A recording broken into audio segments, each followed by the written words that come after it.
In one of the mountain valleys in a dense forest, there was a heavy downpour.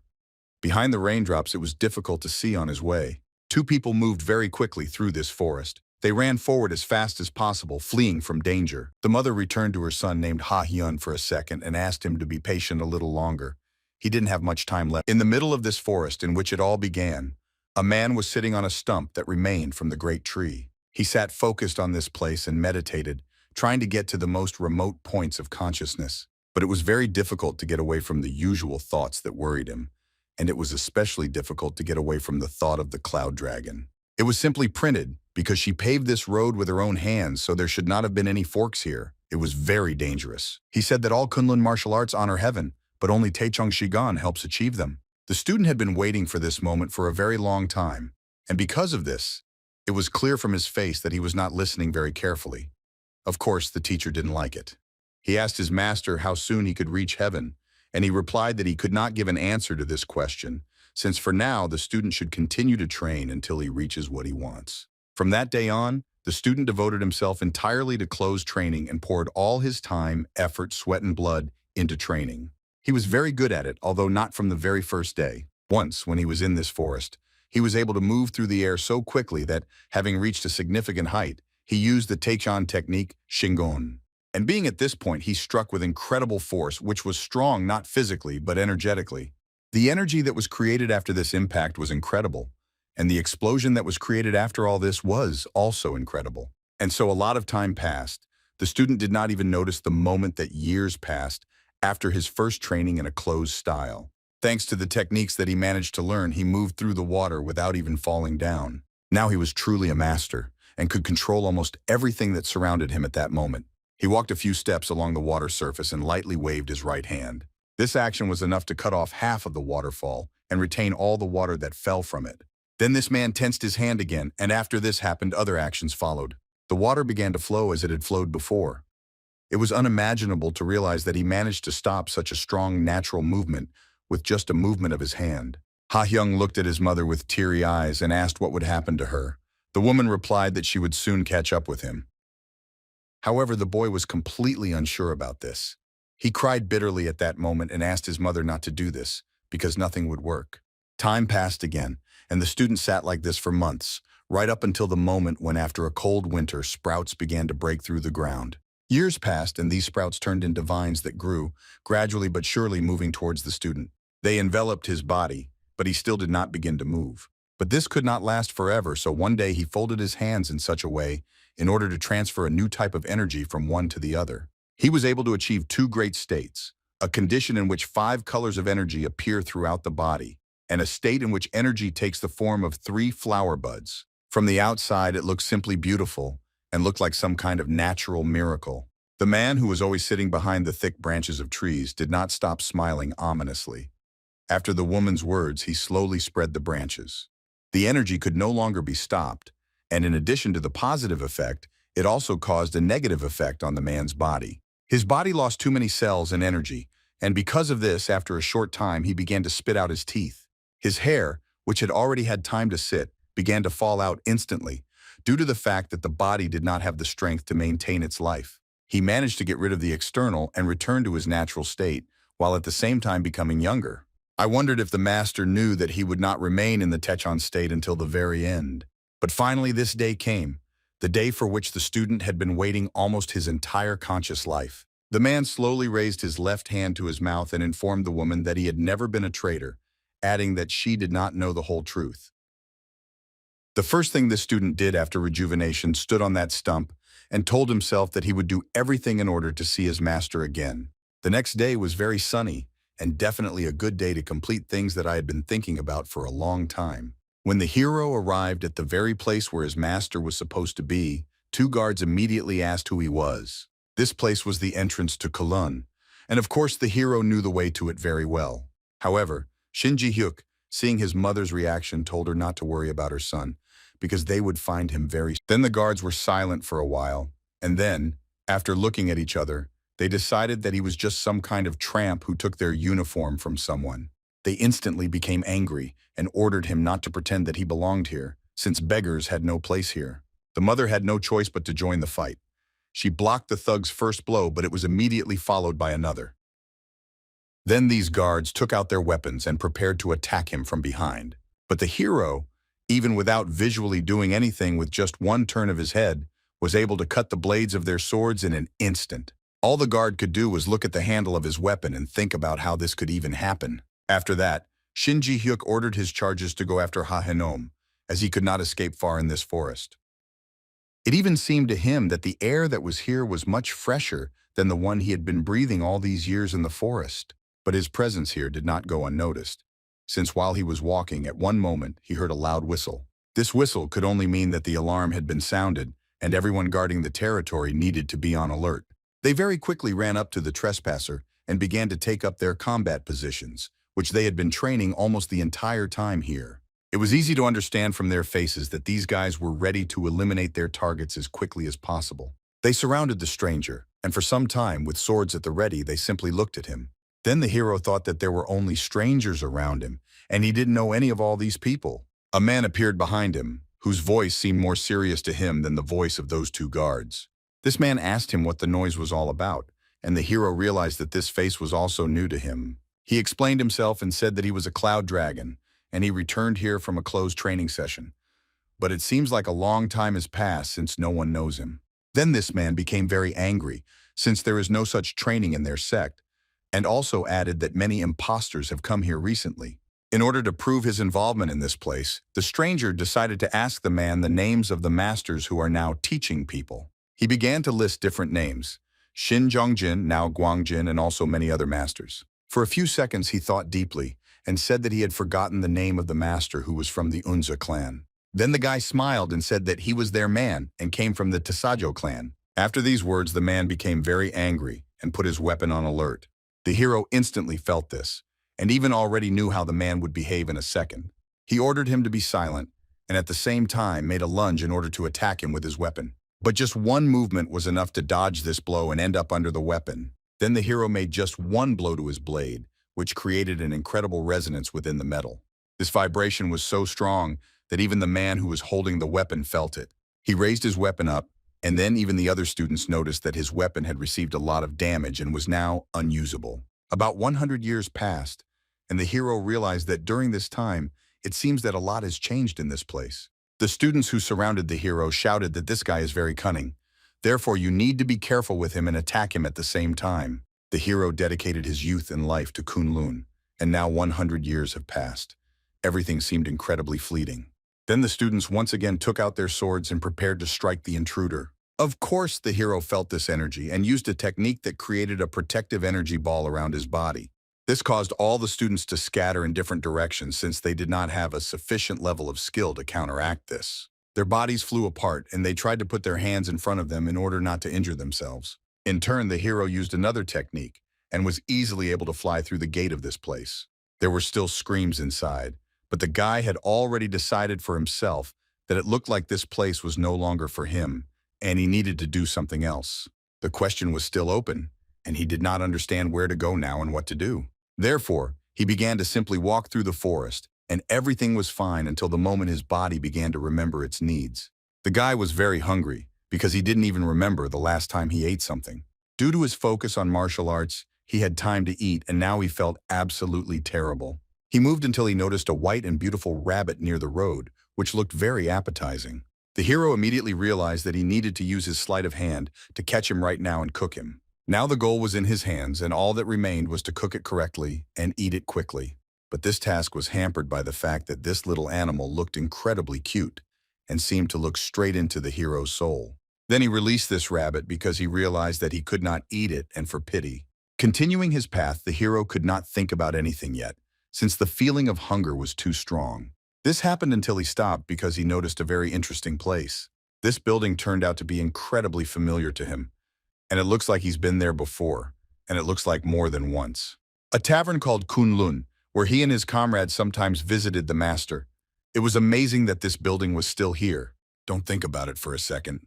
He continued walking and walked until he entered the inn. In all 100 years, practically nothing has changed here, but the place has become a little dilapidated. He had only pleasant memories of this place.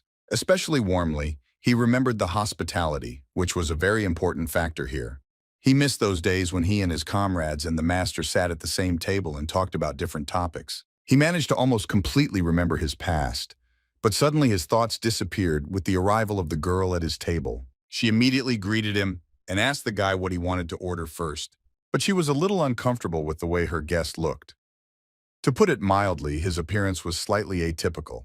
The hero was clearly from Kunlun, but there was something wrong with his appearance since all his clothes were tattered and dirty. She quickly decided that it looked like this guy had been robbed on the way, and most likely he didn't have any money on him. Even having a lot of time did not help the hero come up with what to order, so the girl asked him not to rush. At the same time, she left somewhere, and it was at that moment that the hero thought that he had absolutely no money to pay.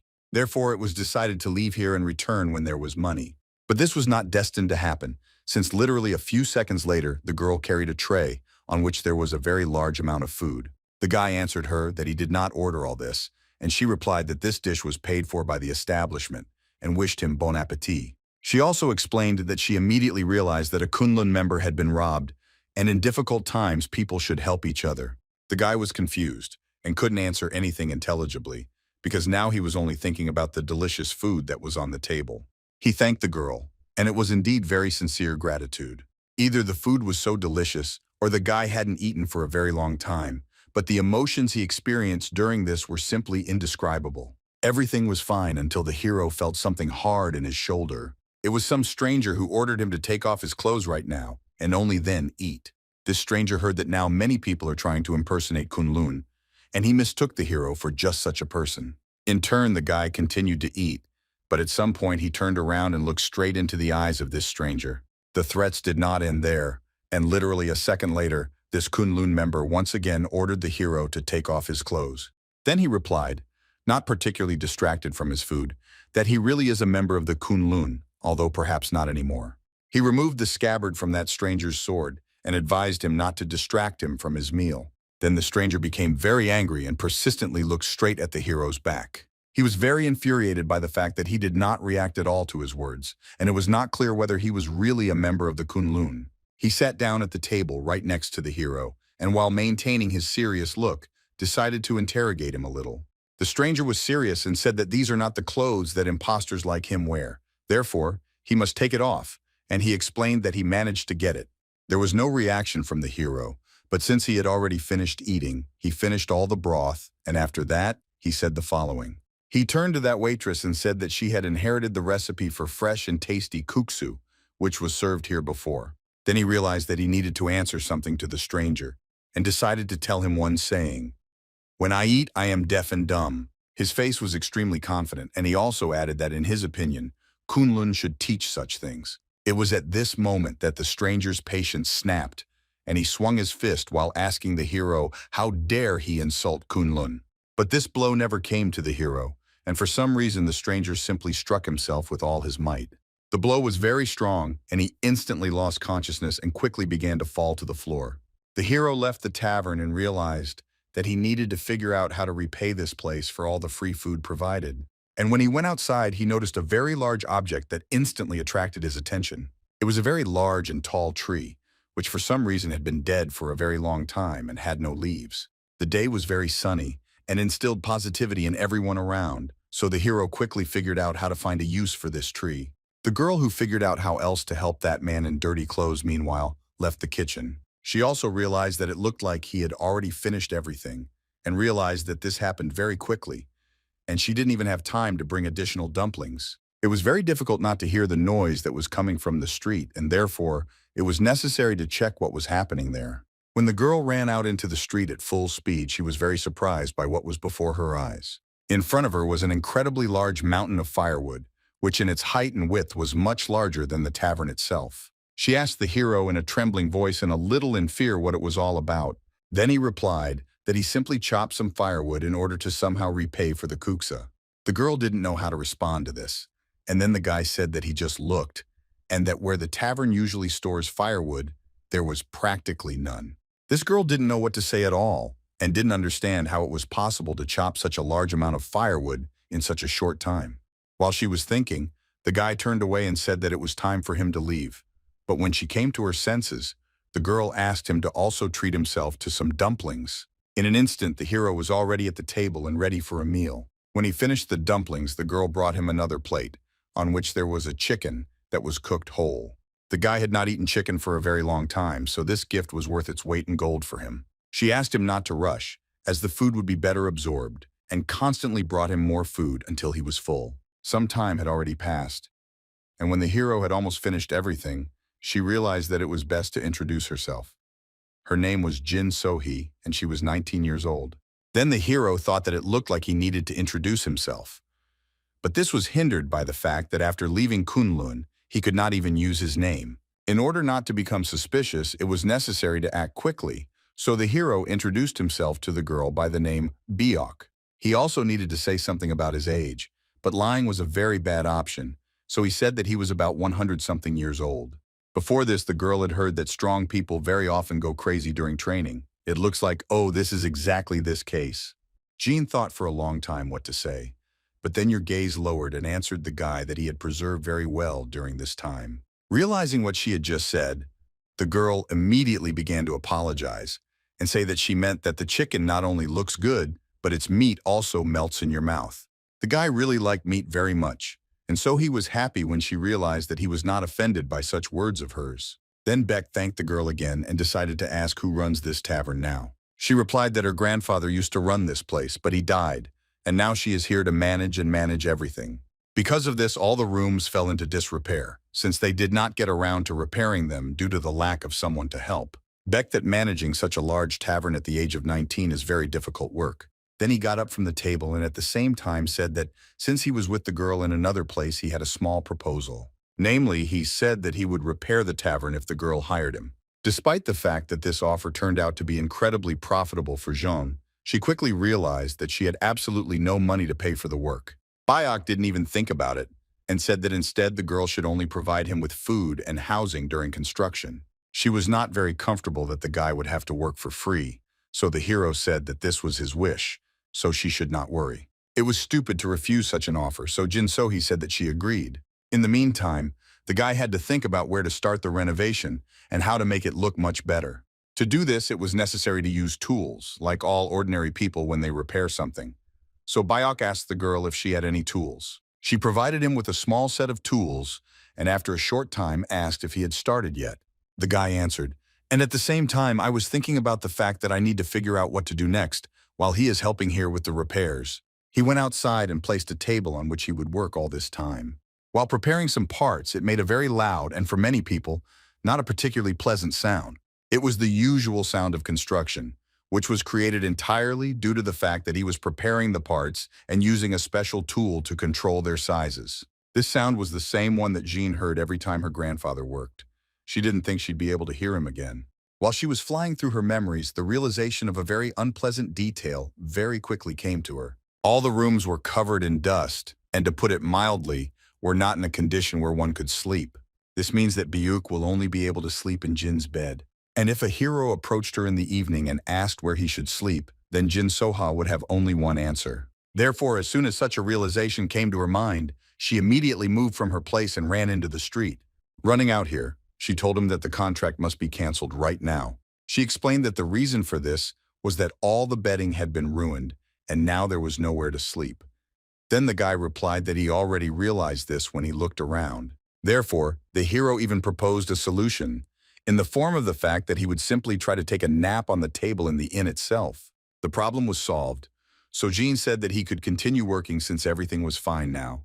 This situation was slightly strange on Byuk's part, since he did not understand the girl's true motives. It was not clear to him why she behaved this way, and he realized that in general she was very often a little absent-minded. The day, meanwhile, remained the same sunny, and someone snoring could be heard on the floor of the inn. It was not clear where this sound was coming from, but since it was not particularly suspicious, no one paid attention to it.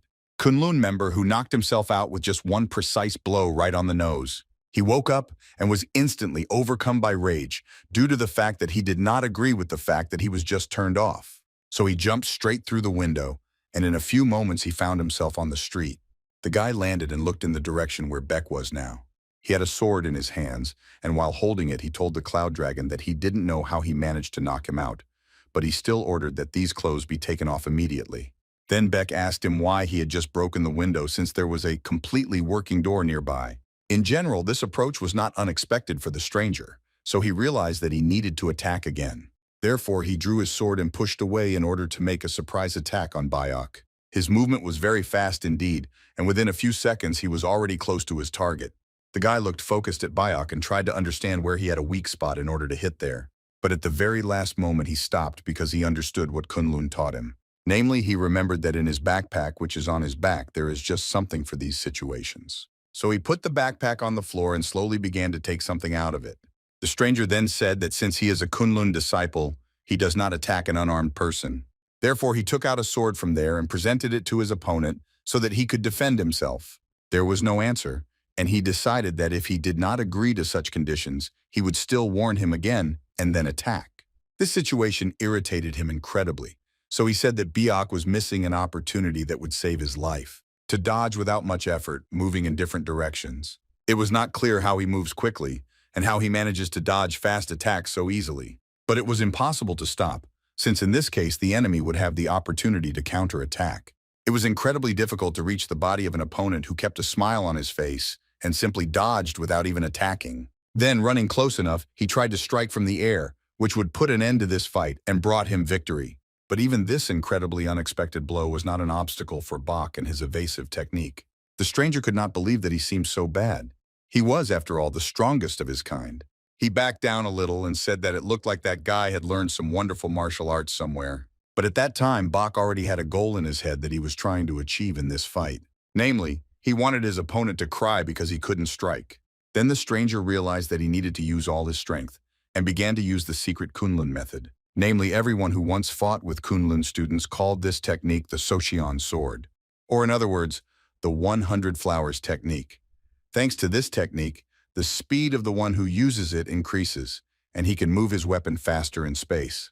Despite how fast the opponent is, very few have been able to avoid damage when someone attacks using it. But moving quickly was not enough since the enemy was already behind the stranger and hit him right on the back of the head with the blunt side of the sword. The blow was not particularly strong, but it was enough for the stranger to instantly lose consciousness. His body fell to the floor and raised a small cloud of dust, which only once again confirmed to the cloud dragon that he had won. The guy quickly moved this body onto one of the tables that was in the tavern, and I decided that he just needed to lie down for a while. It looked like this warrior was a sincere connoisseur of Kunlun, but what was also strange was that he used a technique that was mostly used by girls. While Bayok was looking at the defeated enemy, he suddenly heard a sound from afar and quickly realized that it was Jin. Walking closer to the kitchen, he saw that everything here was a little scattered, and it looked like the girl had fallen. Then he lunged and saw that Jean had fallen to one knee and said that since yesterday she had been tormented by a fever, but now the feeling was even worse. Then he raised his hand to her forehead in order to understand what temperature her body was. My forehead was practically on fire, and the temperature was clearly higher than it should be under normal conditions. If the girl studied martial arts, she would easily fill her internal energy, thereby recovering. But since this is impossible, Beck concluded that she simply overworked. Therefore, within a few minutes, the girl was lying on the bed, and the Cloud Dragon decided that nothing would help her as much as just a good rest. He advised her to rest well and not worry about the inn, as he would take care of it. With the last of her strength, John said that she was sorry since it was the guy's first day at work. But when leaving, Beck said that everything was fine, and he would just put up a sign that they were closed. Then he went downstairs and moved into the very room where the defeated enemy was now located. Due to the fact that he was not sleeping, but rather passed out, he had hallucinations that were similar to a dream. He remembered the moment when his master turned to him and said that he had a small errand. Namely, his master wanted Yongrong to visit the site of the 9 sects as soon as possible. The guy couldn't believe that his teacher was actually directing him to this place right now. The place of the 9 sects. This is where people from the Orthodox faction gather to discuss their skills. The boy said that he could not, since he had not even mastered half of his skill and the skill of the Socheon sword. Then the teacher said that he knows this, but the guy should focus on those skills that he is good at. Even longer time passed, and the teacher said that he could not believe that the consequences of the Great War were so great. Although the war between the demonic cult and the Orthodox faction ended in victory, the damage was so severe that it could not be called a victory. This war took away so many masters, and therefore the teacher had another appeal to his student. It turns out that this was an argument that young Pun should go to that place and become a better person. He gathered all his things, and the master told him that he wished him good luck on his journey. When he was about to leave, a thought came into his head that did not want to leave. Yongpun quickly ran back and told his teacher that perhaps it would be better if one of his other comrades went with him. Someone replied that this was impossible due to the fact that his comrades were going to Gumhoban. This place was a real gathering of bandits who would skin a person for a small debt. But still, the student maintained a positive attitude and assumed that the master sent them there to try to put them on the path of justice. But in fact, it turned out that the reason was completely wrong, and Yongpun really didn't like the answer to this question. He thought a lot about those words and could not understand how his master could even think of such a thing. All because the teacher said that he was sending these students to get money since they were not doing well with it, and there was even a possibility that they would die of hunger in the winter. While on a hike, Yongpun kept thinking that not everything in this world is decided by martial arts. Then he began to have some kind of vision, which began from the moment when the sun began to shine even brighter than usual. During his hike, he got enough sleep and quickly continued walking further in order to return as soon as possible. The road was long and a little boring, since he walked all the time on his own and there was no assistant near him. But nevertheless, what surrounded him looked truly interesting and very bewitching. It was very scary to walk at night since you couldn't see everything that was happening in the dark. Yongpun couldn't stand for a very long time that everything around was so gloomy, and also the smell of dampness. At one moment he heard a sound behind him, and then he almost died of fear. The guy took out his sword and realized that now he would most likely have to fight off some bandits. It was necessary to remain serious in order to fight back correctly, so he immediately shouted towards the bushes, ordering the unknown to show up. But then he turned his back to other bushes, from which he heard the spread of some energy in his direction. Therefore he began to swing his sword in different directions, without even seeing where his opponent was. The blows, which were constantly repeated, became faster and faster, and then Yongpun realized that he was now fighting not a person at all. Now he saw his opponent, and it was Bayok, a little familiar to us, who said that everything is fleeting, and in 100 years all his friends and brothers have disappeared. After this happened, the hero pushed away from the place where he stood and disappeared somewhere in the sky. This whole situation made Yongpun wake up and very abruptly get up from the table on which he had been lying all this time. He quickly began to look around to understand where he was, and I realized that this was still the same tavern. The strangest thing was the fact that on the table next to him lay Bayok, and it looks like he was just sleeping peacefully. This situation made Yongpun scream very loudly, and he shouted that there was a 100-year-old ghost near him. It was not night, even though the cloud dragon decided to take a nap. Bayok quickly woke up after these screams and said that he was actually not a ghost while looking straight into Yongpun's eyes. The stranger asked who he was in this case, since he definitely saw him in the forest when he walked along the road to this tavern. He even described it in more detail, saying that his unusual leap could not even be called a qigong technique. It was not at all clear how a person could do something like this. But Bayok only turned his gaze to the side, saying that he saw no point in making excuses, since it looks like Yongpun was just a ghost out of fear. In this case, one more question remained, namely, where did Bayok, a form of Kunlun, come from? There was a short pause, after which the cloud dragon said that this was because he was from there. He was so carried away by martial arts that he forgot the passage of time. More than 100 years have passed since the end of the closed training. Yongpun could not believe that everything he was hearing now could actually be true. So he became very tense, and for some reason when they all fell silent, his stomach began to growl. After thinking for a long time, Cloud Dragon stood up from the table and asked whether Yongpun would kuksu. He agreed, and Beck looked towards all the equipment that was needed to prepare not the easiest dish. He hadn't cooked anything for a long time, and he thought that perhaps he was in vain when he said that he could cook kuksa. For this reason, the decision was made not to use human equipment, but instead to do it somehow in our own way. Then Beck took a small amount of vegetables and threw them into the air directly above his head. Using one of his techniques, with just one palm, he was able to cut all those vegetables while they were still in the air. In an instant, a large amount of vegetables that were in the air turned into thinly sliced pieces. After this, it was necessary to use the water, which was now in special barrels near Bach. He picked it up with the help of his technique and immediately directed it in the direction where the vegetables were. It is worth noting that all this happens in the air, and the ingredients practically do not even touch horizontal surfaces. Putting all this together, there was now a water ball levitating right above the kitchen, containing a very large amount of chopped vegetables. In order to start cooking, Beck used the technique of the secret of divine fire. This was a method of burning objects using energy. The broth boiled incredibly quickly, and then this only meant that it was time to add the noodles to the broth. Now that all the ingredients were inside, we had to wait a few more seconds for the water to completely absorb all the flavors from the vegetables. A moment later, all the contents were immediately transferred to the plate, which stood right under Bayok's hand. He took 2 wooden sticks and stirred the contents to make it look more presentable. The surprise that was on Youngpun's face was very difficult to convey in words. It was easier to see him. He started screaming very loudly after he saw that Bayok was using incredible secret techniques just to cook food. Youngpun fell to his knees and asked the Cloud Dragon to teach him the same. Under the orders of Master Bindo, he was sent to the place of the 9 sects, but his skills are not that good, so he was afraid of tarnishing the Kunlun name. Now that Bayok found out about this, he even thought that maybe he should really train this stranger. He remembered very well the time when he told his master that he wanted to reach Taichun Shingon. At that time, he answered that it was too early for him to even think about such a thing. And when several months had passed, the boy again asked his master if they could start. The master sitting at the table said that you need to be in shape for such a superior martial art. To do this, you need to use the technique of shedding blood, directing internal energy into the body of Bayok in order to cleanse it of all negativity. The master's comrades were too old for this, and he was not capable of such a thing when they were his age. This is the merit of Bach. If he had not been exposed to the technique from his master at that time, he clearly would not have been able to reach the desired level. The realization of this prompted Bayok that he should think very carefully about whether he should take Yanpun as his student. Then he pointed to the plate of food and ordered him to eat, and then go out into the yard. The Cloud Dragon himself went out into the street and simply stood motionless, waiting for the moment when Youngpun would come out to him. He himself did not yet understand what was worth teaching him at all, and where to start learning.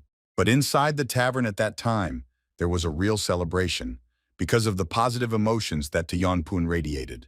When he tried this dish, his eyes immediately began to glow with real joy. The taste was out of this world, and Youngpun couldn't believe it was cooked so quickly, even though the kuksu was prepared completely without meat. The noodles were a little tough due to not spending enough time in the boiling water, but they were still incredibly tasty. Youngpun didn't even notice the moment when he ate all the noodles. It was so delicious. Now the moment has come when you need to drink the broth that is left over from the entire dish. It was an incredible celebration right in Yanpun's mouth. A very large number of flavors immediately revealed themselves simultaneously. There was freshness in my head, but my stomach was simply screaming from the heat and spiciness that the red pepper gave. The only ingredients in this dish were vegetables, and the guy didn't understand how it could be so tasty. As soon as he finished eating, he immediately ran out of the tavern and shouted something in the direction of Bayok. And when he got closer, he said that kuksu was just a masterpiece and really very tasty. Beck was pleased that the guy liked it. Moreover, he even said that it was the first time he had eaten something so amazing. The guy immediately fell to his knees and with a smile on his face asked the Cloud Dragon to share the recipe for such food. But I'm changing my position. Beck said that this won't happen. And he began the training by saying that he would now teach him new martial arts. These arts will include hand position and movement techniques. Until this moment, Youngpun did not even know that such techniques even existed. His master's movements were so refined and clear that he did not have time to observe them. Then Beck said that everything always starts from non-existence and moves towards existence. Existence continues its movement, and undoubtedly after some time returns to non-existence. In this very non-existence, there is absolutely nothing. There is no light and no darkness. Completely empty. Neither day nor night, nor even the banal concept of time. These things are not opposites, as many people usually think when they first hear about being and non-being. These two things rely on each other. Even a huge typhoon will not be able to break a single blade of grass, and will not be able to resist tenderness. Watching what the boy was doing while he was saying this was very pleasant, and at the same time incredible. The Cloud Dragon at this time said that it is worth understanding what martial art is. Since first of all, martial art is the ability to maintain the flow of the universe inside your body. When the master finished, he exhaled all the air from his lungs with great effort. Then he looked at his student and asked if he understood everything he had just said. But looking at Youngpun, he realized that he had a very strange reaction to the knowledge that he had received in the last minute. This did not stop for a very long time, and Beck decided to ask the guy why he grabbed and roared for so long. He said through tears that when he showed all this, Youngpun realized that over a very long time he had learned actions that looked simply pathetic. Then the master told him that if this was the case, then he had a good chance of achieving something in the future. If I remember everything, then Yongpun everything should come out in the future. The lesson continued, and Beck added that things that are close to the truth are usually always without any beauty. When he asked his student what about opposites, he replied that they do not oppose each other, but rely on each other. All things in the world are based on the 8 trigrams, yin and yang. And by applying these 8 elements, you can become a martial artist who can change the world. The student immediately became interested in the name of these martial arts, but the master did not know what to answer. Because his nickname in Kunlun was Cloud Dragon, he said that these things are called 8-element cloud dragons. And now when Yongpun was already very well versed in the theoretical part, Bayok asked him to show what he had understood during all this time. It was at that moment that the practical part of the training began. The sun was at its zenith, and when the training ended, the cloud dragons decided that he should check on the victim. He carefully walked up to her room to see what state she was in now. And after looking, Beck quickly realized that she was not doing well, and it seemed that her condition had not gotten much better. Coming closer and checking the temperature, he realized that the girl still had a fever, but nothing could be done since the girls now just needed rest and as much sleep as possible. Yongpun. Meanwhile, he was resting right on the table in the tavern, and Biok, who was returning from the girl's room, noticed this. It was difficult not to admit the fact that the guy is trying hard and is a good specialist in Kunlun. One day, Beck came to the conclusion that his progress was much higher than others, and then realized that all this was solely thanks to the technique of shedding blood. He remembered the moment when he thanked his master for what he now knew, thanks to which he succeeded. Then the elder replied that this was not his personal gift, but the gift of Kunlun in general, and for this reason, there was no need to thank him, despite the fact that the Cloud Dragon really wanted it. Therefore, after thinking a little, Bayok still decided that he would also pass this on to his new student in the name of Kunlun. Since the master's blood purification technique helped him fill his body with true energy and cleanse it, then he shouldn't even think about it. Therefore, the decision was made to help the student go beyond this and receive the energy of Mother Nature within his body. Even though Yongpun was sleeping and his consciousness was also resting, the body still gave signs that it was here. This was manifested in constant contractions and relaxations of the muscles, while the Beck lifted the student's body in order to transfer energy to him. Negative energy slowly left the guy's body while he was still out of consciousness. He didn't even feel how all this was happening and how different types of energy enveloped his body from different sides. Cloud Dragon tried very hard to ensure that everything happened as smoothly as possible and without any mistakes. His student's body was still levitating, and the energy that was in it became purer and purer with every second. When all this was over, Yongpun's body slowly sank onto the table, and he didn't even understand what had just happened. Even the feeling that there was no dark energy left in his body did not make him wake up. Then Beck realized that he had to ask what was done, and he too could lie down on the next table to take a little nap. Since now Yongpun would be a little hot at night, we could take the blanket from him. A new day had come, and now the new student had a lot of new strength. He went outside and was surprised that now, early in the morning, he already had a very large amount of strength for training. His eyes were focused on the task at hand, and he generally looked like he was ready for a lot of things. Approaching his hiking backpack, he moved it a little to another point so as not to forget that he had not come empty-handed. There was much more energy in his body, and he thought that training in outdated martial arts had changed the situation overnight. Therefore, he tried to concentrate as much as possible and spotted a rather impressive boulder right next to the tavern. It was then that the realization came to his mind that there was an option to easily test his strength right now. He made a targeted energy strike and directed it directly at this stone. An incredible explosion occurred inside this stone, and the fragments scattered in different directions at incredible speed. The guy was still focused, and this happened until all the fragments fell to the ground. Because then Yongpun looked at his hands and tried to understand what happened that night, that his strength became several times higher. Beck, who was on the sidelines, said that the guy needed to hurry up if he didn't want to be late for place 9. He stood with his back to him, and also added that Yongpun could do this without formalities, and again said that he was free. It was difficult for the disciple to do anything right now, and because of this his body was trembling a little. Also, thoughts constantly entered his head that he already had one master named Bindo. But still, he really wanted to express his gratitude to the elder as a sign of respect. In order to understand what happened next, you need to move back in time 3 days. And also move in space to Cheonghae County, namely to Gyeonghoban. One of the largest buildings in this place was now very crowded, as it was the middle of the day. There was a lot of noise near one of the tables where gambling was taking place, as everyone watching was surprised. One of the men won a very large number of coins and was very happy that this happened. Then one of the men who was sitting next to him suspected that Hawk wanted to leave too quickly after winning so much money. So he grabbed him by the arm and turned it down to see what he had in his sleeve. There was another cube there. Then the man suspected something, turned towards the guards and said that this man had just deceived him. The guards began to come closer and closer to the one who very rarely played gambling according to the rules. Kim Hoban warriors wore black, red, blue, and white belts depending on their rank. These guards were blue-ranked warriors named Huan Yong and Sam Bongi. They immediately grabbed the man and began to lead him somewhere, amid his pitiful cries that he needed to be released. Arriving at the basement, they put his hand on a small wooden barrel and prepared to teach him a lesson. Within a few seconds, a very loud scream and screech could be heard from this basement, and then crying.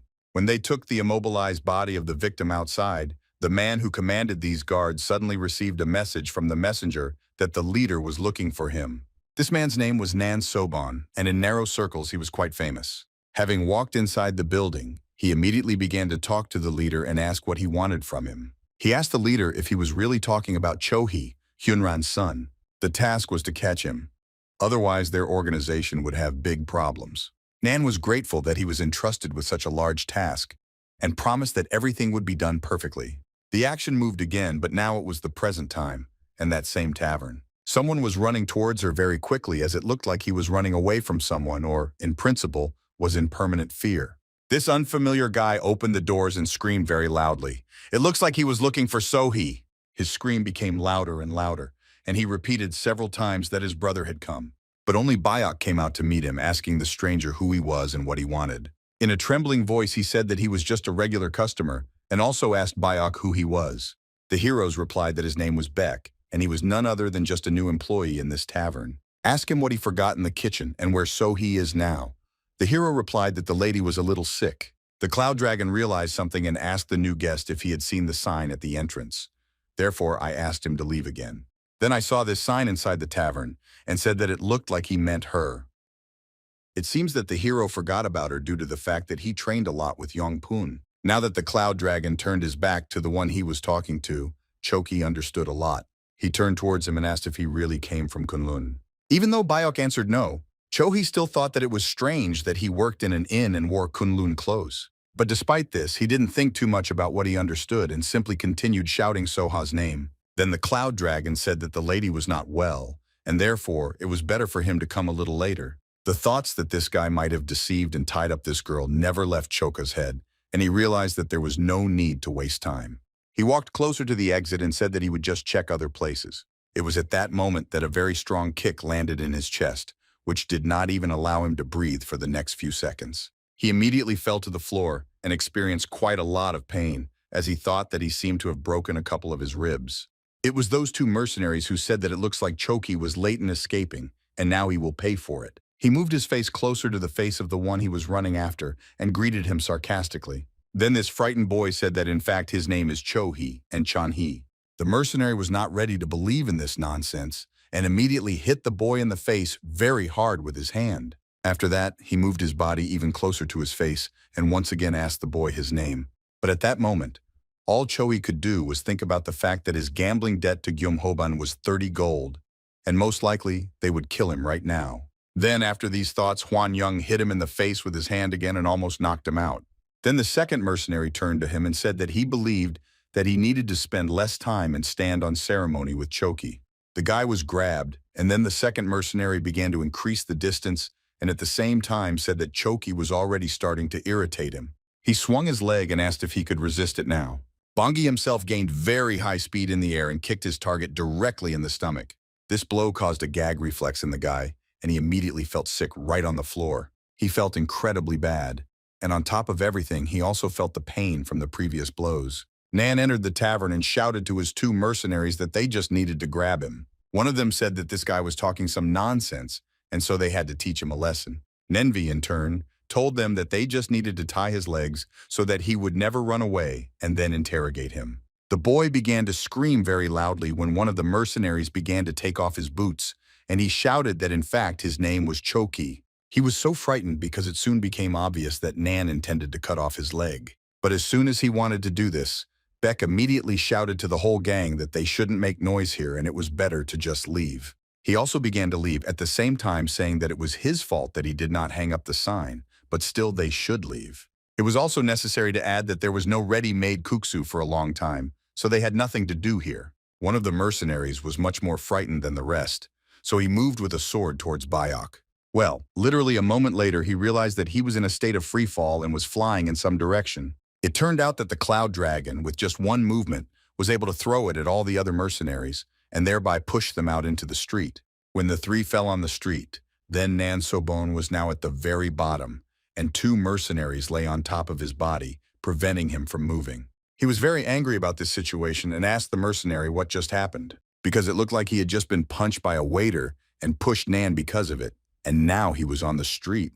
The mercenary immediately began to apologize and ask for forgiveness, since Nan thought that in a different situation he would have stayed inside and could have defeated the waiter. His anger knew no bounds, and he took out his sword and slowly began to approach the entrance to the tavern. His eyes were full of determination, and now he was ready to do anything to eliminate the waiter.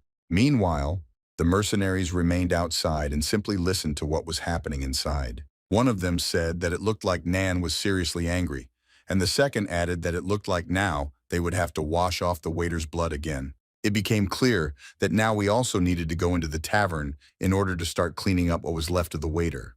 But when the two of them went inside, they saw something they never expected to see now. Namely, before their eyes was Nan, who was kneeling in front of the waiter and asking for forgiveness, saying that he had done very wrong. The mercenaries were shocked and could not understand what was happening here and why Nan was kneeling. But he, in a very loud and angry voice, ordered them to kneel down and beg for mercy. Meanwhile, Beck told them that the etiquette of the tavern is to sit down, calmly order, and enjoy the food. Now Choki felt safe and thanked fate for the fact that he had successfully stumbled upon the hermit master. We just had to hold out until the mercenaries left here.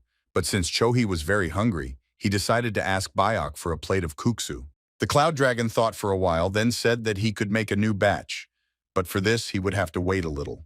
Nan and her mercenaries sat down at the next table, right next to the table at which the one they came for was sitting. He very quickly realized that it looked like Choki was just trying to wait them out, so he needed to come up with something more cunning. He thought for a while, and after that he told the mercenaries that they should guard this place, and in the meantime he would report to their leader. This particular decision was made for the reason that even if the three of them attacked Bayok, they would not be able to win. Everything will be resolved only if you report to the leader. Then Sobong thought through his plan several more times and realized that he had to leave as soon as possible. A few moments later, he left the tavern and very quickly began to move further and further away. Quite a significant amount of time had already passed, and then suddenly one of the mercenaries stood up from the table and said that he wanted to say something to Bayok. Even though his face was incredibly serious and angry, he asked the Cloud Dragon for a portion of kuksu. Bayok's face was also very difficult to call relaxed, and for several seconds he simply looked straight into the mercenary's eyes. I really liked this phrase from one of them, Chohi, because he realized that the Huangyan and the Bongs themselves would sit here for a very long time. The Cloud Dragon smiled sincerely and said that he would start preparing 2 servings of the dish right now. The mercenaries were happy when they heard this, but Choki was obviously not very happy. In fact, not that much time passed before they brought ready-made food to 2 tables. At this time, Choki was only thinking about how he could quietly leave this place without being chased by the mercenaries. But his plans changed greatly the moment he, along with everyone else who was in the tavern, tried this kuksa for the first time. The emotions that he experienced were very difficult to convey in words, since he felt such things for the first time. Choki found it very difficult to believe that one could get such great pleasure from just ordinary food. Huan Yung and Bong himself, who tried this dish, were also very surprised. They shouted very loudly that it was incredibly delicious, and in fact, Choka had about the same opinion. After they ate, evening began to slowly set in, and it very slowly grew dark outside. Beck went to a special barrel that contained water to wash his hands before and after cooking. But when he washed his hands, he noticed that all the guests he served were still sitting in their places. First, he approached the table with the mercenaries and asked why they were still here, since they had already paid for the food they had eaten. They could not answer anything, but then Choki turned to the waiter and said that if this is a tavern, then perhaps this means that you can stop here. The Cloud Dragon thought for a while and said that if an ordinary table suits him, then he can stay. But Beck never had time to finish this sentence, because at that moment a very powerful explosion occurred right in front of his face. Because of the panic, everyone who was inside at first could not understand where and what happened, since everyone was scared, After a moment, it became clear that someone had made a large hole in the wall, and two men appeared in front of the cloud dragon and asked where the hermit master was. But it quickly became clear that there were many more guests than just two people. There was a whole group there, each of whom had an even more evil look than the previous one. Then Choki realized that he was doomed, and most likely today is the last evening that he lives in this world. All the uninvited guests went inside, and one of them, who was the largest, took one chair and placed it right in the center of the tavern hall. Then she sat down in a chair, the man who was the leader, and ordered all his people to find the master hermit within these walls. Choki, who was sitting at the table nearby, could not believe that the leader of the Yellow Warriors himself had come here. Thoughts once again came into his head that it looked like today was the last day and he would most likely die. Beck came straight out of the kitchen and said that he was glad that there were now many more people. But despite his joy, he told all the people that today he could not serve them because the ingredients had run out. Also at the same time, going aside, he said that repairs still need to be done, so he has no time for customer service right now. One of the warriors who came with their leader at that moment tried to attack the cloud dragon. But when he struck with his sword, it flew a few centimeters from Bayok's body as he quickly moved. The cloud dragon didn't even react to this attack, but simply continued to walk forward. Then the moment came for the second mercenary, who said that in his opinion, Chan needed to learn to hit the target. He swung his huge head and said that now he could deal with this parasite in just one blow. This blow also missed the target, and after this happened, large pieces of stone that had just been on the floor scattered to the sides. Beck was not happy with what had just happened, and was already counting in his head the amount of time it would take to repair these destructions. He very quickly moved behind his opponent and said in a quiet voice that sport was not part of the etiquette of being in a tavern. The leader was so angry that he jumped out of his chair and said that this was the master hermit, and he needed to be caught as quickly as possible. Then all the mercenaries who were there simultaneously swung their weapons and tried to strike at their opponent. But the cloud dragon didn't even land a single blow, but simply moved incredibly quickly behind them all. A moment later, he was already on the street and slowly descended the steps that led from the tavern.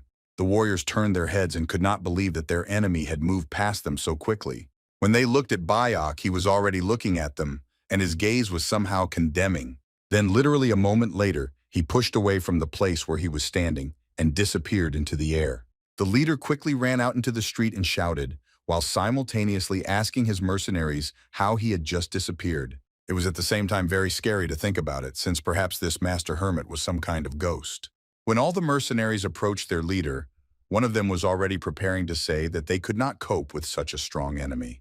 But he did not have time to voice this, since right in front of them at that time some kind of explosion occurred, which created a cloud of dust around itself. Everyone squinted their eyes to prevent dust from getting into them, and tried to understand what was in front of them. A few seconds later, when they slowly began to fall to the ground, they saw a large stone cube in front of them.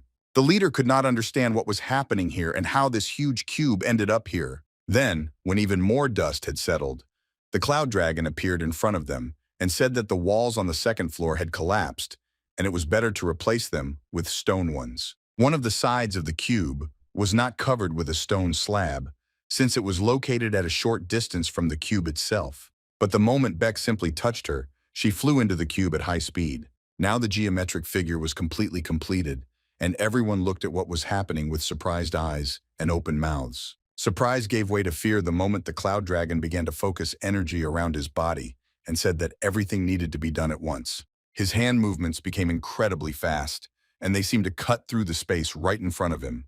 When he did this, even and very thin cuts into equal parts appeared on the stone cube. The leader realized that this was beyond the reach of an ordinary person, and the best solution in this situation would be to simply run away. But when he thought about it, Cloud Dragon seemed to sense his fear and came closer, offering to stay the night if they didn't want to leave. Choki, who also ran out into the street, said that he was already going to bed, and then Biok asked him for an advance for this service. The boy approached the master and handed him several coins as payment for the night in the tavern. Then Nan greatly lowered his voice and turned to the leader to say that Chohi had done this before. Then the leader realized that they had no other choice, since their goal was now simply hiding behind the strong master's back. It was decided to approach Biok and ask him to also take a nap in his tavern. Beck thought for a while and said that this could be arranged, but he would also have to pay additionally for the repair of the stone floor. A new day arrived, and it was full of very positive emotions, especially for the one who owned this establishment. When Mrs. Jin woke up, she was very happy and felt energized because she was well rested. She quickly got ready and began to leave her room to check what happened there while she was gone. And when the girl looked around, she saw that all the walls were no longer wooden, but made of very high-quality stone. She came closer to her to touch her, and realized that absolutely all the walls on this floor had been replaced with luxurious stone. Then she had a lot of questions, and so he began to run downstairs at incredibly high speed to find Bayok. And when she came down, a second portion of surprise was already waiting for her because of what she saw before her eyes. There were an incredibly large number of people in the tavern, and each of them was eating or drinking something. It was not clear why there were so many people here, since the last time there were such a large number of visitors was when her grandfather ran the tavern. While the girl was looking around and trying to understand what had happened here, the cloud dragon approached her and asked if she was feeling well. She replied that thanks to the fact that she had rested, she now feels simply wonderful. But most of all, she was interested in what happened to the walls on the second floor. He replied that he was just doing some minor repairs and decided to replace the wall material. After that, so he asked why there were so many people here. He replied that these were yesterday's guests who paid and stayed for a while longer. The action shifted, and this time it took place in a part of the forest where a large amount of energy could now be seen. This all happened because Yongpun trained here. He constantly repeated that without light there is no darkness, and without day there is no night. These things are not opposites but rely on each other. Thanks to the knowledge he gained in recent training, he managed to make great progress in understanding internal energy. In 6 days from Kunlun, he managed to master as many as 4 techniques, and this is almost half the battle. Thanks to the elder he met in the tavern, he was very able to change his understanding of energy and his body, and now his mind was full of determination, as he received power that he could not even dream of before.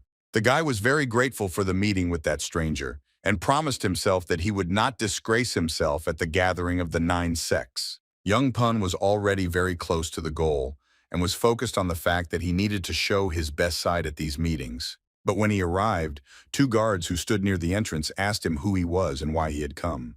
The guy even thought for a few seconds that perhaps he was simply in the wrong place, and in fact, came to the wrong place. But after a moment, he said that his name was Yongpun from Kunlun, and he came here to attend the gathering of the 9 sects. When the guards heard this, they looked at each other, since their reactions to such words were very different. But then they laughed very loudly after hearing similar words from some stranger. Yongpun didn't understand why they were laughing, and why it suddenly became so funny to them. If you move back in events 4 days, you could find out a lot of interesting details about the tavern. This tavern was now living its best moments, especially when compared with its life just a couple of weeks ago. There were a lot of people here, and they all paid to eat very tasty food here. At one point, Jin suddenly approached Choi and asked what he was doing here, and whether he was going to repay her debt at all. When she saw that he was eating, she ordered him to chew it right away and answer where her money was. Then, when he chewed the choki, he pointed his finger at the cloud dragon and said that he gave everything to him. Then Biok approached the girl and said that he thought that they were close, since Cho-hee once called her his sister. But the girl was a little surprised when you heard, and then said that they were connected only by money. Meanwhile, the leader of the group had already left the tavern and said that Kuksu was simply magnificent, and he thanks the owner of the establishment for such a warm welcome. Then the girl bowed and said that she also thanked the leader for having come such a long way to come to her tavern. She also said that she was looking forward to the moment when he, along with everyone else, would come here again. Well, when the leader of the group said goodbye, he immediately hurried his horse to quickly leave this place. While they were moving, he turned to Meng Boho and said that he would need to deal with this master from the inn. Benrak and Kunak were given orders, namely, they needed to hide and then capture the master alive. After a short time, all the walls in this tavern were replaced with more beautiful and durable stone ones. And also for the girl, the moment came when she first tried such delicious kuksa. Only at that moment did it become obvious to her the reason why all the people spoke well of this place. She suggested that the cloud dragon would be in charge of the kitchen from now on, and she in turn would be responsible for serving food. Of course, the guy agreed, and then Jean said that she would gradually teach him all the other dishes. The guy was happy with how things were going, because now he had something to do in this world, as a common man, not as a martial artist. He's guided by a plate of guksu that Lady Jin gave him, and it was charming in its own way. Just 2 days ago, if you moved to Chunghae, you could even find out in the market that there are several dark groups here. Among them, there is a faction of 4 dragons, which was the strongest. It consisted of more than 1,000 warriors. Black Dragon, Kudoki, White Dragon, Yonuksan, Yellow Dragon, Quaxin, Red Dragon, Maggot, and altogether they were a faction of 4 dragons. Of these, the yellow dragon is one of the yellow warriors from Gyeonghoban. It was to him that the leader known to us came, who asked for forgiveness for not catching one of Hyunryong. He also explained the problem, saying that everything lies in the master, who is located in an inn on the slope of Mount Cullen. It was obvious that he was from this formation, and then the yellow dragon said that now he seemed to understand everything. Namely, he said that it seemed that the leader was a little interested in Kunlun, and for this reason the news took so long. But the problem was that the yellow dragon believed that Kunlun was no more. All because they had big problems with money, and a few days ago 2 of them stole money from Gyeonghoban. All the friends of this formation had disappeared, and therefore there was no longer anyone to help them. For this reason, they were excluded from the Murim forces once and for all. The yellow dragon was happy with the knowledge that he would never see the members of this formation here again. The leader had only one question left, as he tried to understand who would be in their place. The yellow dragon only laughed in response and laughed for a very long time, since the answer to this question would surprise the leader. Meanwhile, the place of action has moved to the present time, namely to Mount Udon. When the guy came to the other members of other clans, he immediately said that his name was Yongpun, from the Kunlun clan. In response to this, everyone else who was here laughed very loudly. One of them said that it was already over, and it seems that this means that Yongpun was late even for this mountain. Then members of other clans said that it seemed that he was simply afraid that he would be beaten on the road, and that is why he walked so slowly. But the guy said that there was a slight misunderstanding, since he heard from his master that everything would happen today. Then one of the guys said that they were collecting here, but the truth was that it happened 4 days ago for discussion. It's strange that Kunlun only found out today. The guy who started asking Youngpun questions first told his friend that there was no difference, because the truth was that Kunlun would not be able to attend from next year anyway. Youngpun already became more embittered and told that guy that he shouldn't just be rude. Then a member of another clan said that this guy is from the Heavenly Mountain sect, and it doesn't seem like he's being rude. The sect member said that from now on their sect will become a member of the 9 sects instead of the Kunlun. At this point, Yongpun no longer remained silent, and began to shout that he did not believe what they wanted to tell him, that Kunlun would be expelled from the 9 sects. Then one of the members of other sects said that they need to stop shouting about it, since in fact, noble people really decided everything. Since members of this sect were constantly beaten at meetings and also borrowed money from bandits, in this way they only disgraced the name of the political faction. Youngpun couldn't believe that now his sect is not even a member of the 9 sects. He started screaming very loudly that this simply could not happen. Since 25 years ago, in the war against the demonic cult, all their masters sacrificed themselves, and because of this they lost most of them. There was no sect that suffered more damage than Kunlun. That's why Youngpun felt used. A member of another sect, meanwhile, said that he was very afraid of these words, since they were incredibly scary. He began to be rude and say that everyone should look at the one who decided to shout just like that. He pointed his finger at Youngpun and told him that none of those present here would even believe that their sect alone fought the demonic cult. But suddenly, right from the back of this rude guy, someone said to stop hitting on Youngpun. It turns out it was a girl who said that if he continues, Youngpun will most likely burst into tears again. The guy said that in this case he would stop touching him, since he did not want to get involved with weaklings from Kunlun. There was a slight pause, and when the laughter stopped, Youngpun asked the member of the other clan to repeat what he had just said. When he didn't answer, the guy told him that he would endure everything, but definitely not an insult to his Kunlun skills. It turns out that right behind the sky mountain clansman's back were 2 well-sharpened daggers. He struck the name with 2 at the same time, but it's good that the guy was at a rather impressive distance from his opponent. Everyone who watched what was happening was very surprised, because they thought that they would just laugh and everything would end peacefully. But everything was not at all like that, since at the moment of the turn, Youngpun even managed to hit his opponent in the stomach with his hand. The consequences that followed this not particularly strong blow were quite surprising, especially for Youngpun.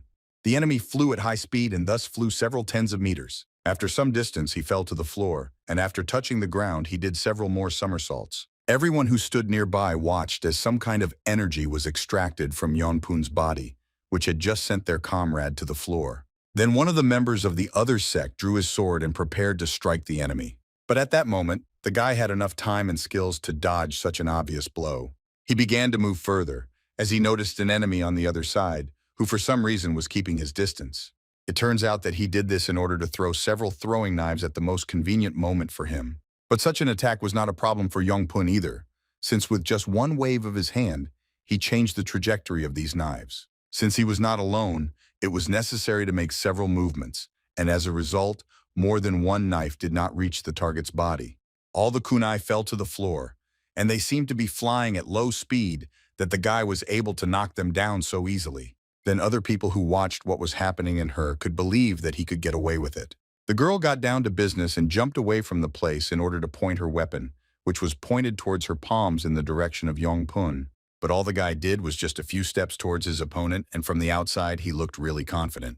With just one movement and direction of energy, he was able to knock down the girl's trajectory and lift her into the air. Now that she was in the air, it was important for her to leave that point above the enemy's head so that he would not finish her off. To do this, it was necessary to act very quickly, so the girl was quickly able to twist herself in the air. A moment later, she landed a short distance from Yongpun, but there was no strength left for a second attack. But it seems that there was no need to do this, since now the guy was attacked by one of the largest and strongest members of the sect. His blow was very strong, but at the same time not very maneuverable, so all he saw was a young Poon and how he prepares to strike back. The counter-strike was incredibly strong, and in essence it was just a palm strike right at the center of his target. When he did this, the big guy whom he hit at an incredibly high speed flew into the wall that stood nearby. Those who watched what was happening could not believe that such a small guy sent a large opponent straight into the wall. And this was really so, and the big man even lost consciousness after he flew into this very wall. One of the warriors with a sword tried to strike again, in order to do it unexpectedly. But he didn't know that the speed with which Yongpun was now reacting to everything that was happening was comparable to the speed of a cheetah. This enemy also flew away, and now the guy had only one problem, namely the girl who was just preparing to launch a counterattack after gaining more strength.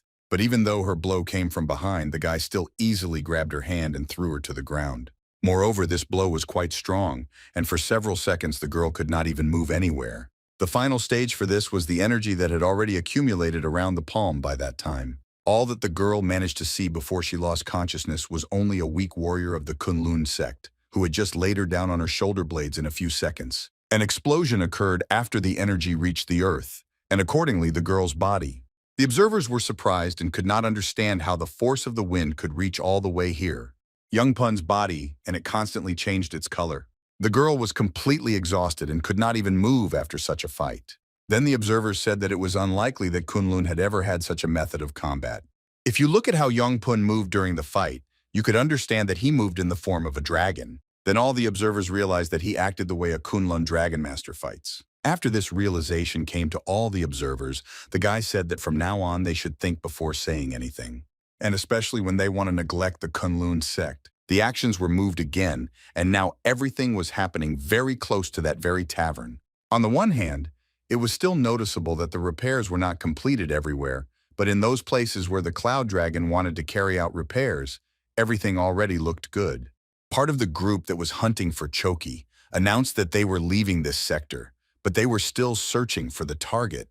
It was very difficult to find him, due to the fact that there were a lot of thickets here, and in general he could return back to the tavern. Nan was the angrier of all, since now it was he who was responsible for capturing the target. Meanwhile, the boy was in the bushes, which were very close to the tavern, and into which one of the members of the search group, in theory, could look.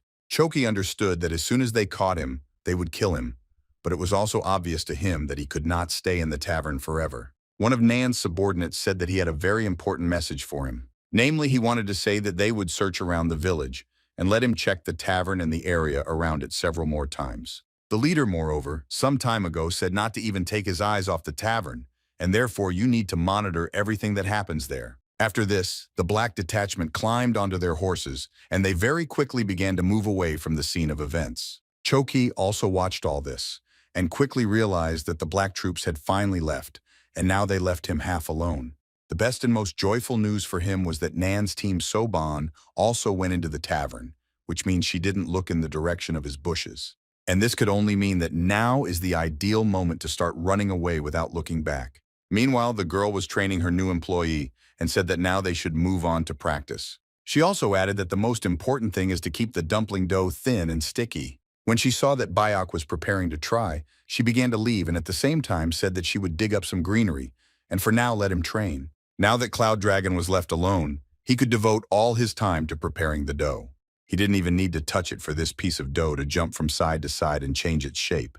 In just a few moments, this dough became much thinner, but Bach didn't stop there. He continued to move the object without touching it and change its shape only thanks to techniques. The three warriors watched all this and could not believe their eyes. It looked really very impressive. Moreover, it looked a little stranger than they even expected from the already rather unusual master. Meanwhile, Yongpun continued on his way, and also step by step he crossed the forest that stood right behind the place where the meeting was taking place. In this forest, he constantly thought about what the status of his sect had become. It was not clear what to do to correct this situation and how to force everyone else to respect Kunlun.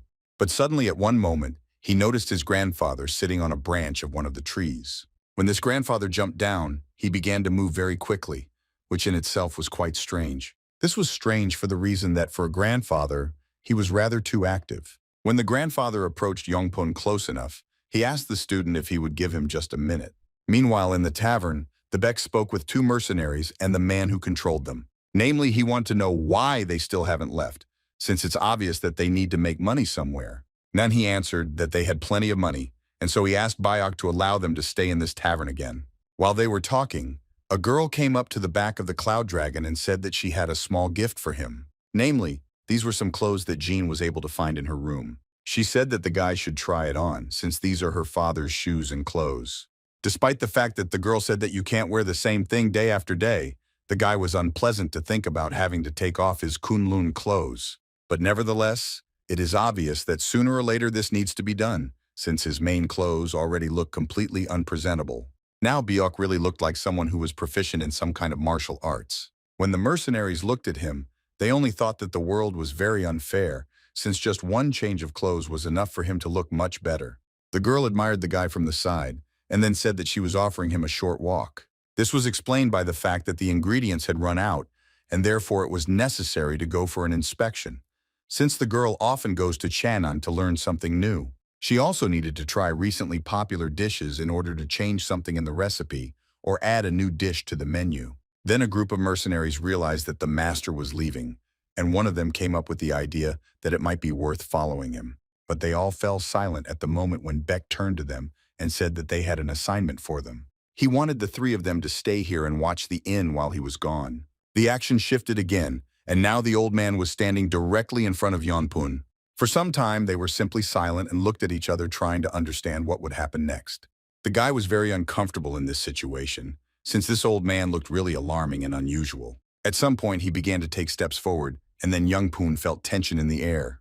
There was no need to forget that this old man might actually be a martial artist and be an enemy for him. Therefore, Yongpun already focused a large amount of energy in his body and warned the old man, ordering him not to come closer. Hearing these words, the old man immediately stopped and said that it seems that he was not mistaken, and Kunlun really has not yet been destroyed. In his opinion, at a guy's age, it would be difficult to develop such skills. That's why he wanted to ask him where he got such deep knowledge of dream energy. Now the guy was absolutely sure that the elder had done something to him while he was sleeping, but he also came to the realization that he couldn't talk about what he understood to everyone he met.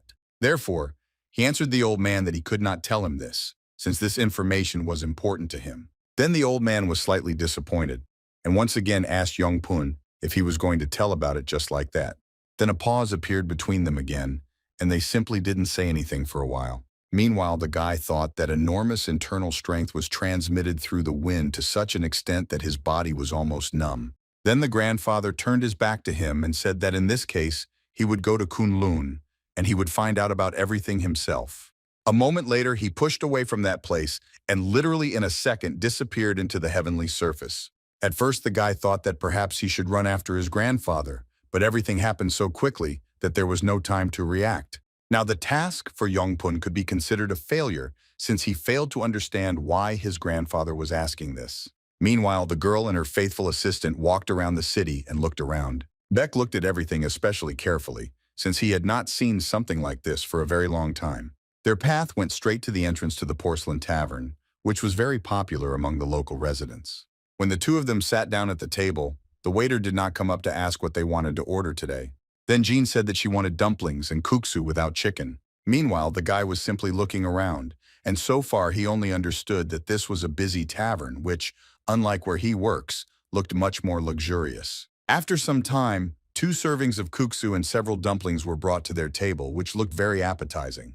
They quickly began to eat, but the guy did not forget to eavesdrop on everything that was happening around him in order to obtain important information. And this eavesdropping bore fruit after a short time, as at the next table 2 men were talking about how Kunlun had been expelled from the 9 sects. The guy couldn't believe his ears, since it was really difficult to realize that Kunlun had actually been excluded. He also heard that members of his sect were borrowing money from bandits, and on top of that, the faction of the 4 dragons was angry with them. From the skills he saw, it was obvious that the sect would not last long. But on the other hand, he didn't really care about that anymore. The girl noticed that when Beck thought about all this, his face grimaced, so she assumed that he didn't like the food. Then the guy replied that everything was fine, he just thought a little about different things. After that, Jean asked how he liked the food in this place. After thinking a little, Cloud Dragon said that the food here is quite ordinary, and in their inn, everything is actually very tasty. Then the girl said that in this case they have every chance of success. They just need to understand how to attract customers. It was not clear why these taverns were so successful with such mediocre dishes. It seemed unfair to her. Meanwhile, the guy said that he sees injustice at every step in this world. He still continued to eavesdrop on conversations and heard a rather loud and aggressive conversation behind him. It turned out that several members of the Kunlun sect talked to the waiter about the fact that they were able to return the money, and he answered them that the inn did not feed them on credit. Then one of the sect members asked the waiter to look at him and tell him what he saw in front of him. Then he said that it was obvious that they were all from the Kunlun sect, and it was at that moment that one of the men began to shout, in the hope that the owner of the tavern would be called to him. A few seconds later, the owner came up and asked the 3 sect members to be a little quieter. Then Kunlun said that they would pay off the debt for food later, since they are still the great clan that is able to find money. But the owner of the tavern said that the policy of their establishment had changed, and they no longer gave food on credit for a long time. The guys who were with this member of the Kunlun clan said that everything is written differently in the accounting book, and it seems that this is just a fiction. Then the man became incredibly angry and kicked one of the chairs with his foot while telling the owner of the inn to come here. He leaned closer to him and asked the owner if he was going to write them in the book in which he usually writes down debtors. Realizing that now he could be left without several teeth due to broken ribs and bones, the owner said that he would do it right away. Well then, the Cloud Dragon approached them and told the clan members that since they ate, they must pay immediately, even if you are from Kunlun. The man was very dissatisfied with the fact that he approached, and asked the name of the one who came here so confidently and boldly, and told them what to do. Then Byok said his name, and he added that he was a cook from a Kunlun inn. Those 2 warriors had different reactions to these words, since one was scared, and the second, on the contrary, laughed. Kunlun man bent down to the Cloud Dragon to say that in youth it is difficult to distinguish wisdom from stupidity, and for this reason, he gives the guy a chance to escape. But Beck suddenly said that it seems that this man's mind is completely rotten. He also added that such people usually need to be dealt with immediately, otherwise they will suffer even more problems in the future. Then the man immediately raised his fist and prepared to strike his opponent in the jaw. But all the region did not do was just bend one of its fingers and hold it with its thumb. With just one such click, he managed to throw a member of the Kunlun clan several meters away from him. Now there would be a big mark on the forehead of the defeated opponent, which would show everyone around for a long time that he lost the battle. Then the next member of the Kunlun clan also approached the master and asked what he was doing. Another blow with one finger, and he also does not have time to defend himself from it and receives incredibly strong damage. Because of this, the guy begins to fly to the side at very high speed and falls to the ground after a few meters. The guy is also lying on the floor and doesn't even think about getting up, since he has absolutely no strength left in his body. Then the last of the Kunlun members ran up to the founder of the tavern and gave him money, saying that there was no need to write anything into the debt. He ran closer to the master and said that they were even, and now it was time for them to leave. The tavern founder looked towards the master in order to see what decision he would make. And after a moment, the Cloud Dragon hits the last enemy with one finger, and he also falls to the ground like his 2 brothers before. Then Beck said that they should still be punished for the bad deeds they committed. The man who watched all this happening while in the tavern was pleased with what happened, since he managed to come for Kuksa and also help them get out of this situation. Byok and Jin left the tavern, and the girl immediately asked him why those people behaved like that, but the guy in response only asked for forgiveness for ruining the meal. Jean said that everything was fine, and in fact she even liked what she saw. But what she was most interested in was how the Cloud Dragon managed to pull it all off. Namely, she meant that he managed to deal with 3 opponents at once with just one finger. Then the master suggested that it looked like the girl wanted to learn martial arts, but she replied that she wanted, but it was not the time yet. All due to the fact that at this stage of her life, the tavern is exclusively in her first place. Seeing the emotion on the girl's face at that moment, he noticed that he smiled very often thanks to her. They continued on their way, and the girl said that now is the time to go get the ingredients. Meanwhile, in the forest, which was located not far from the Moonhorse base, something was happening. And that is why Grandfather was moving through the forest, thinking about different things during his incredibly fast movement. He constantly thought about that guy he met recently in the forest and realized that that stranger would not even utter a word with his character, so there was no point in interrogating him. Kunlun had not taken his advice into account for more than 10 years, and the old man did not particularly like it. How can such energy come from a Kunlun person? He did not understand and was ready to do a lot to find the answer to his question. When he approached the entrance to this sect, he saw that the entrance inside was not particularly well guarded. Especially when his body found itself right near the gate, and no one even noticed his arrival, one could understand that the sect was not serious. Because of his poor eyesight, he thought that the 2 guards who were sleeping at the entrance were already dead. Then he simply walked past them and opened the gate, thereby entering the sect's territory. This action woke up the guards, and they immediately began to detain the intruder. When they asked him to introduce himself, he said that his name was Nogok, and he came here to find out something. Then the guards looked at each other, as they were slightly frightened that this intruder really answered all the questions. Why did they put their weapons in front of his face, and added that there is no place for beggars in this sacred place, so it is better for him to get out? But the grandfather did not react to their prohibitions and made a breakthrough, thereby breaking through the weapons of the guards. After this breakthrough, he simply calmly began to walk forward, thereby getting closer and closer to the center of the sect's territory. One of the guards caught up with him, and thereby took him by the shoulder and ordered him to leave again, in my opinion. Then the old man, without even moving his hand much, was able to send this guy into the air to a height of about 5 meters. After that, the guy fell to the ground and hit his body and head very hard on a hard stone. The second guard, who stood right next to the old man, shouted that he would not leave this just like that, and the old man would pay for his actions. He prepared to strike at the back of his opponent, but at the moment when he wanted to do this, time seemed to stop around him. A moment later, the old man hit him on the head with his wooden staff, thereby causing quite impressive damage. The security guard also fell to the ground and was unable to move after receiving a severe concussion. The old man continued his movement, and meanwhile the first guard was able to come to his senses and hastily began to take out some object from his pouch. With trembling hands, he took out this object and began to blow into it. It turned out that it was a whistle. The whistle was so loud that within seconds the old man was surrounded by clan members and prepared to attack him. But before doing this, they didn't just surround the uninvited Kostya, and with swords at the ready, they looked straight into his soul. The old man, in turn, only stopped and did not even make any movements, but simply watched. And all he needed to find out now was where such strong dream energy was located. And looking around, he could not find where the very source that he had been trying to find for so long was. No matter how much he looked around, he was never able to achieve the goal he set upon arrival. But suddenly, his thoughts were interrupted by someone's voice. It turned out that it was one of the masters of the Kunlun clan. This master looked at his students and said that in front of them was the leader of a gang of beggars named Nogok. All the Kunlun members couldn't believe it since they only knew one Nogok, namely the one who was the 5th of the 7 strongest masters in Murim. Then this teacher turned to the other teachers and asked them to spend more time teaching students, since they do not even know such basics. After this, the teacher turned to the old man and said that he was asking for forgiveness, and also added that now he could move on. But the grandfather only said that he was too rude, and at the same time continued to move forward. He was approaching closer and closer to the building that was located here in the center, and was absolutely not responsible for the words spoken to his back. One of the clan members approached the teacher to ask why lately masters appear out of nowhere and create a crush in the sect.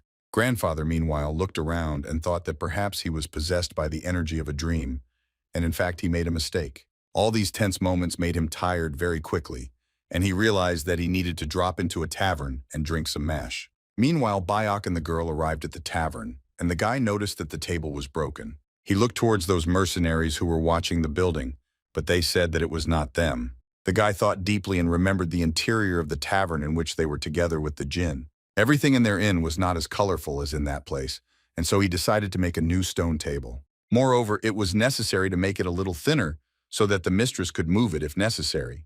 To do this, he used energy and directed it towards the stone, which was also summoned from under the earth. With just one movement of his hand, he managed to cut this stone into several pieces and create an even cut in the middle. The three mercenaries who watched all this through the doors still could not get used to what this master could do. The action for the grandfather moved to the place where the inn was now located, and when he approached the entrance, he was surprised that this place was still functional. Then the old man felt a very interesting sensation inside his body, and it seemed slightly foreign to him. Moreover, it was difficult to believe that it was near this godforsaken taktir that he would feel nothing more than the energy of a dream. Beck looked very focused at the piece of stone that he was using energy to adjust so that it was suitable for creating a new table. It was necessary to prepare a few more legs, and then the last table could be considered complete. He added the final legs, and then the new functional interior elements for the tavern were completed. Then he looked toward the mercenaries and ordered them to take the last table and bring it inside. They immediately ran up to the Cloud Dragon and took the table that had just been made, thanks to the energy of the dream. The Cloud Dragon liked how everything was happening now, and how easy the repairs were in general.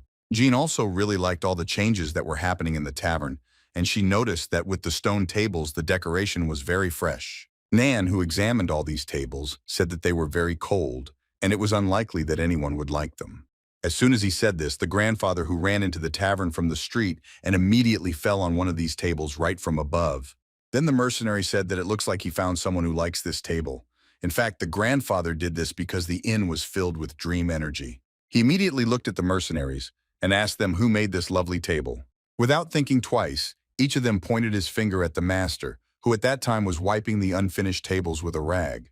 Grandfather approached him because he had a topic to talk with Biok.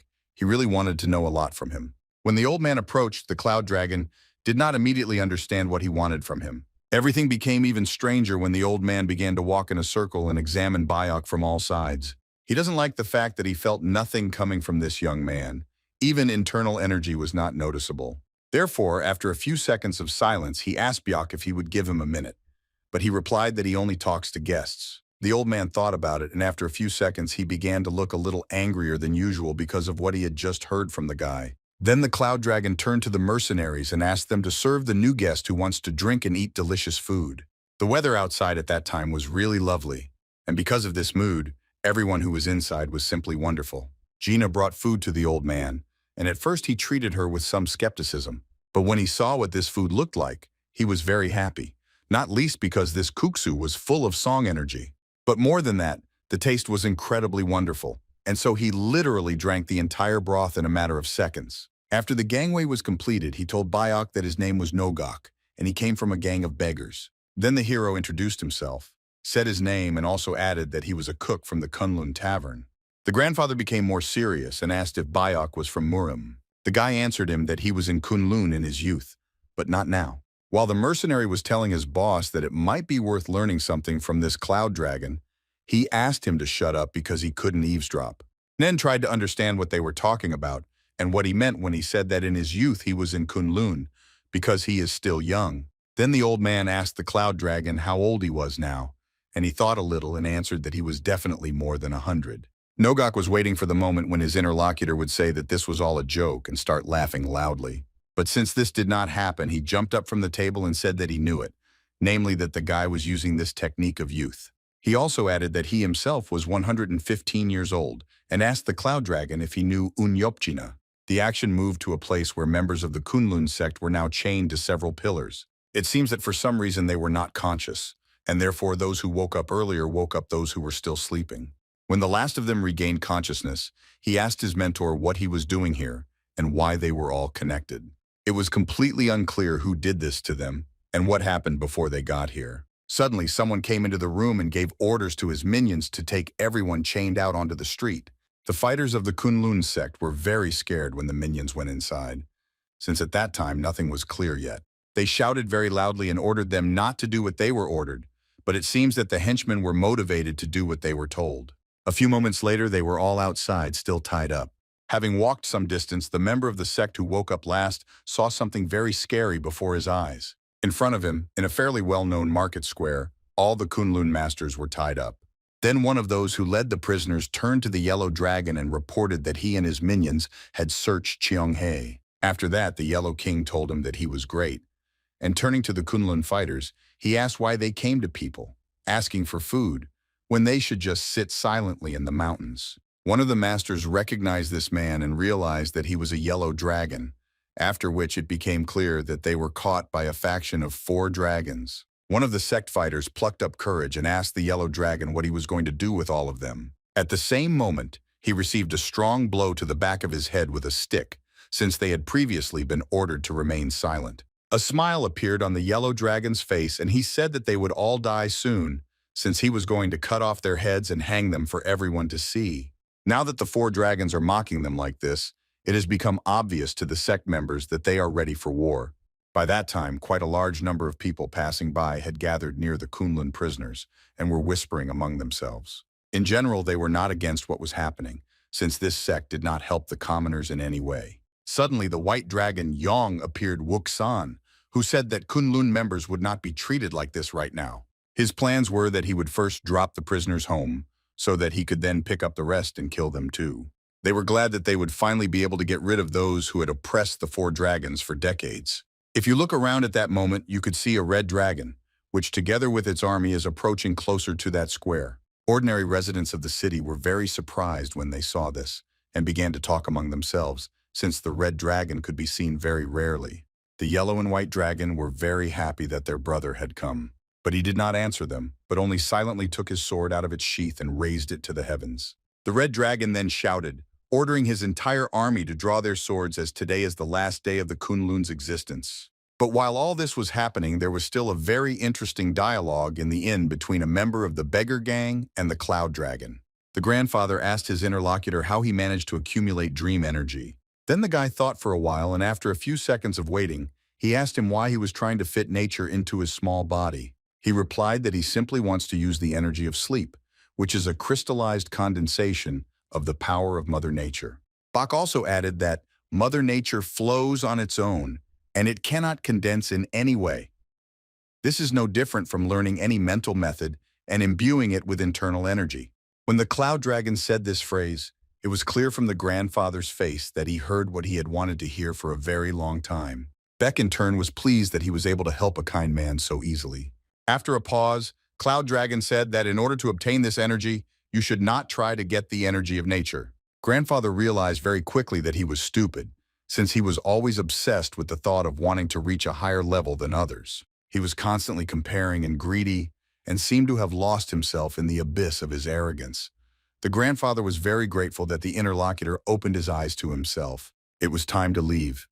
And then Nogok turned his head to the cloud dragon and asked if he could look here from time to time. Without thinking twice, Beck answered him that he could come here as a guest anytime. The 3 bandits who were sitting at the table and watching all this were slightly puzzled. One of them even asked the others if he was really trying to make the old man a permanent guest. Then his friend said that he also thought so, since it was strange that such a strong master was talking to a grandfather from a gang of beggars. Moreover, it also seemed to them that the guy was just joking about the fact that he was 100 years old, and the grandfather didn't even laugh. But their captain said that there was no reason to laugh in this situation. He got up from the table and ordered them to leave as quickly as possible, since there was no point in staying here anymore. Jean, who was passing by, noticed that the guests were about to leave and came closer to them. Then the captain said that the food was simply great, but unfortunately they had to leave in order to return to various tasks.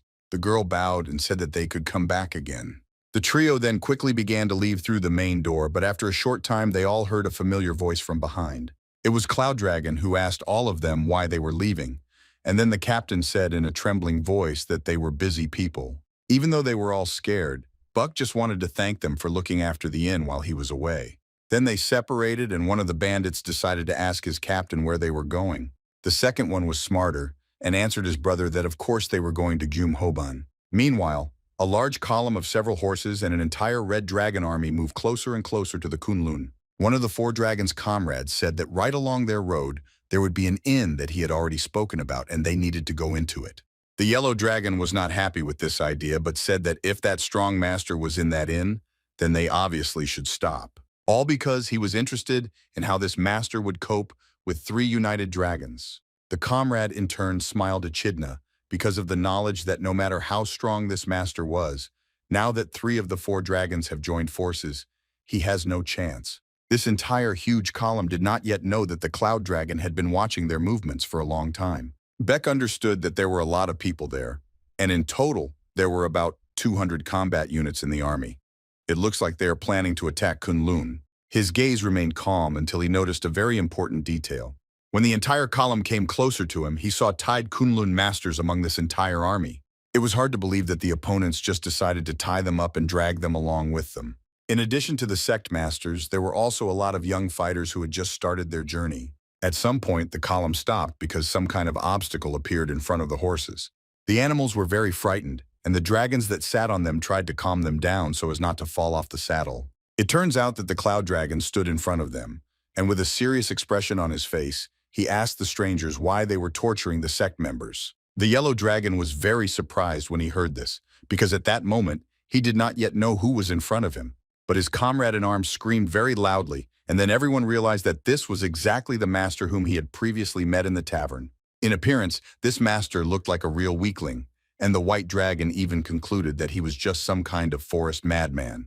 Then Biak repeated his demand and ordered them to immediately release the Kunlun people and return to where they came from in the first place. Of course, no one in this column was going to carry out such orders, and for this reason, the White Dragon began to move on his horse and ordered the army to deal with this guy. Each member of the army was dressed in an all-black robe, and each had a fairly high-quality sword. All that the Cloud Dragon did when he saw that such a large number of enemies were approaching him was just took out a wooden stick from his pocket. This wand produced a large amount of purple energy, and for some reason, every member of the army wanted to look at it constantly. Then Beck began to move it in space and at some point sent it straight into the crowd of opponents. This movement created a huge amount of energy that moved straight towards that direction, causing incredibly strong damage. All the warriors flew away a very long distance and continued to fall to the ground and fly away to the side. The Yellow Dragon and the White Dragon could not understand how all this could happen, since the master managed to put a detachment of troops on his shoulder blades with just one movement of a wooden stick. The White Dragon was much more furious and said that he had heard about it, and it seems that in front of them is now a sulfur fire that was created in the west. He didn't understand where he got this jewel from, but despite all this, he pushed off the ground in order to make an attack. In his head, there was only self-confidence, since he believed that such a technique would not work on him. Having gained quite an impressive speed in the air, he began to emit energy from his body and wanted to use the cold crash force technique. But what was very strange was that the Cloud Dragon did not even move, but only looked at the White Dragon approaching in his direction. Yonguk-san began to notice that he should have already reached his opponent, but for some reason it seemed to him that he was still far away. Then he became even more scared because Beck would again take that wooden stick with his hand. One swing and a large amount of energy flowed straight from the tips of this wand and flew towards the White Dragon. This blow was incredibly strong, and the body of the strong and great master flew into the crowd of warriors behind him. The force was so great that immediately 30 fighters who were there also fell to the ground. They were scattered like bowling pins in different directions and could not control their balance.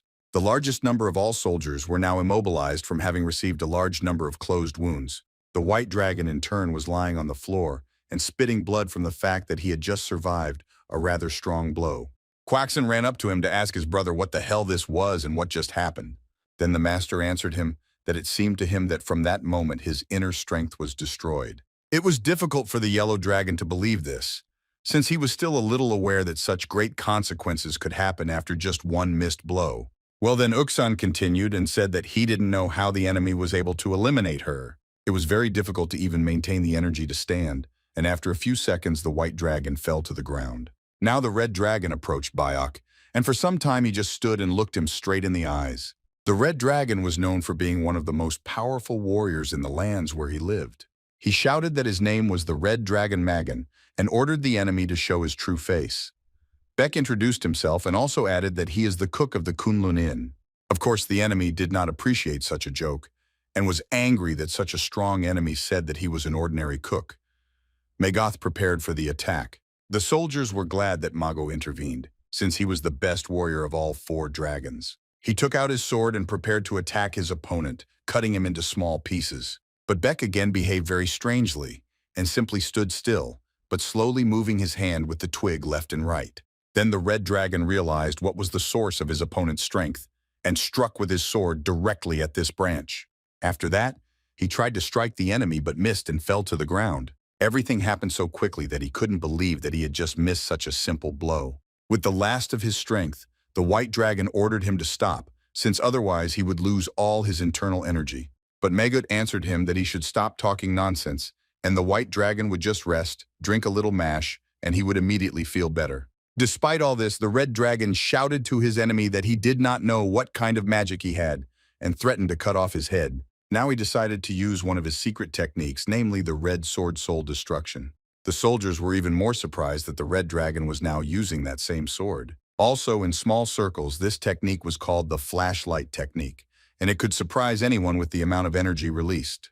The soldiers were immobilized because they wanted to see something like this in reality at least once in their lives. And finally this day came. But when the red dragon carried out a horizontal strike, a stream of energy headed straight towards Bayok. A very incredible and powerful explosion occurred, which scattered stones in different directions and released energy directly towards the sky. When the soldiers looked better, they saw that the red dragon was lying on the floor, breathing very heavily. Then the yellow dragon looked at his brother and shouted his name, because he did not want him to die here on the floor. With the last of his strength, Maggot got down on one knee and thought about what to do next in order to win this fight. But suddenly he felt something inside his body, and this feeling did not give him peace.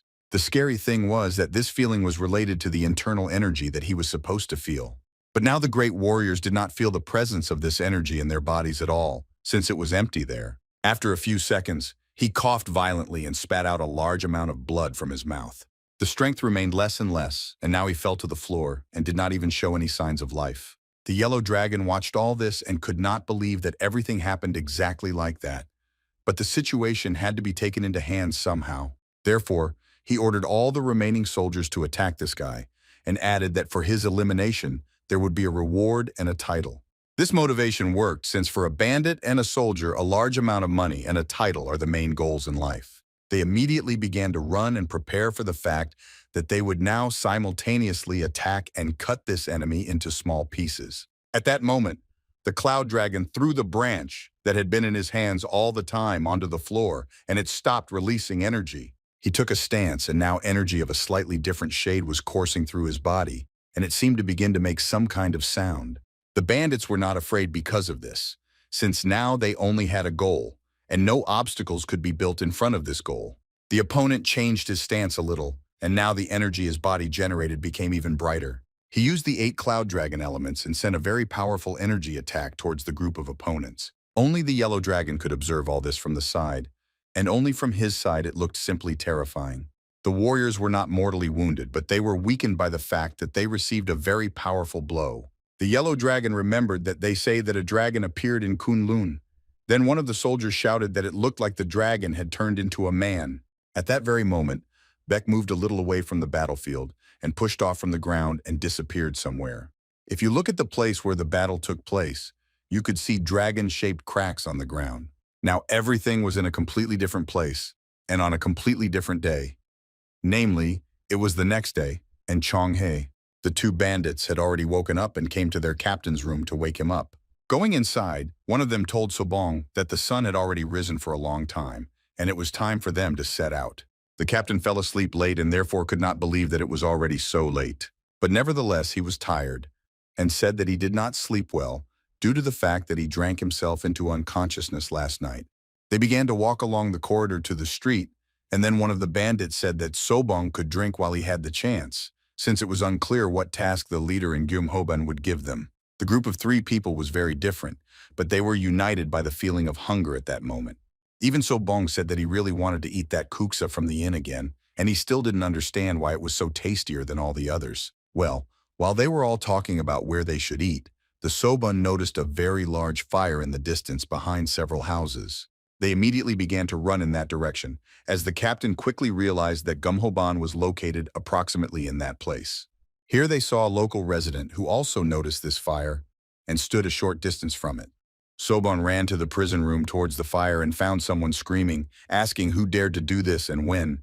Then the stranger said that the news was late, but he heard that a dragon had appeared in Kunlun. The captain assumed that he was talking about the faction of 4 dragons, but the stranger said that in fact, they say that a man turned into a dragon and swept away the other 3 factions.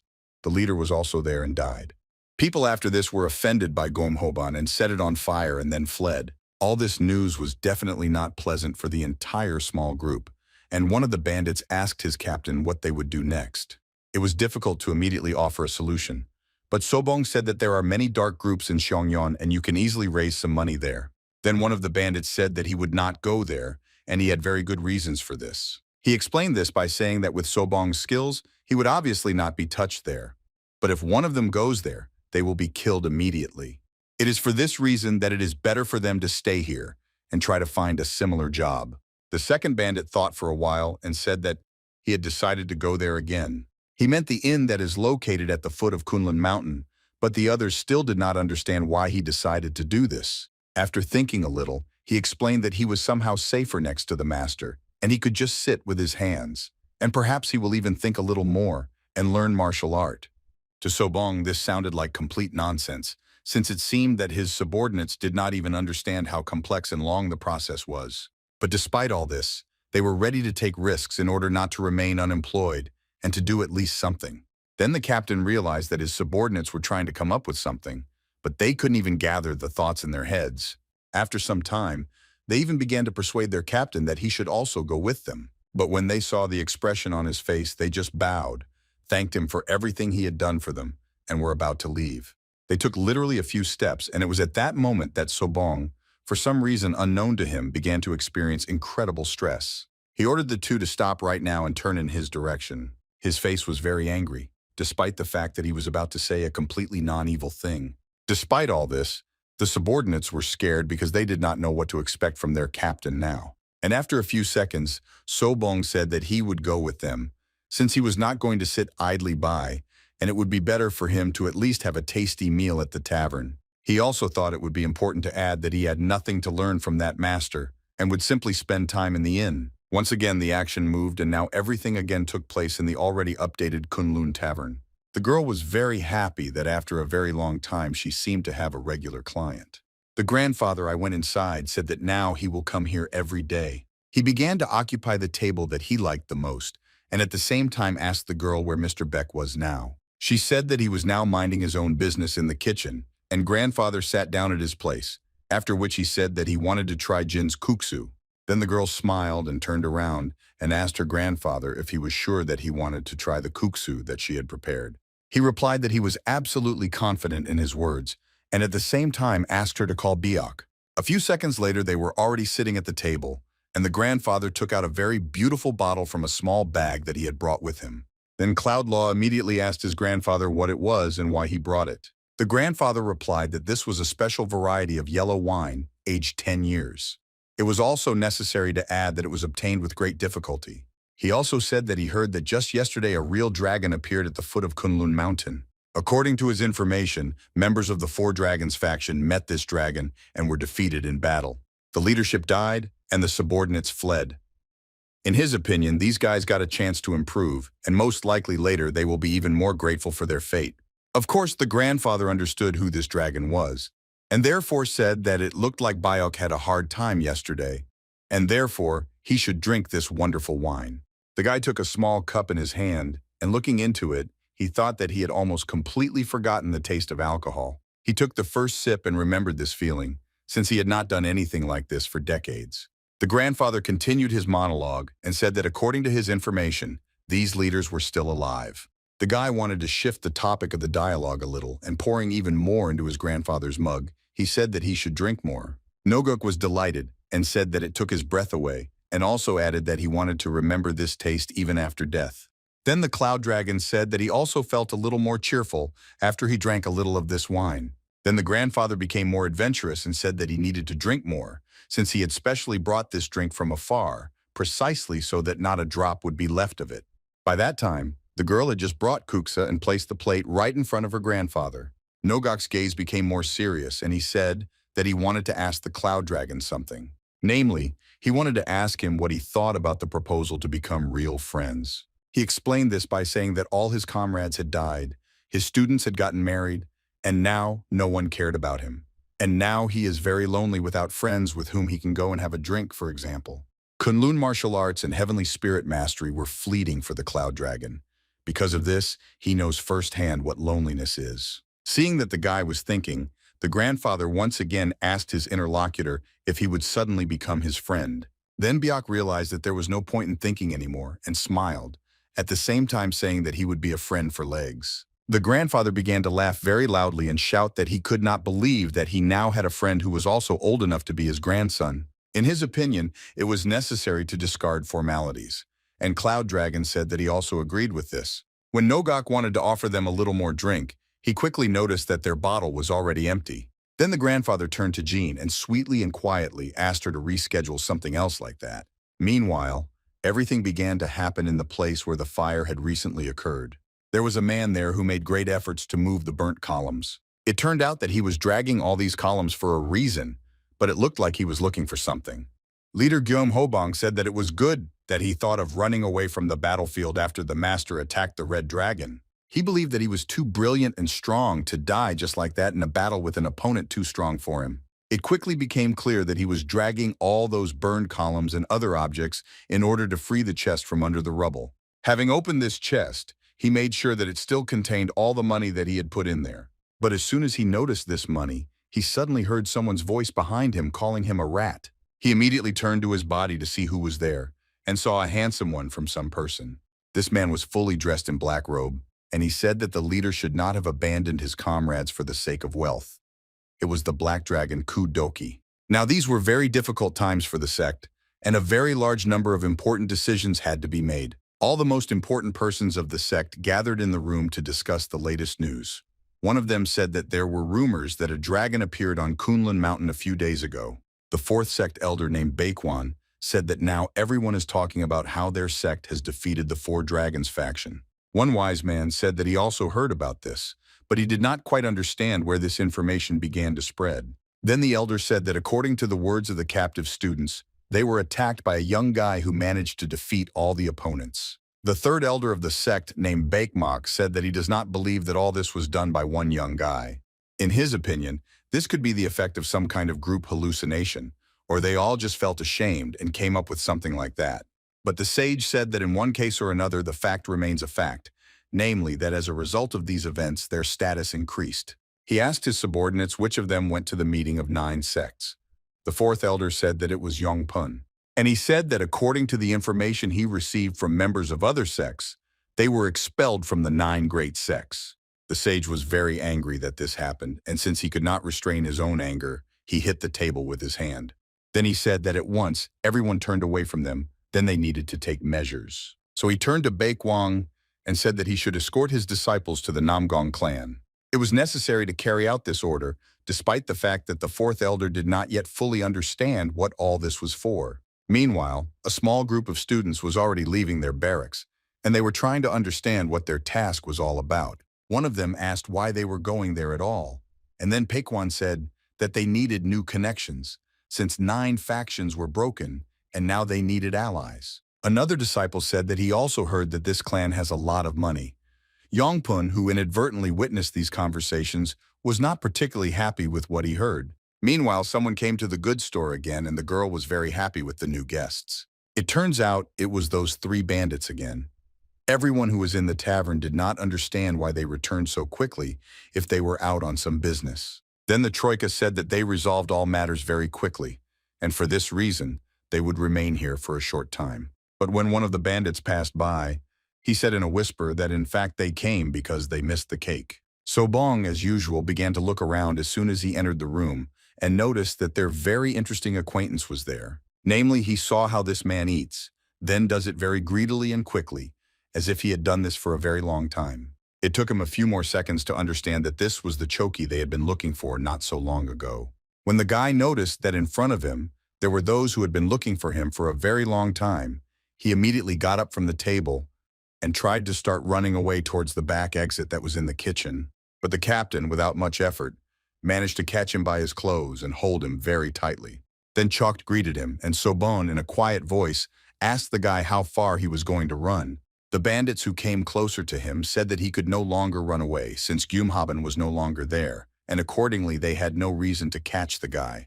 But nevertheless, the captain decided to remind them that Choka managed to cause a lot of trouble to their group, and therefore they will have to pay for it, which I thought for a bit, and then turned my head towards Jean, who was just doing something in the kitchen, and ordered 3 kuksu for this table. Then the girl looked in his direction and said that she thought it would be better to add a portion of dumplings to this order. The captain hugged Choki very tightly and said that he would pay for dumplings, kuksa, and their week's accommodation in this tavern. While the group was talking, someone began to approach them, and the bandits immediately took notice of this. It turned out that it was none other than the Cloud Dragon, who after such a short time was already bringing them food on a tray. Then they all looked at Bayok and greeted him in unison. Choki took this situation as an opportunity to escape. In fact, everyone greeted the master except the captain himself, who for some reason was scared. Now before their eyes, right on the table, there were 3 delicious servings of kuksu and as many as 4 dumplings. Then Beck smiled a little and said that he added a little more because he analyzed the situation at their table. He added another dumpling because there was still a 4th person at their table. But very quickly it became clear that Choki had disappeared somewhere, and the bandits did not look for him, as they were very hungry. Sobong looked around again to see if Choki was somewhere here, but now he was most likely already at a great distance from the tavern. It was necessary to look for him, but this matter was not so important as eating kuksu while it was still hot. Some time passed, and right next to the inn it started to rain quite heavily, and it had been raining for a long time. A small group of people approached the tavern and decided to go in, since this rain had already completely tormented them. Jean went straight to the entrance and asked the new guests how many there were, and of course greeted everyone. Kunlun Sek came inside, and the 4th elder said that there were 4 of them in total. When the girl asked them what they wanted to try right now, he replied that it didn't matter to him at all. Then she decided to list everything they had, but suddenly stopped when she saw a familiar face among the guests. She greeted Young Pun, and he said that he was glad to meet him, and especially glad that the girl recognized him. All his brethren from his sect were surprised that he was already here, and he only said that he dropped in here on the way after the gathering of the 9 sects. Everyone sat down at the table, and then Young Pun said that the most delicious dish here is guksu, and they should order 4 servings for everyone. Time passed, and the rain still did not want to pass, despite the fact that it was already falling with a much less weak frequency. The food was already on the table, and of course it was brought here by none other than the Cloud Dragon. Even though she and Young Pun didn't greet each other, the 2 of them still looked at each other and just nodded silently. One of the sect members asked Young Pun why he was suddenly so noble, and he replied that he owes this tavern since the time of his last campaign. The food was indeed very tasty, and the rest of the sect quickly understood why their brother liked it so much here. Young Pun, meanwhile, was thinking that martial arts were amazing, but the elder's kuksu surprised him more and more each time. The bandits at that time were also sitting at the next table, and of course, in addition to simple conversations among themselves, they overheard what the sect members were talking about. They mostly talked only about how delicious the food was here, and it was impossible to extract anything useful from the word at all from their dialogues. Sabon, meanwhile, said that as far as he knows, it was the Kunlun dragon that trampled the 4 dragons. But from the conversations of these people, it was clear that they knew absolutely nothing about it, especially when one of the sect members asked the master if he knew how much the Namgong clan earned. He replied that in fact he did not know the details, but somewhere he heard information that they receive approximately several thousand every day. Also, it was rumored that in Anhui province, everyone had trading rights everywhere, and this was not comparable to the 9 sects. The master said that they sit in the mountains all day long without money or rice, and for this reason, no one knows them. For other sects, everything is different. Other Kunlun sect fighters said that they hope to be fed again upon arrival. After some time, they also began to discuss more sensitive topics, namely that they would have to form an alliance with those people. But the master quickly realized that there was no point in talking about it here, and turning to his subordinates, he said that the rain had stopped and they should leave. The girl quickly heard this and ran up to the master to say that he had 8 nannies.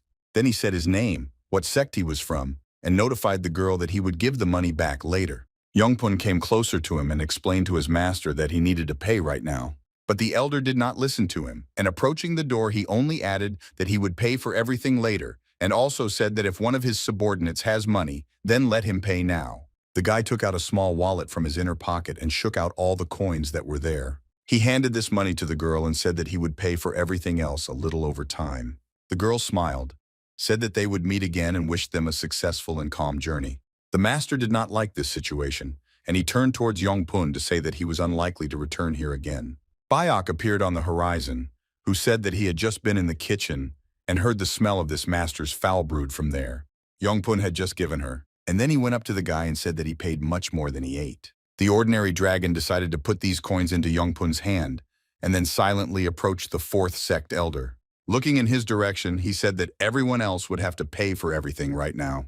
Then the subordinates immediately began to shout at the cook, asking him if he knew who they were and shouting that they would not give anything away. At this time, the bandits began to laugh quietly because they understood that it looked like these guys were in a very bad situation and they were wondering how they would solve this situation. The Cloud Dragon's face became more serious, and he told the guests that in their inn they did not feed for free, and they did not give food on credit either. Then the master gave the order to his subordinates to teach this cook some good manners. While he was waiting for his subordinates to attack this cook, he suddenly heard a familiar voice behind him. Turning around, it turned out that it was Nogok, who greeted the cook as his friend and said that he had missed him in just a day. Then Bayok said that he had a little work to do, so now grandfather would have to wait at the table. The fourth elder of the sect, in turn, approached his grandfather to greet him. The grandfather tried to remember the name of this man, and after a few tries and a second, he made the assumption that he was Pekwang. The rest of the subordinate masters also bowed and greeted the elder. After all this happened, Beck led everyone inside to the street and told them to follow him. The elder, meanwhile, still could not understand whether he and Nogok were really friends. Then Cloud Dragon told the three guests that if they couldn't pay, they would make more tables. The elder of the sect at that moment did not understand at all what this cook even meant when he said such words and pointed to the big stone. It was especially strange when Beck said that he would cut this boulder so that they could work with the material. Just one movement and energy gushed straight towards this stone, which had been directed for a very long time and in a stream. Members of the Kunlun sect, meanwhile, laughed because they decided that it looked like they, along with Nogok, were just local madmen. But after a few seconds, they heard a crash from this stone, and this made them stop laughing instantly. Inside this large wave, which cut it into several almost equal parts. At that time, Yongpun sat down at the table at which there was already an old man, who at the same time greeted him. Grandfather was wondering why his brothers were behaving so strangely, clearly not like members of a once great sect. The guy didn't even know what to answer to this, since he himself didn't know the answer to this question. Meanwhile, his brothers were on the street and observed real miracles. As they listened to Cloud Dragon ordering them to make a table out of this stone, they couldn't help but feel a sense of shock. The elder of the sect could not understand how this could happen, and only now he realized that all those tables in the tavern were made of real stone. Beck outlined the rules and said that one kuksu is equal in price to one table, therefore they only need to make 3 tables in order to leave here. Moreover, he added that the table should be so smooth that even a child could not get hurt on it if he really wanted to. When one of the clan members said that this is impossible since they are not sculptors. Then the Cloud Dragon said that in this case they will not leave here. Grandfather, who was watching all this from his desk through the open door, said that it seemed that the Cloud Dragon was slightly angry. The action moved briefly to another place, which was hidden high in the mountains. On his throne sat a black dragon named Kudoki, who spoke with the leader of Gumhoban about why he abandoned his brothers and fled. The man tried to explain himself, and said that he apologized for his cowardice, and added that then he was only thinking about his safety. The Black Dragon didn't care at all about these words, and so he simply asked the leader who did it. The Kunlun were behind it all. His voice began to tremble even more when he said that, in fact, it was not the masters from the Kunlun sect, but the cook from the Kunlun Inn. Then he also added that although it sounds strange, he already told the Yellow Dragon about this once, and he didn't believe him either. The Black Dragon needed a little more time to think about everything, but the only thing he wanted now was to stop seeing this coward in front of him. Therefore, he ordered his subordinates to immediately grab him and take him away from here as quickly as possible. His voice became quieter, and he told the Gomhoben leader that he could not forgive him and therefore he would have to die. The man constantly shouted something and said that he would give up all his property in exchange for his life. But the Black Dragon was not very interested in this, since he already had at hand the same chest with all the money of the leader of the Gumhoban. It was not clear whether he was lying, since a truly ordinary guy would hardly be able to eliminate 3 dragons at once in one battle. But also, before he heard this information from the leader, He thought that there were several opponents there, and they attacked his brothers in a group. Meanwhile, the members of the Kunlun sect tried very hard to cut the stone evenly. One of them guessed that in order to cut a stone, you need to take a sword, wrap its blade in a thick rag, and stand in a stance. After this, you need to use the skill of standing as a pillar and put a very large amount of effort by pressing on this stone. With one movement, the sect member managed to cut this stone into two parts with his sword. He turned his head towards the master and said that he should also try something similar. But in response, the master only exhaled all the air that was in his lungs and said that of course he was not going to do this. This is because he, as the fourth elder of the sect named Baikwang, will not tolerate such treatment. After the master said this, he turned around and slowly began to walk further and further from the inn. When one of his subordinates asked what he would do when Bayok found out about all this, he replied that he simply wouldn't find out, and that's all. One of the members of all of you said that he would still go to see what the master was doing, and then he would return. He came close to the tavern to look in and see what was happening inside. With just one eye, he managed to see that Yongpun was sitting at the table along with the cook himself and Nogok. Then he returned and told everyone else that this was their chance, since they were chatting, and he would definitely not notice that they had run away. The master gave the order to his subordinates to hurry up, since it was impossible to hesitate now, and they needed to run as quickly as possible. One of them asked what to do with Yonpun, and then the master replied that he seemed to like it in this inn, so he should leave without him. Meanwhile, Cloud Dragon was talking to her old acquaintance about whether he was making progress. He replied that he had not forgotten what the master taught him and now he trains every day.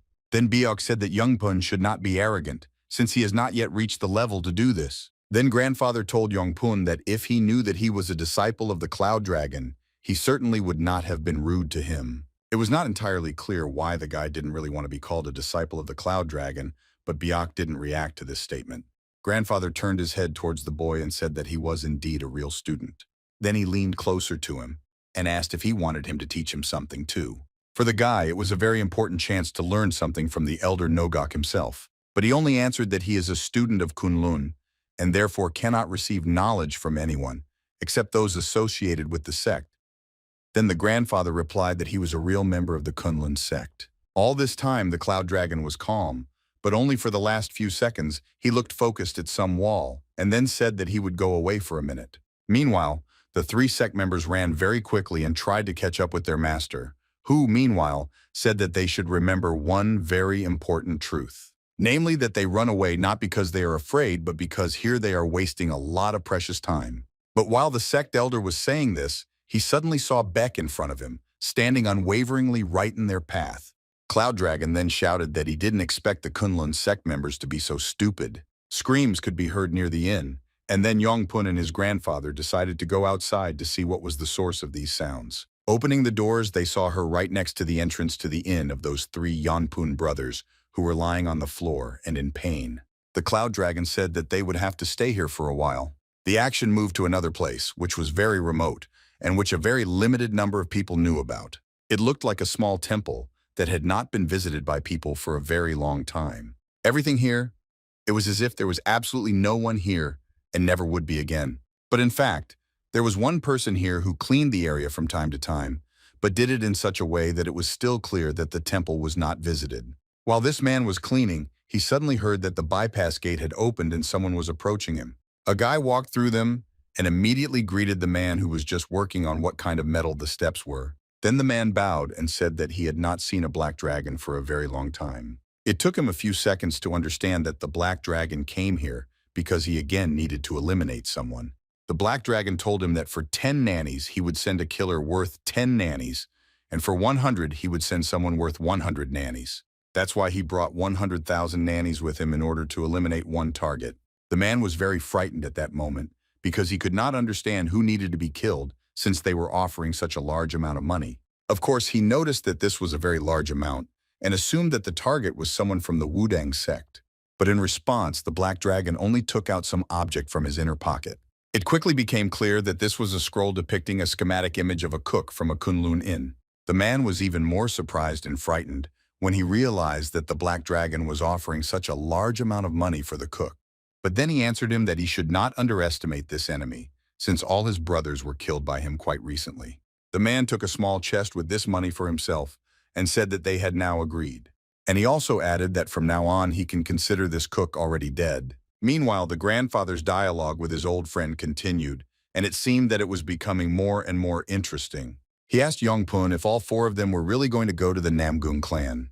He didn't even have time to answer anything when he already said to Gog that it was better for him to go on his own, since if he goes there with his master, he will only disgrace himself.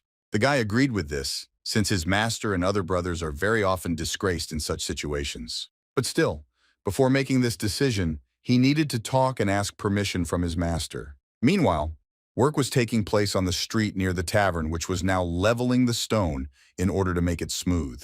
The sect members were very happy that everything worked out for them, and they weren't even particularly tired. They constantly suggested that their master also try to do this several times, so that they would finish faster. He was very proud and very reluctant to help them, despite the fact that they really needed to finish faster in order to get to their destination. After some time, the subordinates said that they were already very hungry and would soon die of hunger. Then the cloud dragon, who was just passing nearby, approached them and said that no one forbade them to eat. They were very happy that they could actually eat, and one of them said that they would just have one kuksu each. But Beck warned them that after the meal, they would have to make 2 more tables in order to pay for it.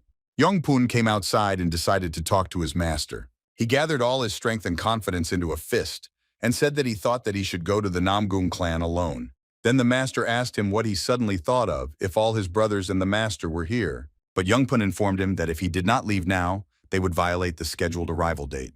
The master was very unpleasant that his subordinate believed in himself and was now insolent and humiliating him in front of the rest of his brothers.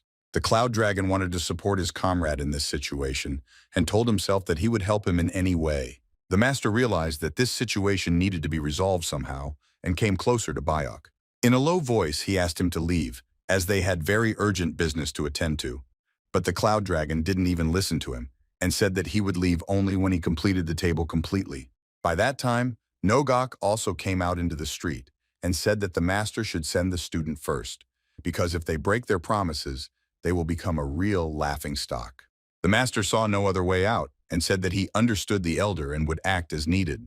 Yongpun thought for a while and said that he was leaving and needed permission from his master. When the 4th elder of the sect named Baekwan said that he allowed it, the guy really left, and for some reason his brothers were jealous of him. Meanwhile, on the other side of the city, training was taking place, right in one of the largest training halls. In this training hall, there was a very large number of weapons which differed in style. And right in the middle of this room stood a man who was just getting ready to start his training. In addition to the various weapons and types of weapons, there were also many simulators that are also used for these purposes. The man was focused and looked at his target, which was a special wooden simulator. Using one of his secret techniques, he was able to lift the axe that had been lying on the floor all this time, and the weapon began to levitate in the air. Just one movement of his hand was enough for him to have this axe behind him in a few moments. One more moment, and this axe flew at a very high speed towards the target and stuck right into the wooden part of the training apparatus. Then the man pushed off very strongly from the place where he was standing and began to run at an incredibly high speed. At the same time, he lifted into the air a large number of different weapons, which also hovered in the air for several seconds. Then all these weapons flew at high speed towards the target when the man moved his hands there. A second later, they were all sticking out of the simulator, and each of them hit their target in one way or another.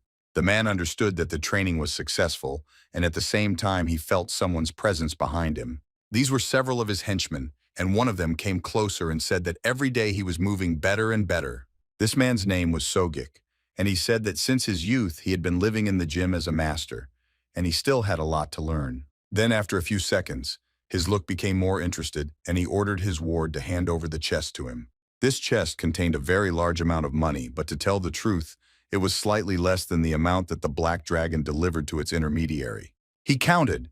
The man realized that there were 70,000 in the chest, which means that the customer offered 100,000 for completing this task. The assistant said that nothing was known about the cook from the inn, given that Kunlun people are always together and there is no connection between them. He also told his commander that the owner of the inn is Jin Plow, who is 19 years old and lives without a family. He also spoke about the defeat of 3 dragons in battle. There was a short pause, after which the ward said that Master Nogok also comes to the tavern every day. The man knew well that Nogok was one of the best masters, and decided that before eliminating the cook it was worth exploring the situation a little.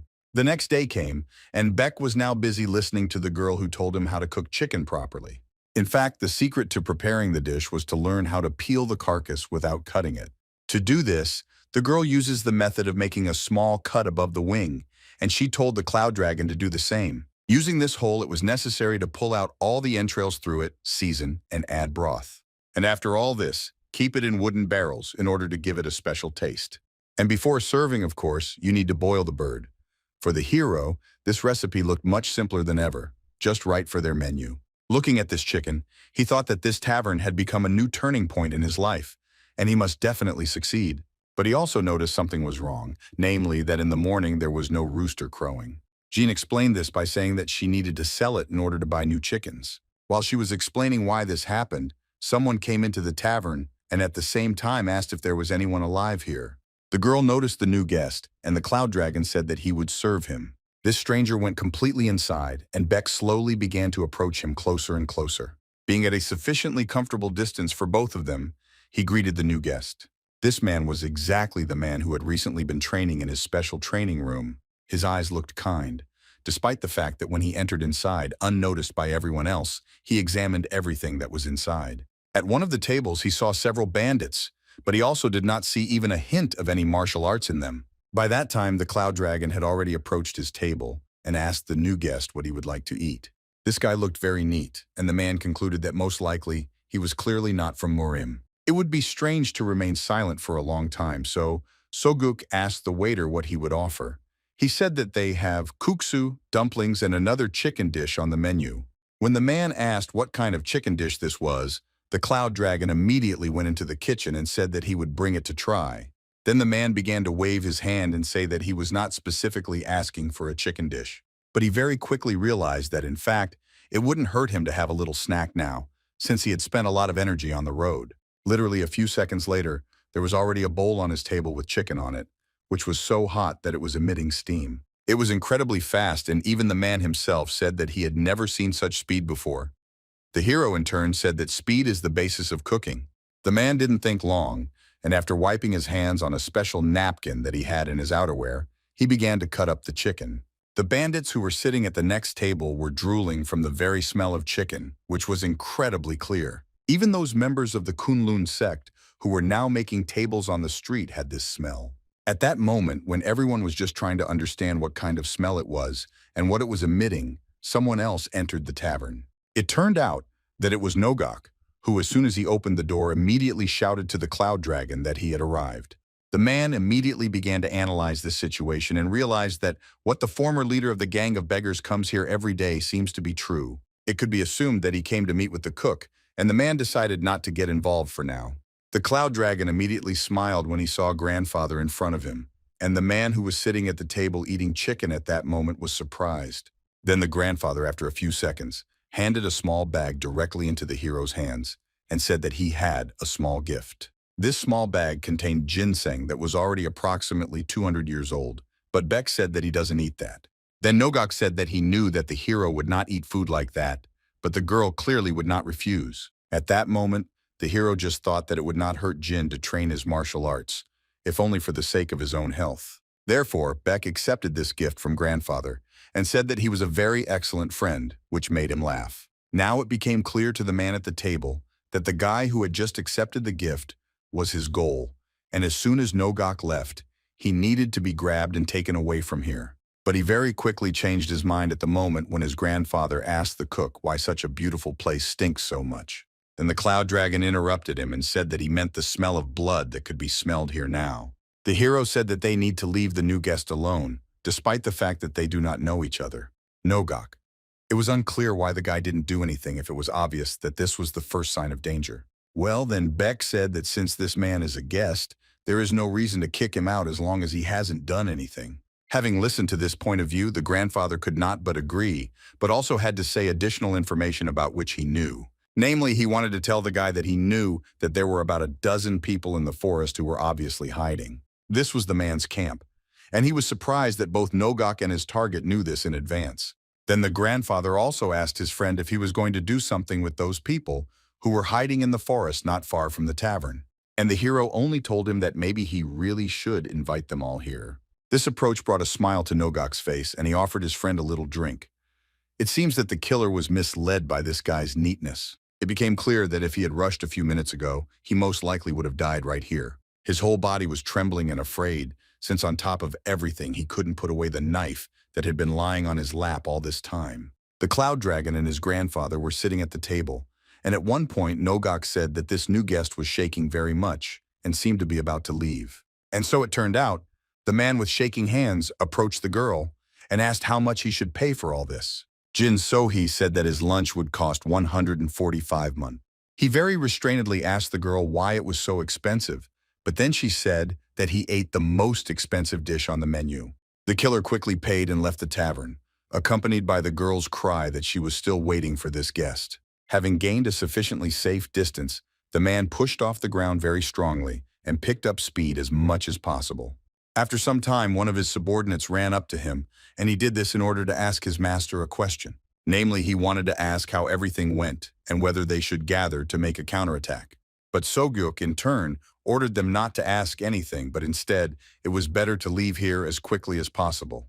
In order to understand what happened next, you need to move back a month and move in space to the Tian Shan Mountains. These places were truly fabulous, as the nature here was truly very amazing. There were no settlements here, and people rarely walked here, but everything changed when, among all this nature, a frantic scream was heard.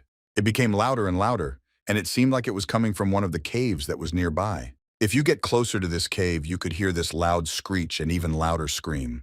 Right at the end of this cave, there was a man who was in a state of shock, and because of this, he was screaming loudly. His hands were chained to the rock, and his entire body was emitting purple energy. But literally after a few minutes, he stopped screaming, because the energy stopped leaving his body and he stopped feeling pain. A smile appeared on his face, and he said that he was pleased with himself since he managed to pass all 3 levels. It was the best blood demon in the magical arts named Kujachion. He was the leader of the Heavenly Demon Temple and the master of 100,000 demon minions. But this man was dissatisfied with his position and wanted to conquer the world. Did heaven change his cruel desire? By the end of his life, he got what he wanted. Namely, the skill of the heavenly demon. His hands fell upon the best teachings of the central plane, left by the heavenly demon, the founder of the magical arts. After painful closed training, only the 3rd technique of the heavenly demonic sword remained. Now, after learning the first technique, incredible changes have occurred in his body. He had undergone a complete bone transformation, and now his body was much stronger than the strongest stone. When he mastered the 2nd Great Destruction technique, he turned back time and was able to easily control it. He started with the rejuvenation technique, and thanks to this, he was able to regain his youthful years. And finally, he managed to master the 3rd technique, which turned out to be elusive. But also with all this power came negative effects. For example, he now didn't even remember his real name. It was necessary to deal with all this and somehow get out of the situation. So he strongly strained his hands in order to destroy the shackles on them. Jashon, I don't even remember why he was chained and who even dared to do this. But the most important thing was that now he could move freely, and now there was an incredibly beautiful world in front of him. Coming out of the cave, he saw a light that he had not seen for many years. And when he finally did it, when he went out into the street, he could not understand what he was even going to do here. But despite all this, he felt the most powerful internal energy in his body. With just the small amount of energy that he could release from his body, he was able to move half a kilometer forward from that cave in one leap. And this brought him incredible pleasure, since ordinary people, of course, cannot move like that. The landing was also incredibly soft for him, and he used this landing to push off for the next more powerful jump. This jump was incredibly long, for many kilometers. The guy didn't even understand that he was so carried away by the 3rd technique that he lost his memory. Jashon flew for a whole month and enjoyed his movement. He did not get tired of it for a very long time. Further actions have already moved to the present time and moved across space to the Kunlun Mountains. The killer gathered all his subordinates in one place and said that everyone should listen to them now very carefully. According to his observations, the inn cook who was their target is a monster never seen before. Sogik also added that he is not going to undermine the trust of his customer, so this mission cannot be abandoned. At this time, someone appeared right next to his subordinates and asked the killer what he was muttering there. This stranger was the best blood demon in the magical arts, and he asked those present if they had food.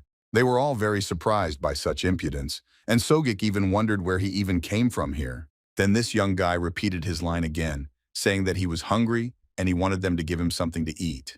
They immediately began to attack the intruder, and at the same time shouting how dare he even talk to them like that. This attack was very unexpected, and at the same time, but due to the fact that Jiashong could control time, such an attack lasted a very long time for him. He had enough time to hit the slegonets on the ground with his foot, and thereby free a large number of stones from under it. These stones flew at the opponents at very high speed, and each of them eliminated at least one. Soguk simply watched all this in surprise and could not believe that over the past half-day he had met several monsters at once. It was simply impossible to believe that there was a master who had just eliminated a dozen professional killers with just one stamp of his foot. He asked his opponent what he was doing, but it was more likely not a manifestation of rage but of fear. Then it was the stranger who said that success had come to him. After 30,000 attempts, of course, Soguk didn't even understand what this even meant. The stranger decided to explain everything, and said that he woke up and began to jump from the top of the mountain, and then realized that this was the Tian Shan mountain, and he had so much fun that he jumped 30 times.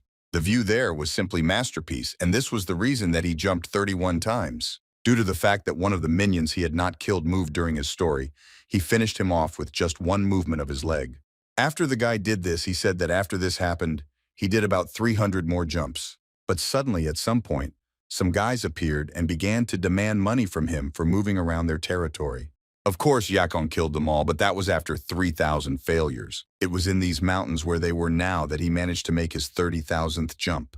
All these stories tired him, and he seriously looked into Sogjik's eyes, and after that he said that he could die of hunger. He also didn't like the fact that this killer was pointing knives at him out of fear, even though he just asked for food. Using his most basic tactics, Soguk pointed several swords at him that were left on the corpses of his subordinates and ordered him not to approach. But seeing that he was getting closer and closer, he pointed all these swords directly at the enemy. None of these knives reached their target, as the stone wall turned them all into a pile of metal, and some straight into dust.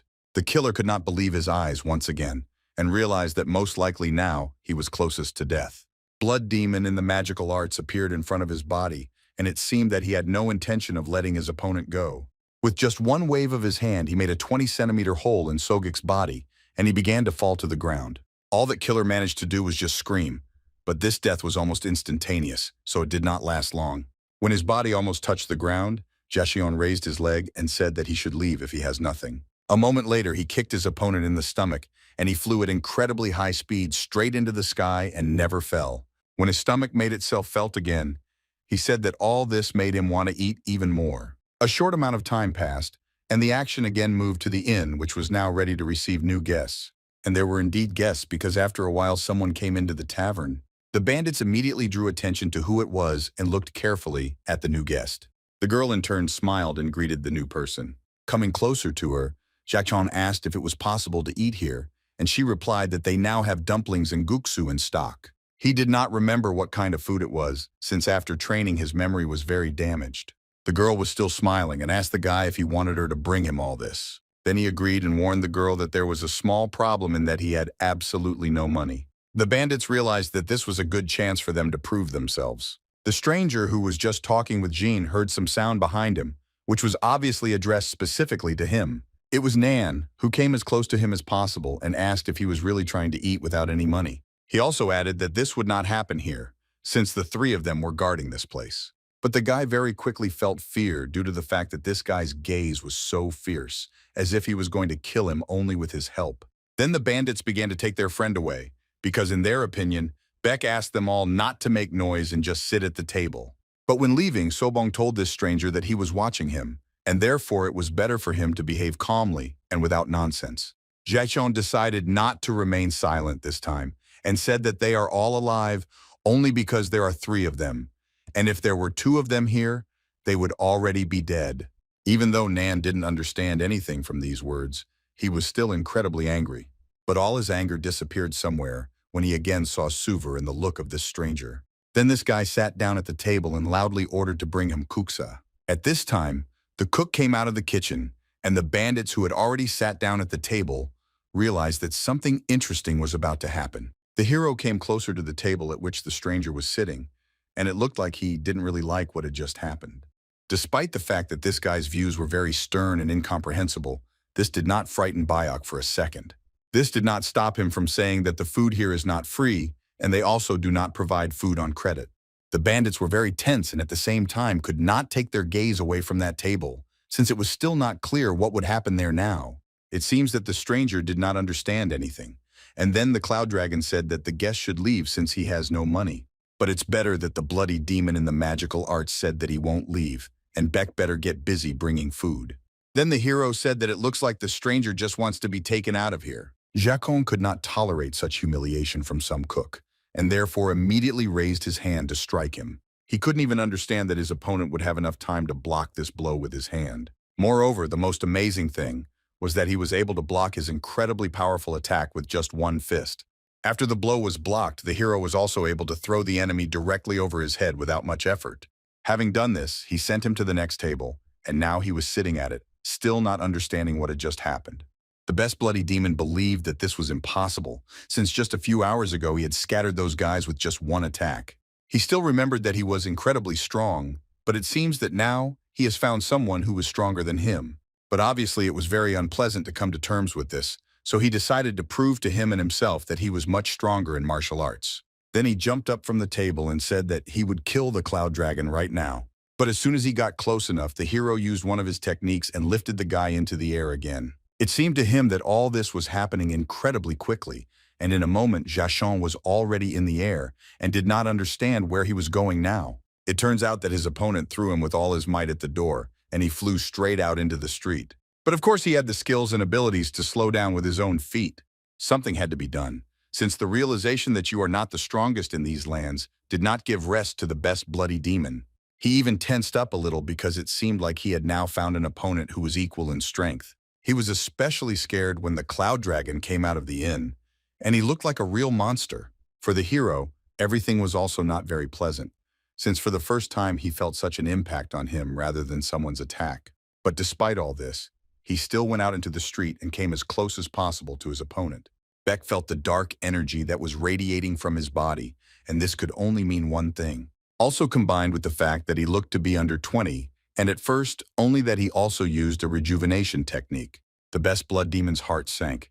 Every time an opponent approached him, the feeling was unpleasant. Now, when the Cloud Dragon stood right in front of him, the hero asked the stranger who he was. The realization that the guy could die now forced him to honestly answer this question.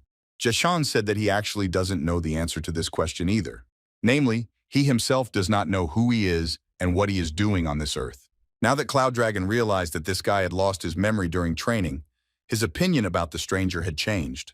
His voice became rougher, and he asked Jacon if he was hungry right now. When he nodded, Beck turned his back to him and, going inside the tavern, ordered him to follow him. Just a few seconds later, on the table at which this stranger was sitting, there was already a bowl of kuksu. Of course, the best bloody demon asked what it was and why it was standing here. Then Beck said that it was kuksu, just as he ordered before they fought.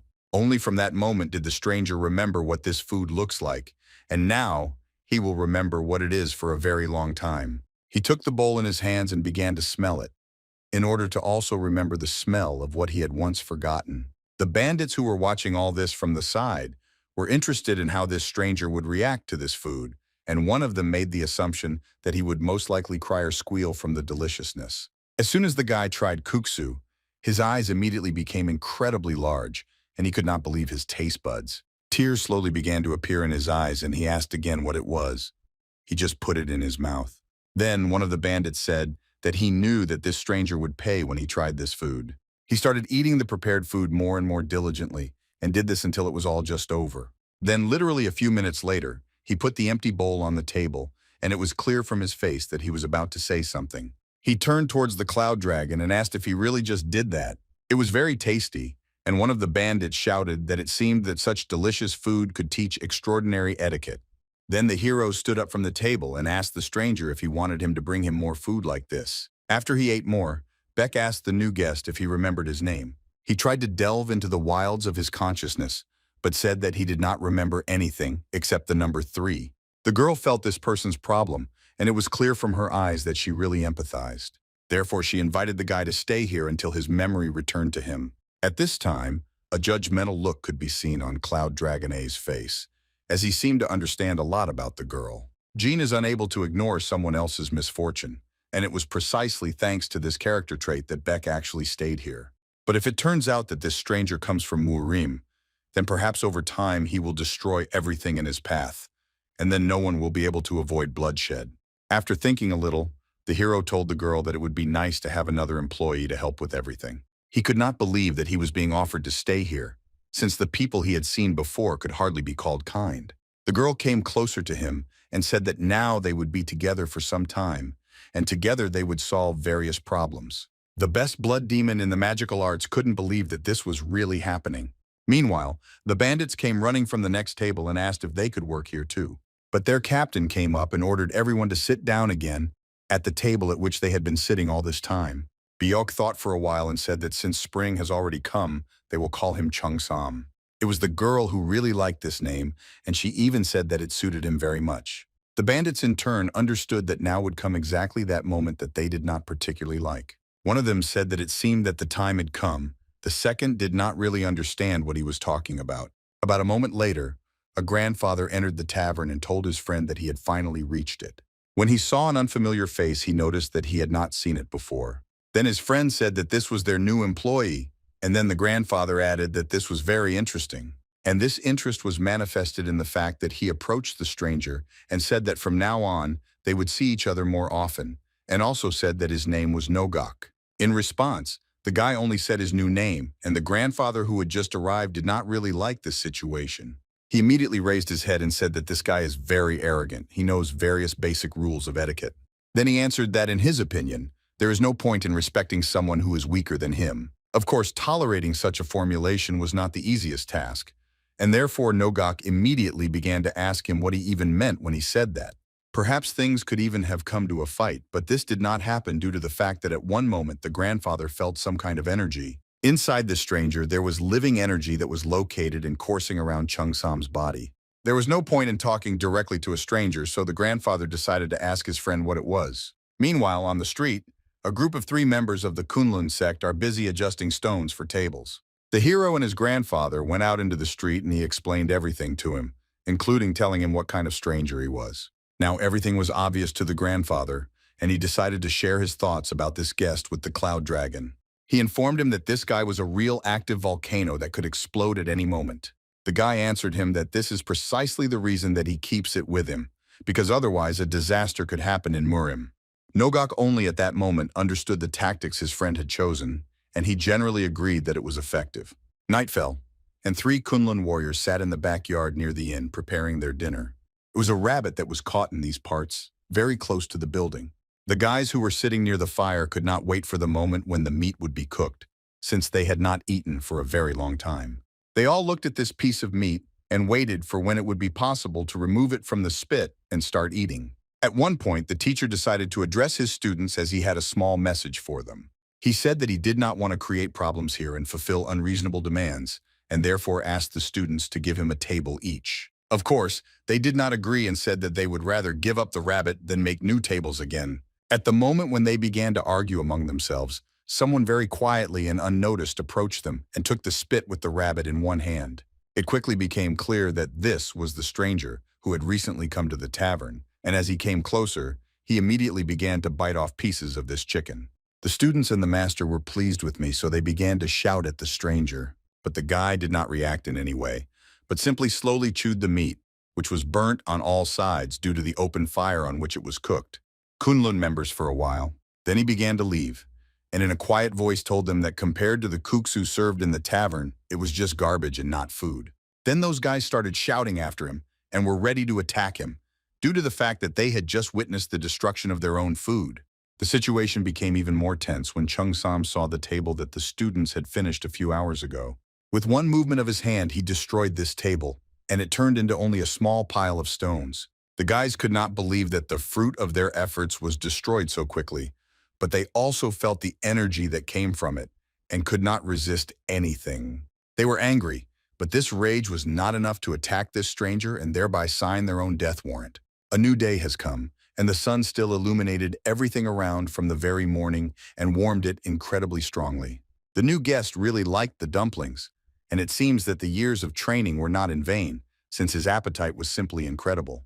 The grandfather, who had already arrived, said that it would be good if this guy was a guest and not someone who eats for free. Jin told Bayuk in a low voice that since this guy doesn't pay, they can't provide him with food and housing and will soon suffer losses. In general, Nogok agreed with this and added that if things went smoothly, then the money would increase. The ordinary dragon thought a little and analyzed all the words he heard from these two and was also ready to express his opinion. The hero said that he thinks it is better to have another employee, a smart person who can increase their sales. The girl didn't quite agree with this idea and asked the hero if he was really sure that they needed to hire more people when things weren't going well anyway.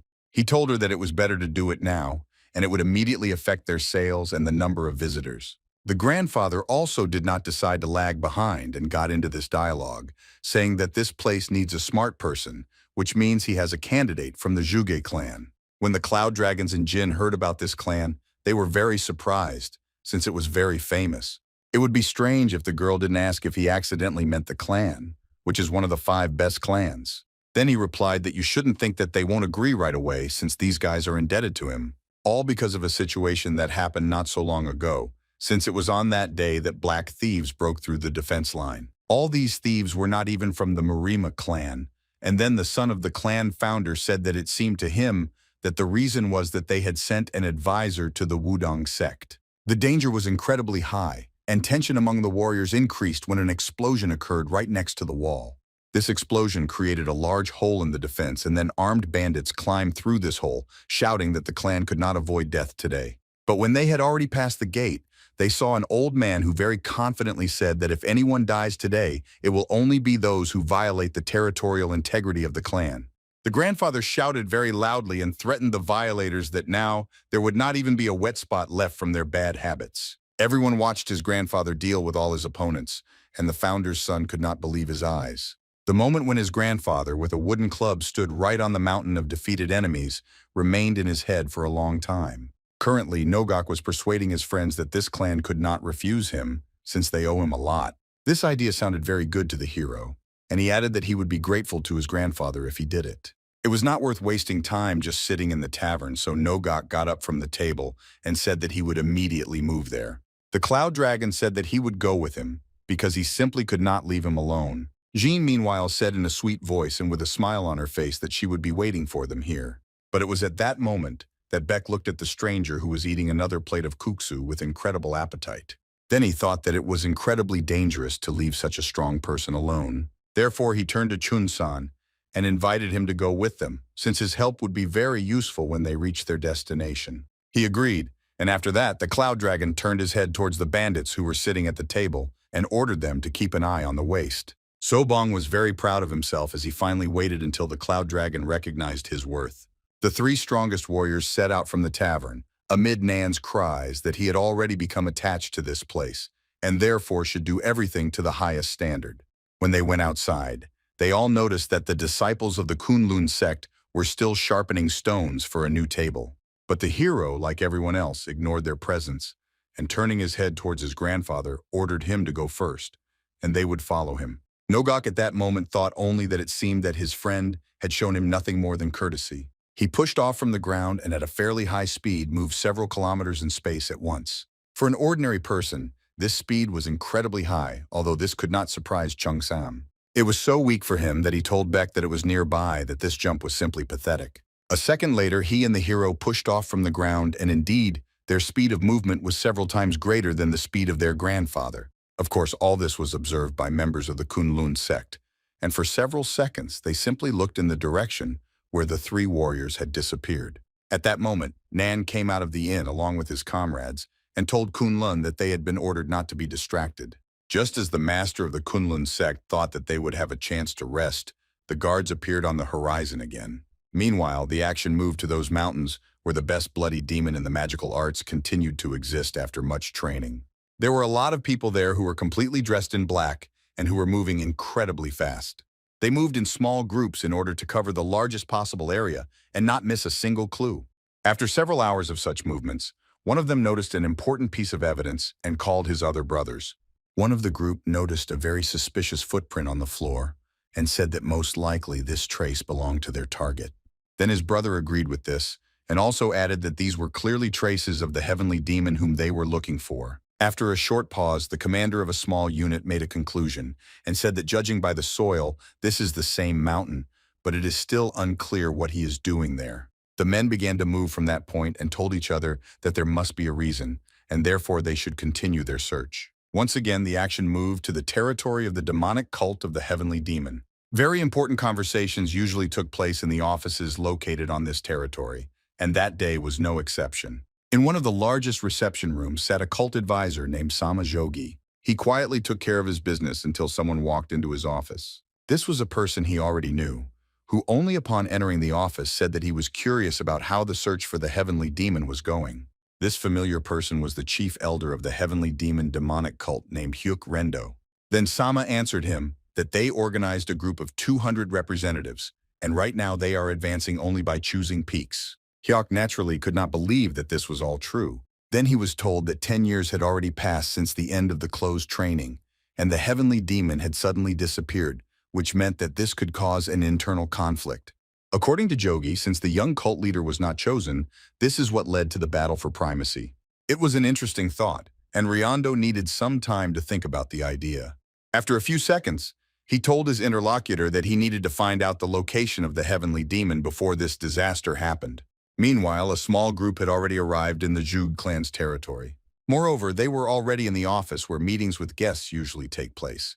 The head of the clan immediately recognized Mr. Nogok. The grandfather greeted him, and literally after a couple of minutes of conversation, he said that he had a small request for the head. But the head interrupted him and said that he would see these two for the first time. So he boldly suggested that most likely these were Nogok's students. Then the grandfather laughed and said that this was a good joke, but in fact, these were his real friends. And the head of the clan could not believe these words, since Nogok had never been friends with such young guys. At that moment, a servant approached the head and said that the tea was ready and brewed well enough. When he nodded, the girl walked up to the table at which the guests were sitting and poured tea into small cups. Then Chung-sam asked the hero in a quiet voice what it was. Then the cloud dragon immediately said that it was a drink that was prepared using the leaves or roots of various plants. Just 1 second was enough for Chung-sa to drink a full mug of hot tea without even showing any reaction. But after a moment, steam came out of his mouth and he said that the drink was very strong. The head, meanwhile, was trying to get rid of the thought of the strangeness of this friend, Nogok. It was not clear how they were able to make friends with such a strong elder, but there was also an option that was that these guys simply mastered the rejuvenation technique. While they were silent, the grandfather boldly told the elder that he needed them to provide him with a person. He immediately became interested in what kind of person we were talking about, and his old friend answered him that they needed someone smart. He made the assumption that they needed some kind of smart military man to guard some facility, but Nogok said that this was not so.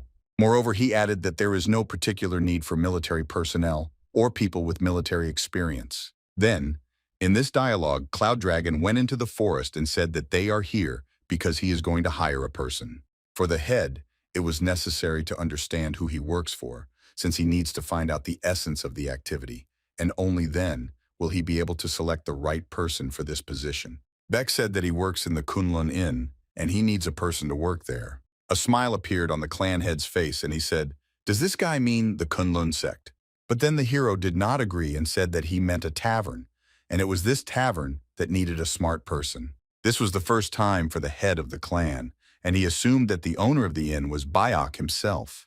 Then he answered him with a straight face that he was not the head of the inn, since it was managed by another person, and he was just a cook. At that moment, the head of the clan was in a mess in his head because he thought that in front of him was a master of the rejuvenation technique, but in fact, it was just a cook who came here and demanded a person. The grandfather saw the face of the head of the clan and realized that he was very stunned after what he heard. Something had to be done, since it is obvious that in the state he is in now, he would never agree. Therefore, Nogok told him that, in fact, things were not very good in the tavern, and for this reason they came here for a smart man. Since rumors do not lie and there are a lot of similar people in the Jugi clan, they came here for such requests.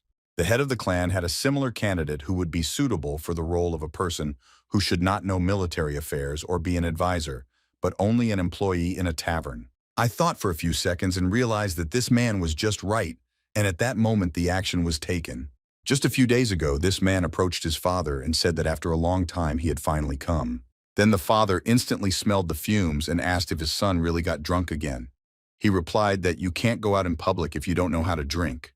The father immediately ordered his son to keep his mouth shut and remain silent when he was so guilty. He immediately remembered that he had given his son the task of exterminating the rats in the basement, so he asked whether this task had been completed. The son was a little ashamed, but he still said that he could not kill rats since they were alive, and therefore he came up with another method. He took his father outside and said that all the grains were in the barn on the second floor, and the problem is that there are some rats that think of climbing poles. Therefore, due to their new invention, now rats will not be able to rise higher, because if they stumble upon the disc that he placed on the post, they will immediately fall to the ground. At first, the head of the clan found this solution creative and quite effective, but he didn't like the way the disc looked, so he asked his son what it was made of. He replied that he kneads the soybean paste and then gives it the desired shape. The son immediately received a blow to the forehead due to the fact that his father did not like such an answer. He shouted that his son did not even think that they could eat this paste from a rat, since it would not become an obstacle for them. The father became incredibly angry and began to shout about what else he didn't like was that his son was saving the family money to build a house this spring, although everyone was saying that there would be a drought. Well then, the son told him that this month was the most convenient opportunity for this, but Dad didn't even want to listen to it. His voice became much quieter, and he added that he was already ashamed of his behavior. Moving to the present day, one could see how the head of the clan was thinking about who to give as a candidate. And a few moments later, he told his grandfather that the best person for this matter was his youngest son, Seomyeon. Meanwhile, the son was not at home and was sitting in one of the taverns that was in the city. And in this tavern, a very loud cry was now heard that they would under no circumstances serve customers on credit. The waiter approached his son point blank and said that until he pays for everything, he shouldn't even think about leaving. Right behind this guy, you could hear two men talking about one of them going to the restroom. Then the manager of this tavern, one of his acquaintances, said that he needed to go to the restroom. Now the two of them sat here and talked about various topics that were important to them at that moment. The son came up to them and with his hand unfastened exactly 7 nannies with a bunch of money. Leaving them, he also said that the rest should be divided up for you at your own discretion. After this, the son approached the waiter, who had just shouted at him, and said that there were just 7 nannies here. The son went home, and on the way, it was difficult for him to even move his legs. Upon entering, his father said that he could smell that he had been drinking again. But while the son was walking along the road, he came up with an excuse, and therefore told the father that he was very worried about how he was working for their family, that he could not sleep properly, and eventually went to drink. But instead of starting his favorite reprimand, the father said that he did not even think about the deep feelings of his son. He was incredibly shocked when he heard this and asked what he meant. Well, the father didn't answer anything but simply asked how old he was this year. Then the son was a little surprised and said that he was only 21. Without thinking twice, the father said that this means that his son will have to leave the house, since one of his friends needs to become an advisor. But the son did not want this. So I will remember his words to his father that Somyeon still has very few abilities. The father said that of course he remembers these words, and at that moment Soman thought that he was behaving very strangely. It was not yet clear whether he could cope with this role or whether it would only end with him tarnishing the name of his family. His dad had a smile on his face and said that everyone has the right to make mistakes, including his son. Seomyeon didn't like this, and he also added that his father said that people could suffer under the command of a stupid military man. In his head, this was an argument that one should not make mistakes while risking human lives. But the father, with a smile on his face, said that no one said that someone's life would depend on Seomyeon. When he said that this would not happen because he was going to the Kunlun Tavern, he was incredibly surprised. This was the place that the father wanted to tell his son about, and for some reason he did not stop smiling when he talked about it. He also explained that this business was not doing well and that is why they needed a new employee. Semyon, meanwhile, was still thinking that since he was going to such a tavern, it means he would have to help them with trade with the help of his modest abilities. It was completely unclear what was going through his own father's head right now, and this drove his son into even greater panic. It became even scarier when he raised his fan and said that this tavern is a place that his son often visits, so let him perceive it as a vacation. There was no more time for dialogue, so the father and his son left the room and began to move towards the group. At the same time, leaving, Dad told Shomyeon that they were already waiting there. Right next to the entrance to this office stood 3 of the strongest warriors, and the power that radiated from them frightened his son very much. With a frightened face, he said that he did not know that Nogok owned this inn. Dad replied that he does not own it, but in fact the main thing there is the man to his left. Then the father came closer to the cloud dragon and warned that in front of him was his son, who was still very young, and therefore he asked him to take care of him. He also whispered to the hero that it happens that he might do something strange, and therefore you need to be careful with him. Realizing the situation Somyeon found himself in, he was very scared and began to think about what awaited him ahead. Now everything lined up for the young guy so that his father said that now he will serve Bayok. The son realized that he needed to introduce himself, so he came closer to the cloud dragon and said his name, and that's how they met. But in fact, in Seomyeon's head now, there were only doubts that such a young man could hardly manage an entire inn. It was morally very difficult to leave his home, which the guy had not left for many years, almost his entire life. His face became more cheerful, and he said that he did not want to leave his father here, but then he said that he should not worry about him. Seomyeon was not ready to give up, and therefore added that he could pack up, leave, and take the wrong path, but then father said that he was sure that this would not happen. He kicked his son closer to the group and once again asked Nogok to follow him and not let him be offended. Now Seomyeon was in completely different conditions, and he remembered well the moment when he left the gate, and his own father ordered him to achieve success and glorify their family. This moment was very difficult for his psyche, since nothing like this had ever happened before. He immediately fell into depression because he did not know what would happen next, and the future was unclear to him. Just leaving the gate, he fell to his knees and wished his father a long life. When Dad left the gate, he only thought about the fact that otherwise he would never have been able to let go of his own son. It was also a difficult moment for him. Seomyeon didn't know it, but in the summer of that year, there was a flood. However, thanks to the dam he built, there were no casualties. And rat-proof poles spread throughout the entire territory, and now they did not bother residents. Meanwhile, the group began its movement, and now there was one more person. While moving, Seomyeon thought that he couldn't so obediently trail behind everyone, and he needed to pretend that he needed to go to the restroom and run away at that moment. Therefore, he caught up with the cloud dragon and told him that he got drunk yesterday, and that's why he felt nauseous, and accordingly he needed to go to the restroom. Beck did not give consent. He argued this by saying that there was very little left, and therefore he could be patient very calmly. The guy didn't understand what he meant, since it takes about 3 or even 4 days to get to Kunlun from here. No one reacted to these words, but Nogok suddenly said that there was no one nearby and they could start. At that same second, the cloud dragon grabbed Seomyeon by the outer clothing and warned him that he might now feel the slightest dizziness. At the same moment, he pushed off the ground with incredible force and began to move at high speed over incredibly long distances. The speed of movement was so fast that Seomyeon couldn't even understand for a few seconds what happened and where he was now. But literally after 10 seconds, he realized that he was now in a state of flight. It was very scary, and he began to scream loudly because he did not understand why everything was happening this way. Along with the incredible stress, his stomach also began to hurt, and every time the cloud dragon pushed off the ground, it hit him in the stomach. For just a few tens of seconds, the entire talk group moved step by step until they finally arrived at their destination. When they landed on the ground, the guy began to feel even worse than he had a few seconds ago. The cloud dragon looked at him and said that, as he had promised, the move took less than he most likely expected. Such rapid movement in space made Seomyeon feel sick, and everyone who stood nearby felt it. They decided that they would not go into the tavern for now, but would wait until this guy got a little better. Half a minute later, he was finally able to raise his eyes and see the inscription that was right next to the entrance to the building. Now it has become obvious to him that this is the truth of the Kunlun Mountains, and in front of him is really a real inn. He decided to approach the cloud dragon and ask for more information. According to his assumption, the tavern is a cover to prepare an army here. But the boy told him that his task was to simply attract people here. When he asked what kind of people he meant, Nogok got into the dialogue and said that he meant guests when he talked about the need to attract people.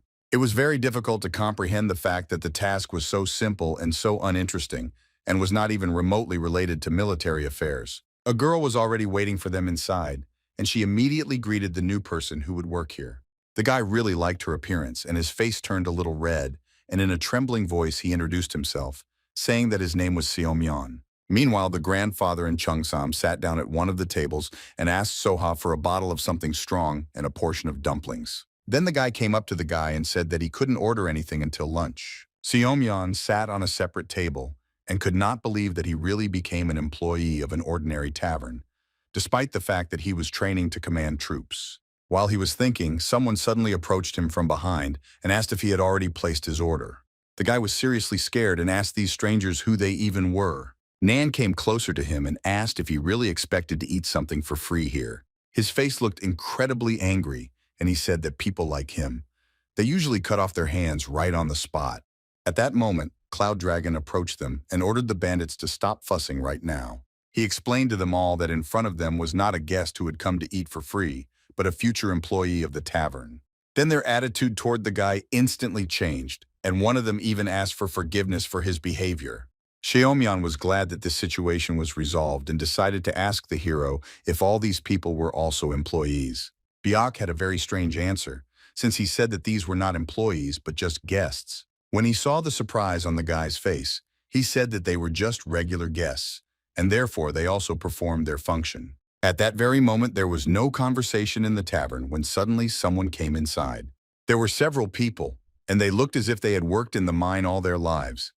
These were members of the Kunlun clan. The guy was very surprised when he saw all of them, because he didn't know that people could even look so tired. When this group came inside, they sat down at a nearby table, and several of them laid their heads directly on it. Then the master of the Kunlun sect asked the Cloud Dragon if they could drink a little, and he replied that the water in their establishment was free.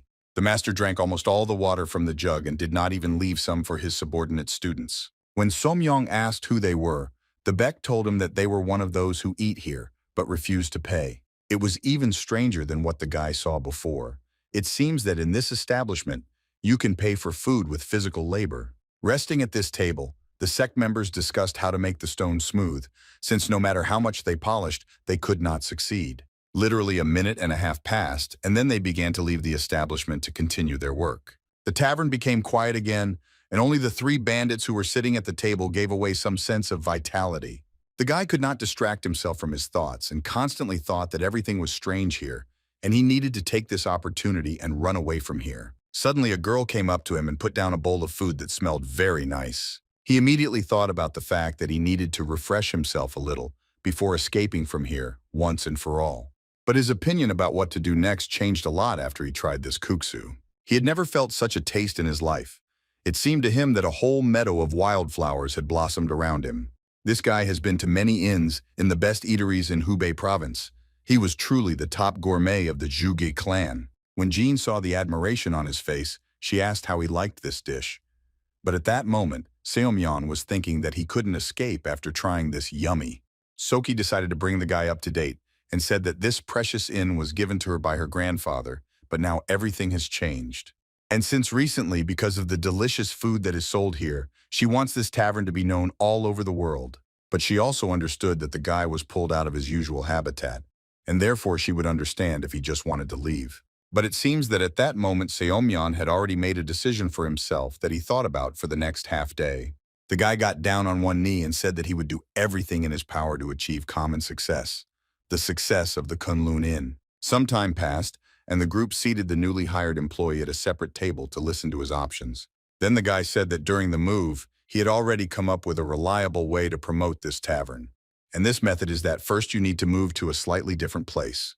With capital, things will go uphill. And if they open a tavern on a busy street, then guests will flock there, even if the food is not tasty. Since a tavern is not just a place where they sell food, but also a place where you can spend the night or get the necessary information. But Cloud Dragon said that the owner of the inn already has no capital. Plus, this is a precious place that she inherited from her grandfather. For this reason, you only need to work here. He did not voice this reason, but the third reason was that this place also meant a lot to him. The girl, meanwhile, thought that she knew that Mr. Beck thought very deeply, deeper than everyone else in this room. Then the guy thought a little and said that if they insist on their terms, it will be a little difficult. After a few seconds of silence, he added that if they implement what he is now talking about, then the Kunlun Inn will become better in Cheonghae. This idea was brilliant in its own way, but first it had to be explained to the general public. The first point for Seomyeon, in his opinion, should be rumors, and how people will communicate with each other and integrate their inn into their conversations. Regardless of the method, they need to spread the word about the existence of the inn and everything connected with it. The main thing is to do it in a very provocative way. It must be said that Danya is simply delicious and that she can make you swallow your tongue. He also suggested saying that sick people are immediately healed after trying this food. The girl panicked when she heard this, because she said that it was a lie, and that this guy seemed like a real scammer. Seomyeon's face, and the guy said that they all just need to impress people, and this is not called fraud, but advertising. For legs, all these words sounded quite convincing. And the Cloud Dragon, meanwhile, decided to ask the guy what exactly they should do first. The guy said that they should start their marketing activities with leaflets. Grandfather suggested drawing a map. Well then, Seomyeon said that all the locals already know the Kunlun Mountains, so you just need to write the location and also add on the leaflet that all the food is free. Grandfather didn't like this idea, and even said that this guy was not hired to ruin this place. The guy explained everything, said that dumplings and coke are everywhere, so no one would want to overcome this path for the sake of these dishes. Well, if they are free, then that's a different story. The idea is to make only the first portion free, and then make people pay for another one. The bandits agreed with this idea, since the kuksu prepared in this tavern is addictive, and he can eat 15 plates in one day. They even said that with such advertising, things would go uphill, and it is clear that during this period they only need to sell kuksa and dumplings. The idea sounded good, and Cloud Dragon decided to ask the girl what she thought about it. She replied that she liked this strategy. Seomyeon looked confident, especially when he said that he would do the sketches, and then Mr. Chung-sam would help him make about 5,000 sheets. But the look of the best bloody demon in the magical arts made it clear that he did not want to be ordered by this guy.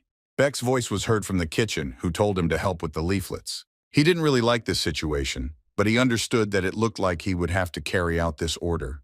And in order not to remain a loser, he turned to a group of bandits who were sitting at the next table and said that they would also help him. The guys said that they were just regular guests, and therefore were not obligated to help.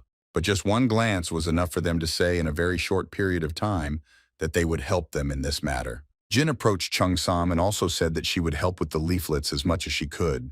While they were talking to each other, Seomyeon had already made sketches and showed everyone what the leaflet should look like.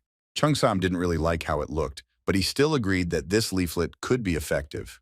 The bandits sat down at their table and began to slowly rewrite leaflet after leaflet, making them as similar as possible. One of them told his friend that it looks like he doesn't know how to write and just redraws what he sees. Nan was the most literate of them and knew how to write, but he still couldn't believe that he was now just writing leaflets.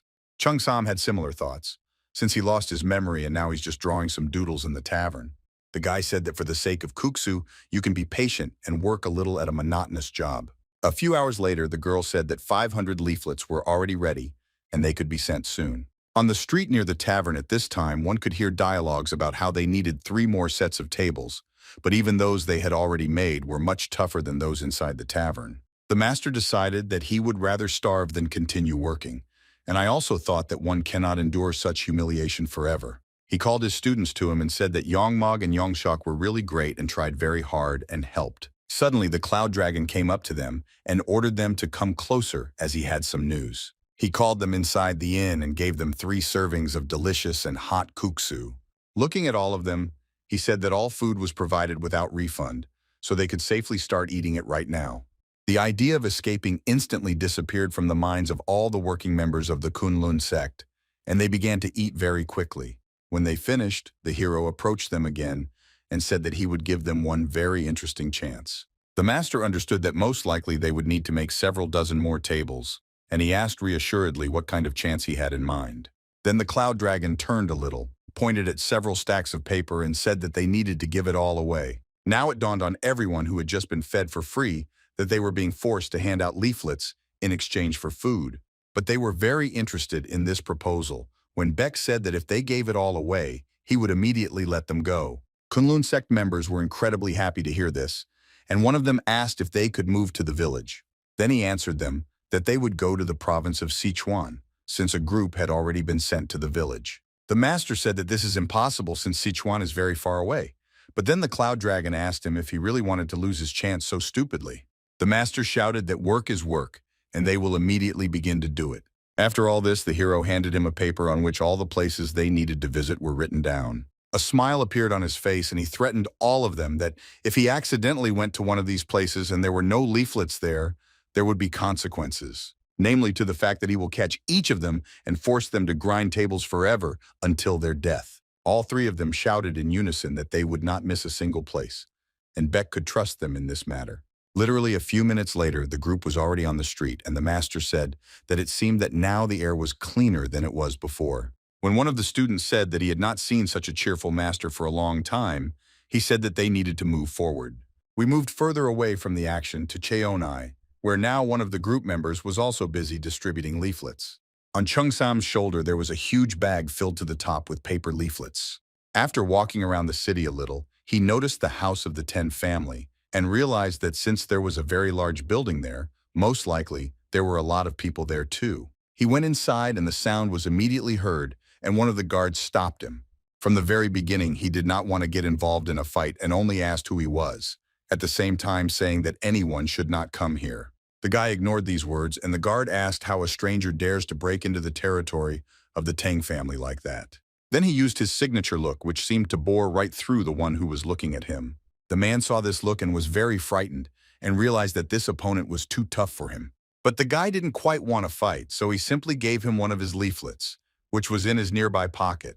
The man read it, asked what kind of Kunlun tavern this was, and shouted after the guy that it was impossible to continue moving. Several guards rushed out to meet this guy, and they asked how far he planned to go further.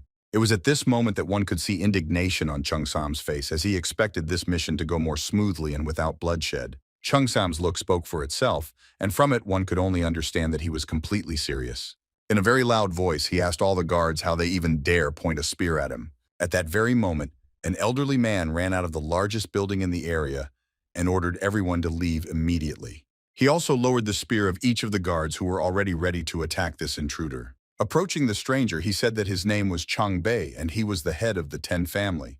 Then, of course, he asked what brought the stranger here. Having received no answer, he continued, saying that his soldiers did not recognize him as a master and therefore made a mistake. Thus, he asked for forgiveness. This stranger had an exciting power that he felt, and so he did not dare to let his guards attack him. The guy who was a stranger didn't answer anything, but simply dropped the bag that was behind him on the floor. Then he got into a fighting pose and began to circulate energy through his body, and very soon it left him. This energy carried the leaflets that were in the bag in different directions, and at first it seemed that they were flying in some unknown directions. But very quickly, everyone who was on the territory of this family received a leaflet that flew straight into his hands. Including the head, received one of these, and was very surprised that this master had such an interesting skill. When he read what was written there, he realized that it was an advertising leaflet for the Kunlun Inn. The guards talked among themselves and could not believe that everything there was now really being sold for free. A few seconds later, that stranger had already disappeared and began walking around the main square talking to passing people. He couldn't understand who it was and what it all meant, since it was very difficult to guess that Chung-sam came here because of the beautiful gates. Meanwhile, the guy was already walking along the main street and noticed a brothel. The idea of going there and handing out leaflets to everyone never left his head. Biok, meanwhile, he was in a village that was not so far from Kunlun Mountain. Despite the fact that there were not many houses here, there were plenty of people here, and they walked along the central streets and went about their business. Cloud Dragon also walked along these very streets and asked passers-by to take one of his leaflets. He looked very convincing, and therefore everyone who passed by did not refuse to take it. Some of them didn't even understand why they were doing this, as if something was controlling them and forcing them to help Biok. Such a distribution was unexpected for them, but despite all these factors, they still took these papers and carefully read what was written there. After some time, the Cloud Dragon approached a house near which not a single adult was visible, which was atypical. Right next to the entrance, there was a young boy sitting there who, with the help of a fan, was trying to fan the fire so that the kettle would boil. Coming closer to him, the hero asked the boy why he was brewing the broth and where all the adults from this house had gone. At first, the guy didn't want to answer anything because he didn't know this man, but then he realized that he didn't feel any danger around him. The boy replied that his father went to work in the spring and still hasn't returned, and his mother died a long time ago. Grandma is now inside and sick, so he borrows medicine. This story seemed very surprising to the Cloud Dragon, and he told the boy that he was a real fellow. His name was Kwan Mupyong. Of course, the hero wanted to help him in this situation, so he asked the boy to take him to his grandmother. A few moments later, Beck entered the room where the grandmother was lying on the bed, and it looked like she was sleeping now. Going inside, in a quiet voice, he asked her for forgiveness and said that his name was Biok. The grandmother was immobilized and said that she did not know who it was, and also added that she could not turn around. Then the hero entered the room, came closer to her and put his right hand directly on her head. Then he raised his hands over her body and said that illness occurs when the harmony of yin and yang is disturbed. Because of this, the grandmother cannot eat properly, and every day she became worse. Some energy from his hands was redirected to the body of this grandmother, and then he said that now she can move.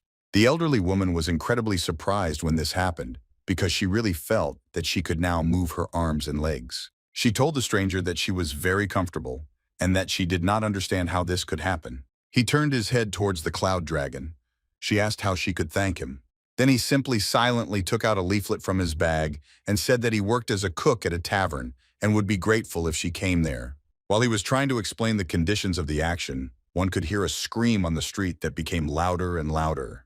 It turned out that it was a certain man who was looking for Quan Chan, and it seems that this Quan Chan owed him money. His scream stopped getting louder, and the source was getting closer. It seems that his debt amounted to 5 nannies, and he was also not very happy that he also had enough money for medicine. Byuk came out of the house and asked the stranger who he was to break into a house where there was not even the head of the family. He decided that in front of him was one of the relatives of his debtor, and therefore he decided that he should repay the debt. This situation did not suit the Cloud Dragon at all, and so he asked the bandit who he was. It quickly became clear that this guy is not local since he doesn't know the group T-Bomb from the village of Namro. A smile appeared on the bandit's face, and he said that they destroyed Gyumhoben in the village of Puno, and therefore this village will also soon become their property. Well, there wasn't even a hint of a smile on the hero's face, especially when the bandit once again demanded money from him. All the hero did was silently bring his hand to the blade of the man's swords. And then with one click he broke this blade, turning it into a pile of iron pieces. The man could not believe how this could all happen, and for some time he simply stood in shock. Then for some reason his assistant also came closer to Byok, and after that the hero took their heads. A moment, and they were already kneeling in front of him, and the hero didn't even have to use force for this. Then he took out his bag, which still contained a very large number of leaflets, and an idea came to his mind. He told the boy and grandmother that he would feed them kuksu and dumplings for free, so they could come to the Kunlun Tavern. The guy was incredibly happy about this offer, and already hoped that his life would finally get better. But the Cloud Dragon ordered the bandits to take him to their leader. Without getting up from their knees, they began to move on the ground, although they themselves did not want it. The boy just looked at the leaflet in his hand and tried to remember the name of this tavern where he needed to come. Meanwhile, the action was moved from a large wooden house that was located far from this village. A small group of people knelt before the head, and one of them said that if he raised the protection fee, they would starve and would not be able to pay their debts. The head, while chewing a piece of meat, asked how many people this man has in his family. He answered in a trembling voice that he had 4 people in his family if you count him. The head was not satisfied with this answer, and so he decided to ask this man if he knew how many people he had in his family. Since, taking into account those who are on the street, he has 58 people here, and he also has to feed them all. He started shouting that he didn't even dare to complain about the size of his family, since how to feed 3 mouths is not that difficult. At this moment, 2 of this head's subordinates fell to the ground right at his feet, and from their faces it was clear that they seemed to be not very happy about this meeting and felt nothing more than shame. Raising his gaze, the head saw a cloud dragon in front of him who, with a serious expression on his face, asked him if he was the local leader. These 2 subordinates slowly began to get up and at the same time apologize for their weakness. Then the hero once again asked the head if he was the leader of this group. At that moment, the head couldn't even believe how this stranger dared to put on airs in front of him. The thought crept in that he might be a civil servant. After a short time, he said that his name is Toksakon, and he is none other than the leader of the group, Taebom. After listening to this, the hero said that today his group was disbanded, and now it is not doing what it was doing. After this, the head asked this stranger if he was a government employee. Of course, Cloud Dragon only said that he was not a government employee. This situation brought laughter to the face of the leader, and everyone who stood nearby also understood how it would all end. They immediately started laughing because they understood that an order would now follow, after which it would be very fun. They immediately started laughing because they understood that an order would now follow, after which it would be very fun. And so it happened. The head gave the order for everyone to take out their swords and cut this intruder into pieces. Everything looked very good at the beginning, and the warriors simultaneously attacked the enemy with their swords. But just a few moments later, everything didn't go according to the plan in the leader's head. Crowds of soldiers scattered in different directions and immediately fell to the ground. The impact of the ground was so strong that some of them broke bones in several places. The leader was furious because he did not understand what was happening here and why his entire army fell to the ground in a second. Moreover, when the bandits tried to get up, they began to spit blood. Then the hero explained that he had destroyed their internal energy, and now nothing would interfere with their lives, and they should continue to behave decently. In parallel with the explanation of what had just happened, he began to approach the leader closer and closer. Having come close enough, he directed the energy into his hand and leaned it against the man's stomach. Within a few moments, the leader felt some liquid in his mouth that came from the intestines. He immediately spat out a very large amount of blood onto the floor, and his body slowly began to fall. Then Beck came closer to the men who were asking for money and said that he had heard their story and hoped that now the bandits would not bother them and they could live carefree. The men really wanted to thank their savior and asked him where he came from. He answered his name and also handed it to one of the leaflets and said that he works as a cook in a Kunlun tavern. The action moved to the tavern where a rather positive atmosphere now reigned. Everyone celebrated the fact that all of them were able to distribute a very large number of sheets. In particular, Nogok praised the Cloud Dragon for the fact that he managed to distribute absolutely all the leaflets, and he did not bring back a single one. Then a smile appeared on his face and he added that most likely there would be a lot of people here tomorrow. Seomyeon was also incredibly happy and said that he also thought that their plan worked and tomorrow it would really be impossible to get through here. In honor of this, the grandfather decided to pour him a glass of a special drink, and he naturally did not refuse. The new day arrived, and when the sun was already at its zenith, the doors to the tavern opened for the first time. When they opened, everyone was already prepared for the fact that after the first visitors, even more would come. The first man opened the door slightly and asked if this was really a Kunlun inn, and if they really served free food here. The girl was already standing near the entrance with Seomyeon, and they greeted all the guests in unison. A queue had already formed near the tavern, and people were talking among themselves about whether food in this place is really absolutely free. But even though they doubted that everything would be free here, the idea that they needed to come in did not leave them. Inside there was already a very large number of people who were ordering mainly kuksa. Seomyeon was busy receiving new customers and also listening to their orders before passing them to the kitchen. Byuk, meanwhile, he tried as much as he could to prepare the dish as quickly as possible. He did it quite well, and the food could stay hot for a long time and was cooked in less than 5 minutes. Chung Sam, in turn, was busy walking between the rows and handing out special plates of dumplings.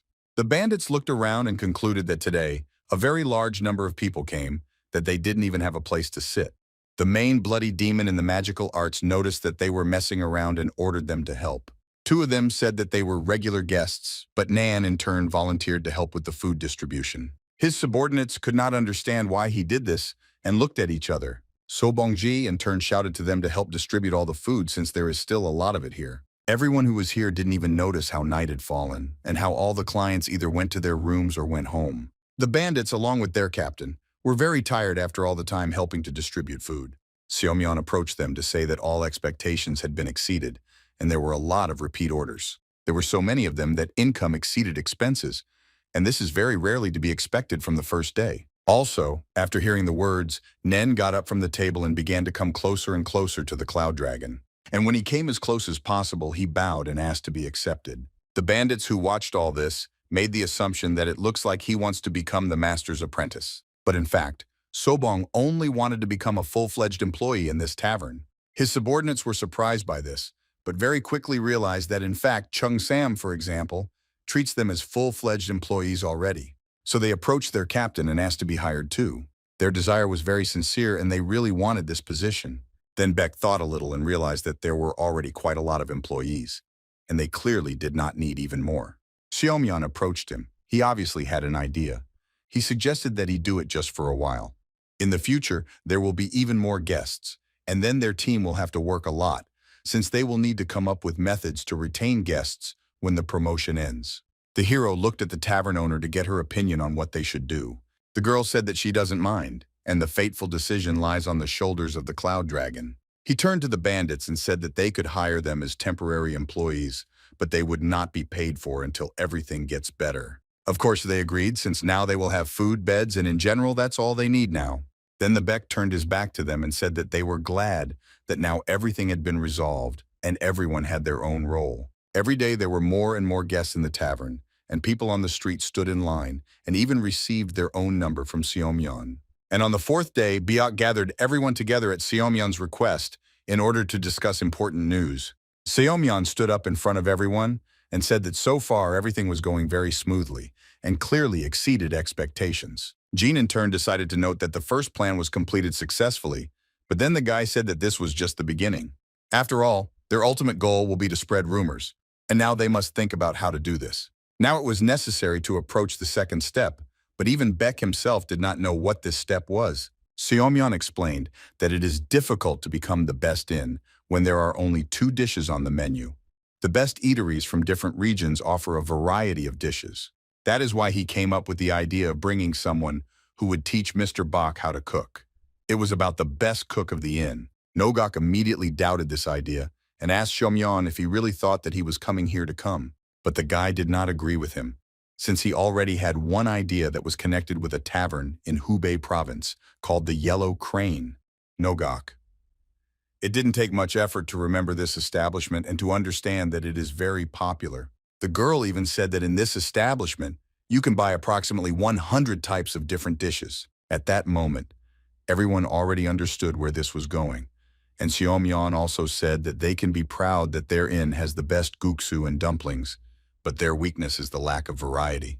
In the establishment he was talking about, there were so many dishes that it was difficult to choose, and this fact surprised Jean very much.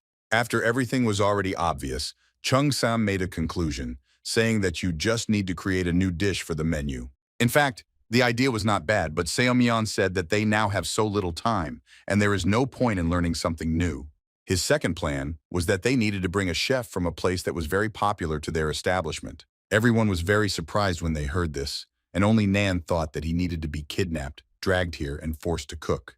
Then he himself said that there would be no need to kidnap anyone, since he could simply ask her to teach her how to cook. It was very difficult for the Cloud Dragon to comprehend what needed to be done for such an honorable person to come here just like that. But the guy already had a plan, which was that he just needed to send a letter, and then the cook would come. This plan did not sound very good, since Beck did not believe that because of an ordinary letter, an important person would come to the foot of Kunlun Mountain. It took a little thought on this plan, but in fact, Beck didn't need too much time to do it. He got up from the table and said that he would go to that place right now and solve all the problems there. The action moved to Hubei province, where the place that the whole team that worked at the Kunlun Inn was thinking about for the last few hours. It was this tavern that everyone called the Yellow Juravel Tavern, and from the outside it looked very beautiful. There were a huge number of cooks here who were now trying hard to achieve the ideal taste of their food. At the same time, they talked among themselves about whether they could impress the cook, given how picky he was. Suddenly the doors near the kitchen opened. One of the cooks approached them and said that the head cook was about to arrive. A Cho entered the establishment Okyeon, who was the chief cook of the Yellow Crane Inn. Immediately and without greeting anyone, she began tasting the dishes that had already been prepared. The aspiring chefs who watched this happen could not wait for her verdict. Having tasted one broth, she suddenly said that it was quite unusual, and the cook was immediately delighted, saying that he had prepared a traditional Chinese dish. He began to explain what he added to this soup and this chicken, but the woman asked him to shut up. Then she turned her head in his direction and asked if he knew anything at all about this dish. Because it has to be made with chicken because it has a soft texture, and because of this, it produces a unique clear broth. And this novice cook added pork fat to it. Therefore, leaving more simply, she said that he should cook it again tomorrow and take into account all his mistakes. The second young cook offered me the usual roast duck, which was prepared according to standard methods. But the cook didn't like it either, since it was too simple, and in her opinion, she could have avoided wasting an expensive duck and just fried the chicken. Chef Cho training Okyeon and the Yellow Crane Inn were always very strict, and everyone knew it well, all because of a true love of cooking. She was always disappointed with the talent and efforts of her students. She tried to get out, but at the same time, she said that she could not trust anyone after retiring. At the very last moment, she was stopped by one of the cooks because he wanted to tell her that there was a guest downstairs. The cook was not expecting any guest, and even when the cook told him his name, she still did not understand anything. A few seconds later, the doors opened and someone slowly began to enter them. It was the Cloud Dragon who came here with Chung Sam. Some time passed and they were already sitting at the table and talking with the cook. She couldn't understand where this unusual aura came from around the strangers who came here and for some reason wanted to talk to her. The man in front of her seemed to be not a military man, but nevertheless the decision was made to be more careful, since perhaps he is from the imperial family or simply has enormous power. She decided to start a dialogue and said that her name was Cho Okyeon, and she is the main cook of this establishment. The hero introduced himself and said that he was the cook of the Kunlun Inn. The cook had never heard of this tavern, and in general it was strange that he began to engage in such a profession at such a young age. But nevertheless, she sighed and decided to ask one leading question to the guest. Namely, she was wondering why Bayok came here and what he needed from this meeting. At that moment, Chung Sam could not stand it and asked why the cook decided that she could speak to him on a first-name basis. But the Cloud Dragon was calmer and said that he just needed a little help. He admitted that he had only recently become a chef, and therefore he had a small number of dishes in his arsenal, and for this reason he wants to learn from her. For a while, Cho Okyeon was silent after this phrase, and simply looked into the eyes of the hero with empty eyes. But then she turned to one of the students and asked to kick these two out, since it was obvious that they were some kind of abnormal. The hero realized that he could not do without trump cards here and thrust a small letter into the hands of this woman. Then she took a small bundle of paper and began to read. In this letter, the author addressed the cook as godmother. The author was Seo Myeon. She was very surprised when she read it for the first time since she had not heard about him for many years.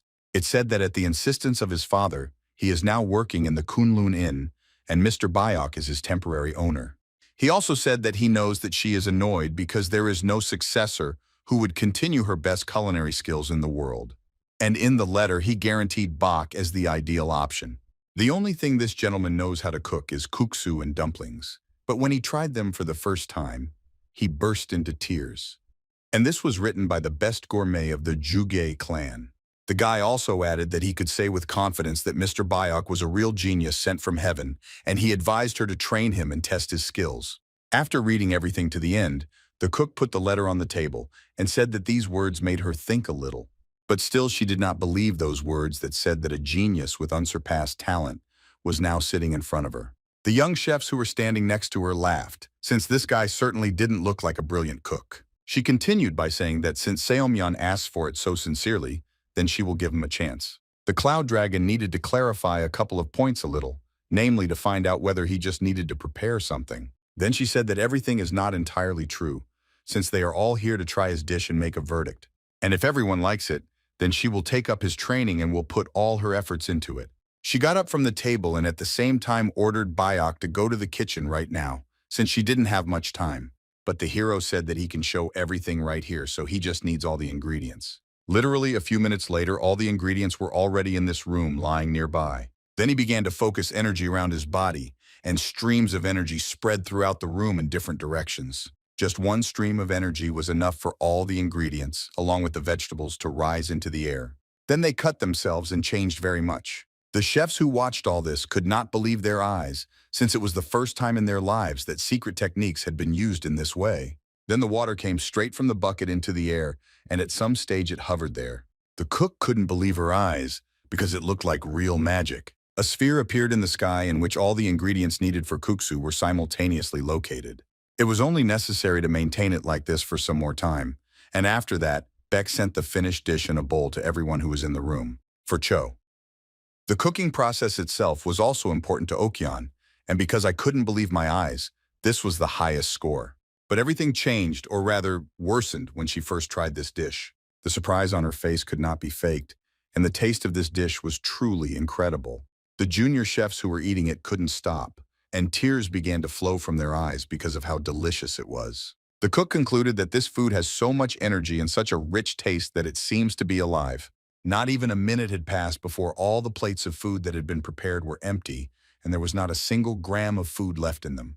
The cook looked at her subordinates and was also sure that they really liked it. And so it turned out. You could see from their faces that this was the first time they were having such a delicious kuksa. Therefore, she turned to Bayok to ask how long he had been cooking. He thought a little and said that he actually started cooking about a month ago. It seems that this guy had a talent from God, and the cook understood this very well. She didn't really want to come from afar, so she directly told the hero that she didn't know what kind of fighting skills he had. But since he was from Murim, he most likely saw many on his way, and it was clearly not easy for them to surpass him. With the superpowers that Bayok had, almost the whole world could have lay at his feet, but he still chose to be a chef. In fact, for the hero, There was no such thing as noble work. All that mattered to him was how strongly he was attached to his work. In his opinion, the cook's job was simply to provide the hungry with warm food. Okyeon's decision was made, and she turned to her subordinate to give him one order. Namely, she wanted to ask him to take over the duties of the head cook while she was away. It very quickly became clear to her that the person in front of her was truly valued, and she would have to imitate this. There was also an order to prepare the cart. Well then, from the face of the subordinate, one could understand that this would be a small problem. In a trembling voice, he said that now there is only one cart, and the cook didn't really understand what the problem was then. Then he said that there was an old horse there, and another cart would arrive tomorrow, so it was better to wait. But the hero said yes, that there was no need to wait. Beck assured the cook that there would be no problems with this, and she just needed to trust and follow him. For some reason, the cook believed him, and within seconds, the three of them were already on the street. Subordinates who literally offended after the ladies wished the cook a pleasant trip. But when he ran back, they began to rejoice, since now they would not have to experience all this respect again from a very strict teacher. When the hero went out into the street, he realized where the very cart was located on which the cook should ride. She looked very presentable indeed, but the most important part was not there, namely the horse.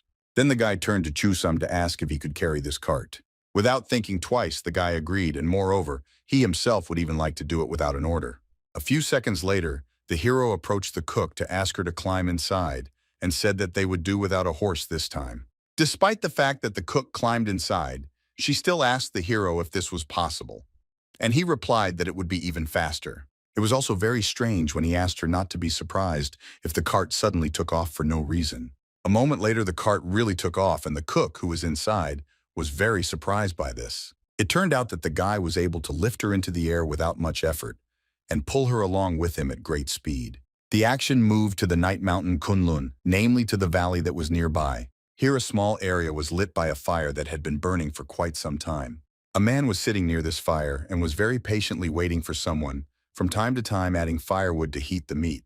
While he was sitting like that, after some time several warriors in the same attire as him jumped up to him. Slowly they landed, and one of them said that he was on reconnaissance in the Kunlun sect, and there was no trace of what they were looking for. These were 5 commanders of the persecution squads of the demonic cult, professionals in their field. Biting off a piece of meat, the man said that the leader is still invincible, even if all the enemies cooperate and attack him at the same time. It was the head of the pursuit squad named Penrock, and he also told his subordinates that the tracks ended in Kunlun, and he was worried about the 11 corpses demolished in one attack. There was a tavern next to all these corpses, and in fact this did not give much clues to the commander, because people came to that inn in droves, and it was known that it was called the Kunlun Inn. The commander needed to think a little, and after a few seconds, he gave the next order. Namely, the search squad had to search there well and catch everyone who was involved in the known events. The next day came and she was armed inside the tavern. She was very surprised by the number of people who were in the establishment, which in turn was far from the city center. Seomyeon walked past her carrying orders at the same time and said that it looked like he was right about this place. Kuksu would finally be brought to him soon. Then the guy said that it looked like, at this rate, he would be ordering like a squirrel in a wheel until the evening. And Okyeong told him that today she would just observe. Suddenly, right behind the girl, a voice could be heard asking if she was standing for the reason that she had nowhere to sit. When she turned her head, she saw her grandfather, who, while pouring something into his glass, said that he was sitting alone, and she could sit down. The grandfather made the assumption that the yellow crane in front of her was the main cook of the tavern. Sitting down at the table, she decided to ask her grandfather how he knew about this information and whether they knew each other. Then grandfather said that Seomyeon talked about this, and in fact it was he who brought him here, since he had one request to the Juga clan. Then there was a pause, after which grandfather said that the guests would leave only in the evening, so for now they could have a little drink. The cook had not been away from her tavern for a very long time, so she was not particularly thirsty. After she thought for a while, she asked for a glass, and the grandfather realized that he could organize it. And he gave a small glass to the girl, and then said that he was also friends with the cook from this tavern. It was very difficult for her to believe that this grandfather was a friend of the brilliant chef, whom she had met earlier. The grandfather added that she will be surprised when she finds out how old that guy really is, because he is old enough to be her father. The girl did not change her humor, and asked her grandfather to stop making fun of her, but he asked her to calm down. He explained that he didn't want to embarrass her and suggested that they introduce themselves to each other. Realizing that she didn't want to introduce herself first, grandfather said that his name was Nogok, and he was from a gang of beggars. After that, Okion's patience ran out, and she said that it's unlikely that he is now talking about the best martial artist in the world. She couldn't stand another joke, and her face was as serious as it could be. And after a few moments she laughed very loudly, saying that she had not heard such a joke for a long time. After that, her grandfather took her to a very interesting place which was on one of the rocks of Mount Kunlun. Suddenly he began to laugh because I remembered the saying that you can admire the Kunlun Mountains only on a full stomach, and that's why now the view seems magnificent. Then the girl looked at her grandfather's hand and asked why he needed the bottle in this place. Someone replied that he was going to have a drink here because it would make his soul much calmer. There really was a very good feeling here, as if all the negativity had evaporated somewhere. But someone's presence did not give Nogok peace, and he suddenly froze and looked into emptiness. Then he stood up abruptly and said that judging by the vibration, these are not guys from a gang, but a demonic cult. The girl turned to her feet and noticed something.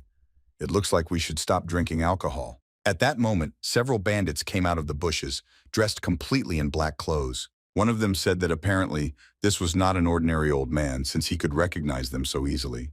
The third commander said that he didn't care, since that grandfather hung around the tavern that was important to them every day, which means he needs to be captured.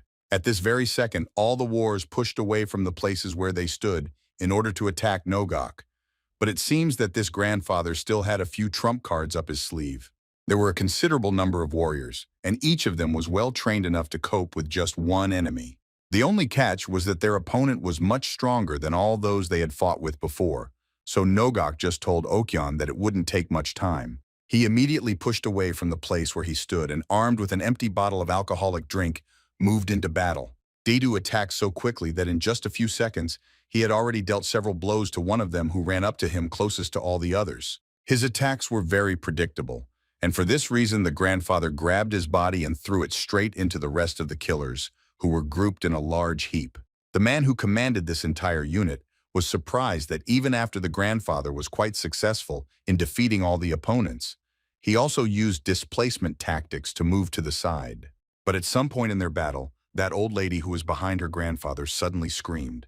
Cho Okion started screaming that she was the head cook of the Yellow and Crane Inn and was closely connected with the imperial family, so she ordered them to leave here. Grandfather listened very carefully to all these words, and only now he realized that this young lady was really a very important person in society, and she had plenty of willpower. But despite Okion's rank, the unit's commanders still ordered their subordinates to attack their grandfather and grandmother.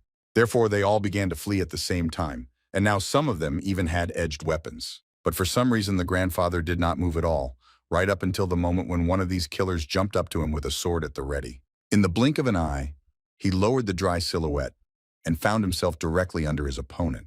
Having struck one blow with a bottle, the killer flew a long distance to the side and even seemed to lose consciousness. By that time, the second killer had also approached the grandfather from behind and tried to attack his back with his sword, but he blocked this attack with a bottle. Then, turning his body toward the enemy, he said that the killer's sword was slightly dull, since he couldn't even break a bottle. Someone watched everything that was happening very closely and realized that the attacking killers had no chance, since it became obvious to him that their opponent had completely surpassed your master and was a very experienced fighter. Therefore, he decided to use voice vibration in order to immediately convey to all his subordinates what he wanted to tell them. And thanks to this technique, he gave the order for them to leave the mountains as soon as they received this message. All the killers immediately pushed off from their seats and quickly began to walk away, and grandfather simply looked after them. When they ran away, he just bent down after them, saying that if at least one of them had remained, he would have immediately neutralized him. Cho Okyeon, who watched everything that was happening with her mouth open, noticed that the grandfather was simply excellent in battle. Nogok liked this formulation, and he suggested admiring the scenery in another place. Otherwise, wild animals would soon come and fill their stomachs with them. Further actions moved to the demonic cult, where a very important dialogue was now taking place in the office, which would affect a lot. Two men were sitting at the table, one of whom was surprised that a talented hermit was opposing them.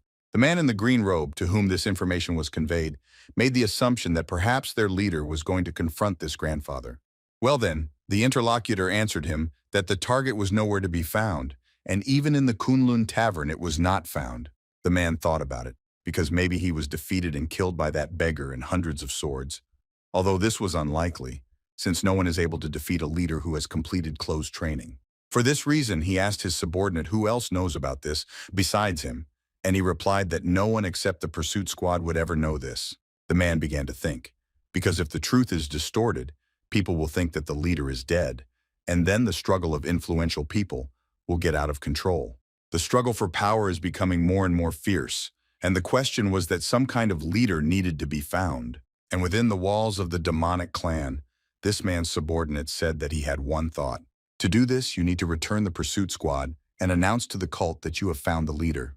Then it will be necessary to say that he gave an order, and the order must be very grandiose and incredible. The subordinate said that the best tactic would be to order the western Murim to subjugate. Murim is not only the central plain. In the west of Murima, relatively close to the borders of the demonic cult, there are such powerful forces as the Temple of the Myriad Blood Curses and the Temple of the Great Thunder. The idea was to transfer the struggle of influential people to the outside world, and even if blood was shed, it would become a fulcrum for all factions. As soon as the sun rose, it was decided to give the leader's order and say that the person who made the greatest contribution to the outbreak of war was the junior leader. Further action shifted again and now took place in the inn itself, where Cho Ok-young was able to return. Cloud Dragon went up to Grandma to greet her and say that he was always glad to see her in this tavern. She answered him that he would have to learn a lot, so he needed to approach this very responsibly. Just a few minutes passed, and the chief cook of the Yellow Crane was already standing on the street, and it was clear from her eyes that she was very surprised.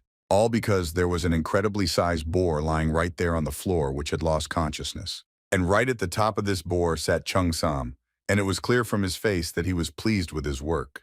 When he noticed his grandmother's surprised face, he asked her if one boar of that size would be enough for her. But she told the hero in a quiet voice that she had asked for some pork, and that it was the first time she had seen such a huge boar. Meanwhile, something was happening in the Namgong clan that would seem strange to many. There stood a member of the Kunlun clan who told some people that he was very grateful for such a warm welcome. One of these men said that thanks to him, they were able to improve their abilities and asked them to tell the management that they would visit them in the near future. Young Pun began to leave, and those two men directly felt that there was a smile on his face and that he had achieved his goals. The second and third gentlemen, meanwhile, were thinking that Kunlun was clearly hiding his power, and because of this, they felt an incredibly strong shame. But at the same time, they understood that thanks to this man's visit, they had gained a lot of things. To understand what happened, you need to go back a week, when the same two men met Yongpun and asked if he was the only one who came from Kunlun. The two of them still did not understand what kind of assistance the clan was going to get by sending just one Taoist, who was also under 20 years old. It seemed to them that this was ridiculing the Namgun clan, but they still allowed the Yongpun to go inside. The tea was already ready there, and they gathered to discuss all the details. While at this table, those two guys asked the Yunpong to show them the Kunlun hand technique, since this clan was famous for its wushu long fist technique. They knew very well that such an inexperienced guy could not know this technique, and thanks to this phrase, they would disgrace him. But Young Pun, meanwhile, said that he does not have many skills, so he cannot show this particular skill to them now. Then the two guys said that in the letter, Kunlun asked for financial support, and all he could offer was just an exchange. They wanted to offer to show Yongpun new Kunlun techniques, and then perhaps they would think about helping the clan financially. The guy understood very well that he should not refuse, because if he returns back without completing the task, then we can consider that he came here in vain. So he agreed, and the two guys informed him that their seventh would be his direct opponent. This opponent was none other than Namgung Hunwoo, who looked like he already had a lot of combat experience. While at the training ground, Yongpun bowed and prepared for this fight. Two men were surprised that the guy was going to fight with his bare hands against a pole, and the second one noticed that he would really show them the wushu long fist technique with a mockery. While they were talking, Hyunwoo was probably slowly approaching his target and preparing to hit him with his staff. But when Yongpun got tired of waiting, he pushed away from the place where he was standing and prepared to launch a new attack. He slightly moved his body to the side, and for this reason Hyunwoo was unable to hit him with his staff. Of course, the warrior was very surprised when this happened, because he did not even notice the moment when Yongpun disappeared. It turned out that this guy was moving so fast that he was already behind his opponent. And just one blow to the back of the head was enough for the enemy to gradually lose consciousness. Although Hyunwoo tried to stay on his feet, his body did not obey at all and began to fall to the ground. He resisted until his forehead hit the very hard surface of the training area. Of course, the members of the Namgung clan could not believe that Yongpun managed to defeat their man in just 5 seconds. I had to think about what to do next. The enemy was defeated with just one move, and from the outside it looked incredibly impressive. Suddenly, when the fight was already over, a stranger approached Yongpun from behind and asked him to fight him. This stranger for Yongpun was a rather famous person whose name was the lightning swordsman Ho Changgun. And of course, the guy didn't even think for a second about accepting this challenge, and again demonstrating his skills to the clan. So he bowed and said that he agreed to have another round. A very short amount of time passed, and it became clear to everyone who watched how this round would end. This became clear at that moment when Ho Changgun could barely hold his sword in his hands, and his entire body was trembling incredibly hard. He tried to resist the feeling of weakness, but when Yongpun kicked him a little more from the side, his body completely collapsed. The two members of the Namgung clan couldn't believe their eyes as this stranger managed to knock out the lightning-fast swordsman in 7 seconds. And now, sitting at the table, they agreed that a disaster would happen if this incident became known in society. One of them even suggested that perhaps they sent him alone on purpose to catch them. The two men were angry, and when one said that he would have to tell his brother and father about everything when they returned, the second became even angrier. He said that their clan could become an object of ridicule, and for this they need to compensate for this shame with some other action. They both agreed that the best tactic for this would be to follow Kunlun in order to somehow rectify the situation. It was not clear whether they would be able to carry out this plan, but the action had already moved to the tavern. By that time, 20 days had already passed since the first distribution of leaflets, which was quite a significant time. The girl analyzed everything and realized that after the end of the promotion, the number of guests decreased, but there were still twice as many of them as before. But the positive changes were that Beck began to practice more often and already knew how to cook a large number of dishes. At one point, Seomyeon approached the owner of the establishment to tell her that it was time to try a different method of promotion. This method was that now it would work through people and not through paper leaflets. His idea was good because he thought that a celebrity should always come, and then the effect of attracting ordinary people would work. The method of writing an invitation to a famous person is not important, since the main thing is simply to get a celebrity, and the more famous the person is, the better the effect will be.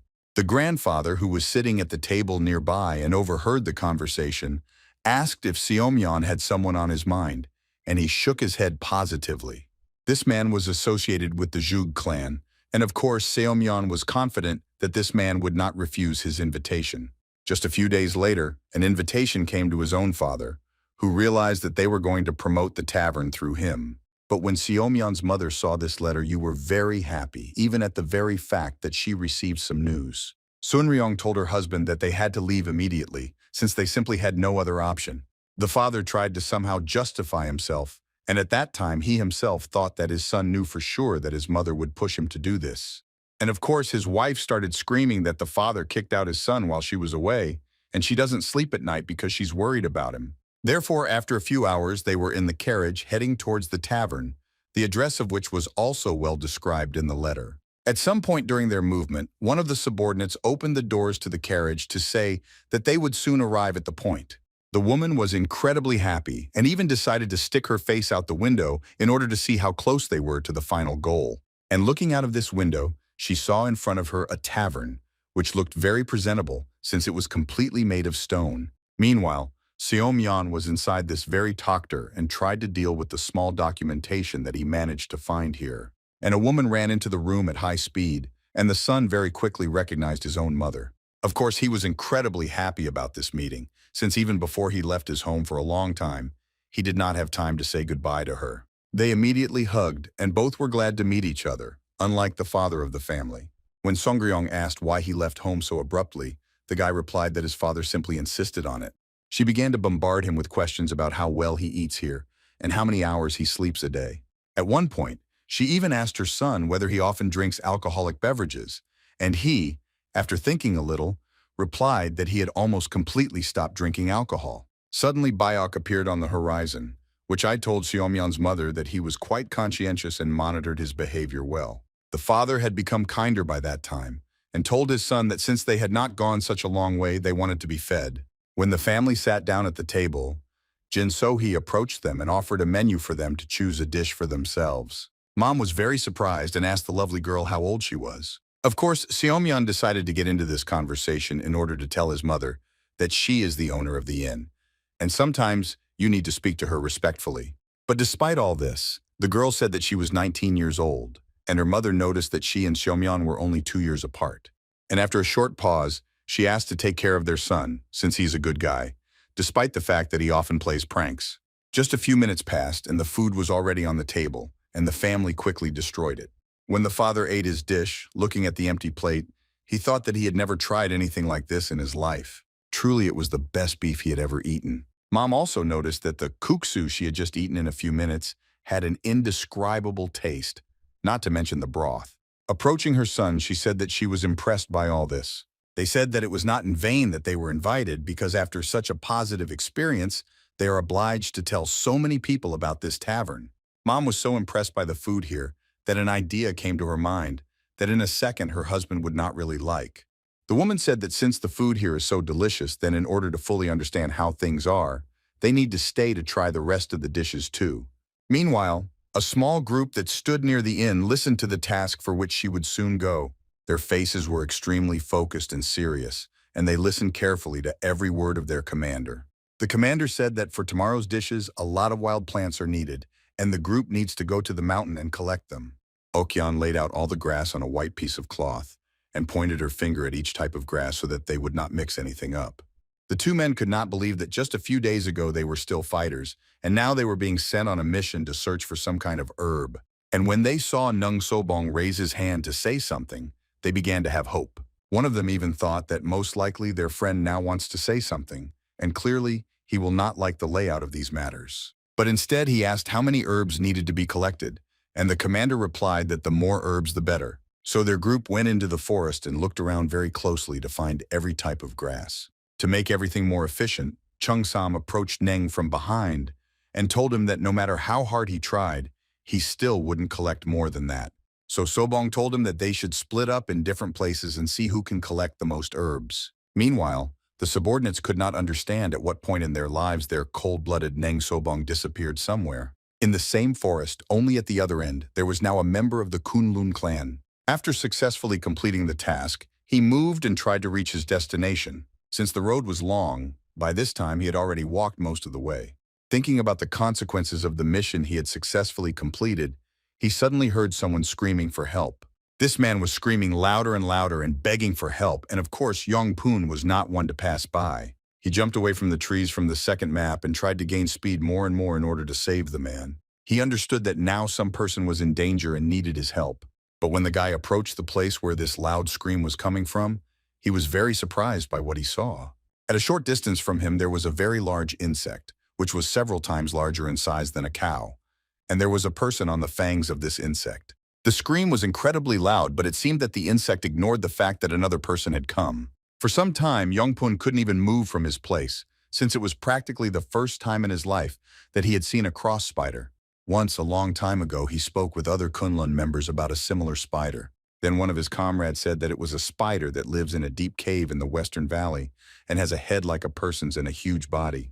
The spiritual energy of this mountain is so great that sometimes animals eat people and increase their inner strength, turning into monsters. But being here, in front of the enemy, Yongpoon thought only that although he could not save that person, he must prevent the death of innocent people in the future. Therefore, they decided to take the fight to this monster and eliminate it here right now. He put the things he was carrying with him along with the ball and put them in a fighting stance and prepared for battle.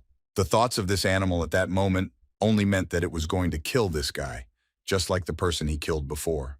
Despite its enormous size, this insect moved very quickly and quickly pushed away from its place, preparing to attack. The guy, meanwhile, understood that he needed to increase the power of his internal strength, which he trained with the help of the 8 elements of cloud dragons. And after you manage to do this, you need to focus on your palms and throw out all the received energy from the enemy. It was quite successful to do this, and the flames began to fly straight to the enemy and became brighter. Moreover, there was even a fiery explosion right next to the body of this insect, but smoke also appeared around, due to which visibility was deteriorated. The guy tried to look through the smoke in order to understand whether the enemy had been eliminated. And when, after a few seconds, he did not see the spider anywhere. He concluded that he was afraid of this fire and probably took some kind of shelter to attack unexpectedly. Just a second after the guy thought about this, a huge spider with a head the size of a human jumped right onto him. Young Pun quickly realized that the technique into which he had invested a large amount of his strength was enough to significantly harm the spider. Therefore, he ran closer to his ball and prepared to strike in order to somehow distract the enemy. But everything did not go according to plan, as the spider itself struck with one of its paws, and this blow had to be blocked with a sword. It turned out that this insect has more strength than some people, even when they are extremely focused. The guy realized that the sword could break after several similar combinations, since it is already noticeable that its strength has become less. At some point, the insect suddenly loosened its grip, and now the guy had the opportunity to attack. But it looked strange, so Young Pun did not take advantage of this opportunity, but dodged the subsequent attack. The attack from one of the paws was so strong that several trees behind the guy were cut and began to fall to the ground. When these trees touched the ground, there was a splash of dust again, and it was difficult for the insect to understand where its enemy was. It looked around and tried to figure out where the boy was, who was barely able to block one attack. And at one moment, the spider felt danger behind its back, and because of this, it became very frightened. There were reasons for this, since now Young Pun was behind him, and from the energy around his body, one could understand that he was determined. While still in flight, he understood that if he didn't roll with the ball, he would need to use his fist to attack. For this reason, with one movement of his hand, he created an energy output, which immediately began to spread towards the enemy. The opponent received some amount of damage, but was still able to stand on his paws and did not seem to have received any serious damage. Young Pun. It was difficult to realize this, since he had just released all his inner energy, and this spider was still enduring. Moreover, the insect still had enough strength to remain conscious and coordinated in space. This creature thought that he had just been very unpleasant from the attack that this person had made, and so she decided to finish him off once and for all. That is why literally a second later, a portion of poisonous liquid poured out of the insect's mouth and flew straight towards the guy. He bent his body a little, and the liquid flew over his head and stopped on the stone that was hitting behind his back. This liquid was bright green, and this color itself was enough to understand that it was dangerous. The guy turned his head slightly towards that stone, and this allowed him to draw several conclusions at once. He realized that jokes with this insect are bad, since the spider has a lot of stamina, as well as cutting power and poison that can melt stones. But while Young Pun was trying to analyze this, he suddenly saw that the enemy standing right in front of him began to change his shape.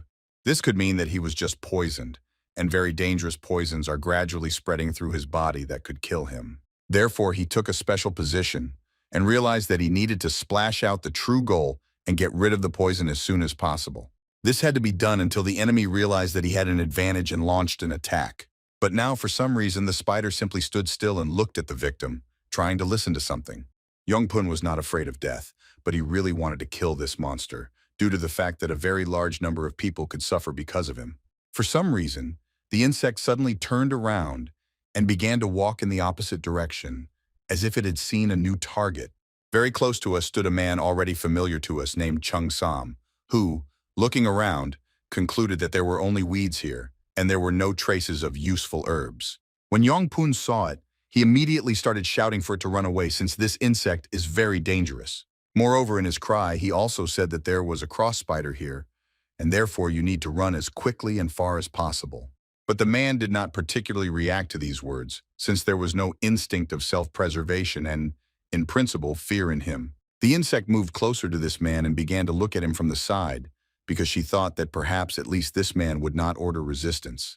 But Chung Sam, looking at him, only said that this freak has a face like a human, and a lab even larger than that of an ordinary spider. Suddenly, the insect began its attack and tried to impale the newly arrived man with its paw. It was simply beyond words how scared Young Pun was at that moment. He really couldn't believe that another person would get hurt. It was even more scary to see that this stranger was doing absolutely nothing, but simply continued to stand still and do nothing. The paw could not penetrate his body, and the spider could not believe that there was no cut on the victim's body. Another thing for the country was to watch how this man, as if nothing had happened, raised his hand and swung at the spider. Just one movement of this hand was enough to cut off the paw that tried to harm him. Then the spider jumped into the air in order to attack from above and eliminate the enemy as quickly as possible. Despite the severe pain due to the cut-off paw, he spat out another portion of poison, which this time flew more accurately to the target. But only one kick was enough for Chun-Sam to turn this portion of poison into small drops that scattered to the sides. Although it was difficult for the spider to show its emotions, now from the outside it was clearly obvious that it was scared. It was incredible to hear a man speak like such a strong opponent and ask if he was ashamed. In fact, Chung-Sam himself said that spitting everywhere is an indicator of poor manners. By that time, the insect no longer rose up with whom it was fighting, a man or some kind of deity. Well, everything was coming to its logical conclusion when the man swung his fist with all his might and prepared to deliver the finishing blow. This blow was so strong that they even honestly scattered in different directions, and it landed right on the opponent's forehead.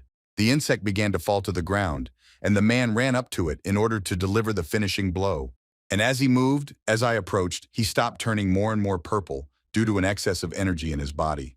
The final blow was no less enchanting, and pieces of this insect scattered over a radius of several hundred meters. Yong-Pun, who was watching everything from the side, thought that he even saw part of this spider, which flies away to one of the tree branches.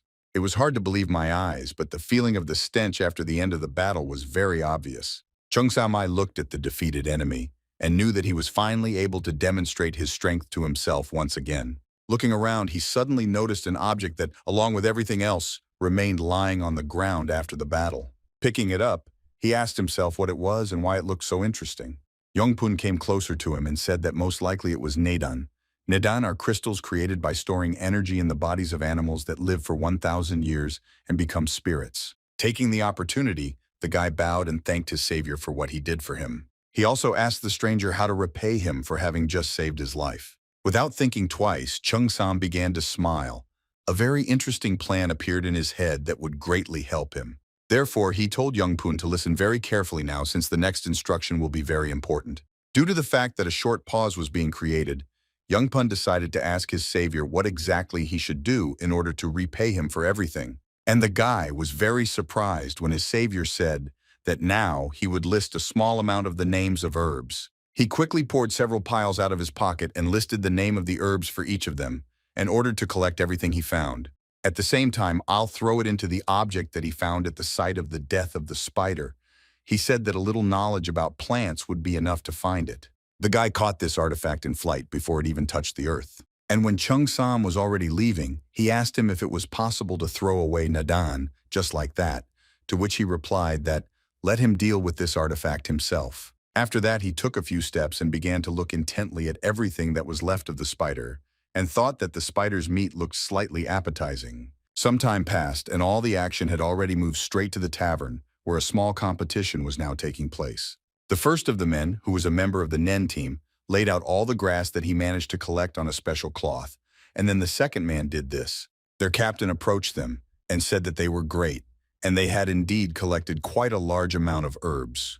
But then he began to pour out all the grass that was in his bag, and the guys noticed that this was quite a large amount.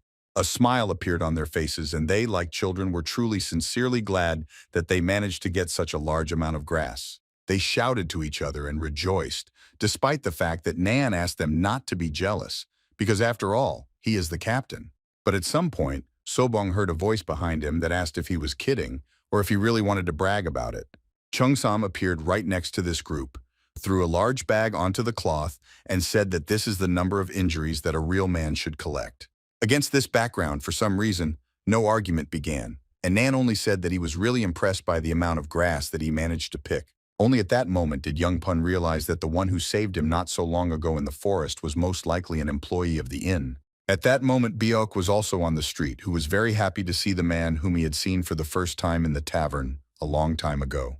They headed inside and had a new topic to talk about, so Cloud Dragon made some tea. The guy told him the whole story about the spider, and even the part where the inn employee makes sure that Yong-Pun remains alive. He repeated several times that he was glad that he ended up there, but still decided to ask where his master and mentor was now. The hero replied that they were entrusted with a task, and therefore they left, and after returning, he would let them go back. Now that Yong-Pun had all his questions answered, he wanted to ask the hero for one permission. All he wanted now was to ask the hero if he could tell his brothers about the 8 elements of the Cloud Dragon. It took Bok some time to think about this proposal, and in order not to solve new problems if something happened. Well, just a few seconds later, he told the guy that he still received this knowledge from Kunlun, so he wouldn't mind returning it. The guy was very happy that he received permission, so he bowed and said that in that case it was time for him to go. When this guy left, Beck felt that he had not done everything he should, looking at this guy's back, and he thought that perhaps he should make up for lost time. In a short time, Young Pun was already right on the road to his goal, smiling constantly due to the fact that he had finally received permission. He thought that if he told about this, then their clan could easily revive Kunlun, and then, without much effort, they will be able to overcome the Namgong clan. But at some point, the guy felt someone's presence nearby, and he even became a little scared, and he grabbed the hilt of the sword more tightly. An elder appeared in front of him who seriously frightened the guy, but at the same time calmed him down. Beck once here said that there was one item that he wanted to give to the guy. He explained that during his rejuvenation, he thought he had forgotten everything about Kunlun martial arts. But over time, memories of the master slowly returned to him. In order to show that he remembered, he asked the guy to give him his sword to demonstrate everything.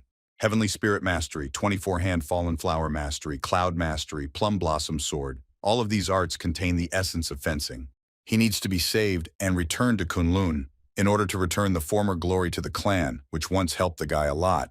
The guy understood that now he needed to listen very carefully to what would happen next, since this knowledge is really worth its weight in gold. Meanwhile, Beck began training and said that the beginning of the world is a cherished desire. There is a meaning and an image, a way to understand each other's thoughts and feel each other without words. Well, everything important exists in the invisible, and this is called deep meaning, and the path of any weapon follows it. The air follows the sword of the elder and obeys all the actions that the elder does, for everything that is in this world must be subject to it. It was incredible, wonderful, and scary at the same time. Young Pun once again caught himself thinking that he needed to concentrate so as not to lose sight of the master. The master said that the center of a huge typhoon is calm. It does not move, since in the depths of the ocean there is not the slightest movement either. There is an invisible force in the movement of the sun and moon, and it is truly limitless. This is where you should draw your energy. Holding back is the path of non-existence. A real master must pass energy through his body and not let it linger even for a moment. After all these words, the hero made countless more movements, which the guy watched. And when it was all over, Beck simply silently looked at his student to see what his reaction would be. Initially, he looked at his hands and saw and also felt how much they were trembling at this moment. Young Pun literally had tears running from his eyes from what he just saw. It was truly beautiful. The Cloud Dragon asked his student if he remembered everything, and then added that anyone can awaken this sword. They just need to reinforce all the knowledge with hard work. Having received his sword back, the guy replied that he remembered everything, but still did not understand what this technique was called. Beck hesitated a little and then said that the technique is called the Great Dragon Blade of Infinity. This name was created by combining with the name of one Cloud Dragon Master. The art of swordsmanship has become famous as the best ascending sword art in the Kunlun sect. It is also one of the three main techniques of the sect. It was revived when the student remembered the image of his teacher. Meanwhile, the action had shifted, and Seomyeon was seeing off his mother, who was about to leave after trying almost all the food. While she was talking with her son, her husband suddenly shouted directly from the carriage that she needed to quickly go inside so that they could leave. But mom still needed a little time, so she wished her son good luck for a few seconds and went home. Seomyeon told the administrator that his parents would definitely tell everyone about the inn. They clearly enjoyed all the food, so the feedback will definitely be positive. Everything was going exactly according to plan, but there were still people who should be paid attention to in Seomyeon's opinion. His parents gossip with people their own age, therefore they need to promote themselves among the youth. When the girl asked how to do this, he replied that this time he would have to use someone famous. There was a short pause, and then the grandfather asked who could stand up, and the guy answered him that it would be the Soman clan. It was one of the 5 great clans, and in fact it was quite popular among all people. Seomyeon also added that the head of the family will have a birthday soon, and they will take advantage of this very day. The girl decided to ask what the youth have to do with it, since it is obvious that people of the same age will come to the head of such a great clan. The guy explained that the Soman clan has an only daughter, and there are many who want to become her husband. The idea was that you need to be more attentive to the chief's daughter, and it also became known that she was accustomed to food. So after she tried all the food in the inn, rumors would fly away in an instant. Grandfather said that since he is free, he can bring Madame here, since he has several tricks. But the guy answered him that this time Mr. Beck would go, since young people were best suited for this task. Nogok misunderstood these words and asked the guy why he was so biased towards age. But Okyeon suddenly stopped him, saying that this is not how mature and wise people behave. The girl decided to ask the guy who will be in the kitchen all this time, while Bayok completes this task. Okyeon, I don't think so. Not for a second did she say that she could take care of all the problems in the kitchen herself. Everyone began to distribute their responsibilities, and at some point Bayok went to Chungsam's table to say that he would go with him. There was still the question of who would guard the inn all this time. Grandfather wanted to somehow participate in these actions and therefore said that he would make sure that there was order here. Moreover, he said that since they were friends, he would of course agree. Okyeong couldn't get used to the fact that they were friends. That day the sky was incredibly clear, and the sun warmed everything around very well. Bayok and Chungsam left the inn, and under the words of the girl who wished them a good journey, they went to uncharted lands to complete an incredibly important task. Further actions moved to the place where the Ming Empire's Goods Escort Bureau was now located, which was located in Hefei. Now there was a dialogue between the head of the bureau named Yu Qinggol and his subordinate, who was just checking the number of people in their group. After all the checks were completed, the person who was responsible for moving the group gave a signal. And when they began their movement, the subordinates asked the head of the bureau whether he really wanted to present all the herbs and silk to the Soman clan. The head of the bureau had his own reasons for this, and moreover he said that the main reason was his son, who was also a candidate for husband. This man was his only son, and even though he had a little trouble, he still loved him and wanted him to marry Soman's daughter. But in fact, it wasn't even about the wedding negotiations, since the problem was that a clan like the Soman clan might not like the gifts. But this reason was voiced by the assistant, and therefore the head of which was the head of the bureau, ordered him not to worry and just follow orders. There was some truth in this phrase, and the head of the bureau realized that he had not thought about the assistant's words initially, since hope was still lurking. Since he had in his hands the tyrant's sword, which was one of the 10 treasures of Murim, it is unlikely that the leader of the Soman clan will refuse such a gift on his birthday. The bureau chief did not need this sword, since it was bad at martial arts anyway, and therefore there was no reason to keep it, and it would be better to sell it. At some point during these reflections, the head heard a characteristic whistle in the sky that was getting closer and closer. A few moments later, a small portion of arrows pierced the bodies of the guards who were supposed to accompany the group. Another group of guards at the same second took their shields into their hands to protect themselves from the arrows, and it became obvious to them that they were being attacked by the robbers. The commander of all these troops shouted, asking about the attackers, who dared to attack the escort bureau. Then all the attackers came out of their hiding places and were now at a completely insignificant distance from their targets. These opponents also had their own commander, who ordered the bureau to leave everything here and leave if life was dear to them. But the commander of the bureau troops did not agree with this and gave the order to his troops to attack, despite the fact that there were approximately 100 of them. At that moment, they still did not know that the opponents they now met were incredibly strong, but they were very close to this realization. One of the mercenaries who were dressed in dark clothes came closer to his opponent and struck with his sword directly on his shield. This blow shattered his shield in half, and he and his allies were able to easily deal with everyone.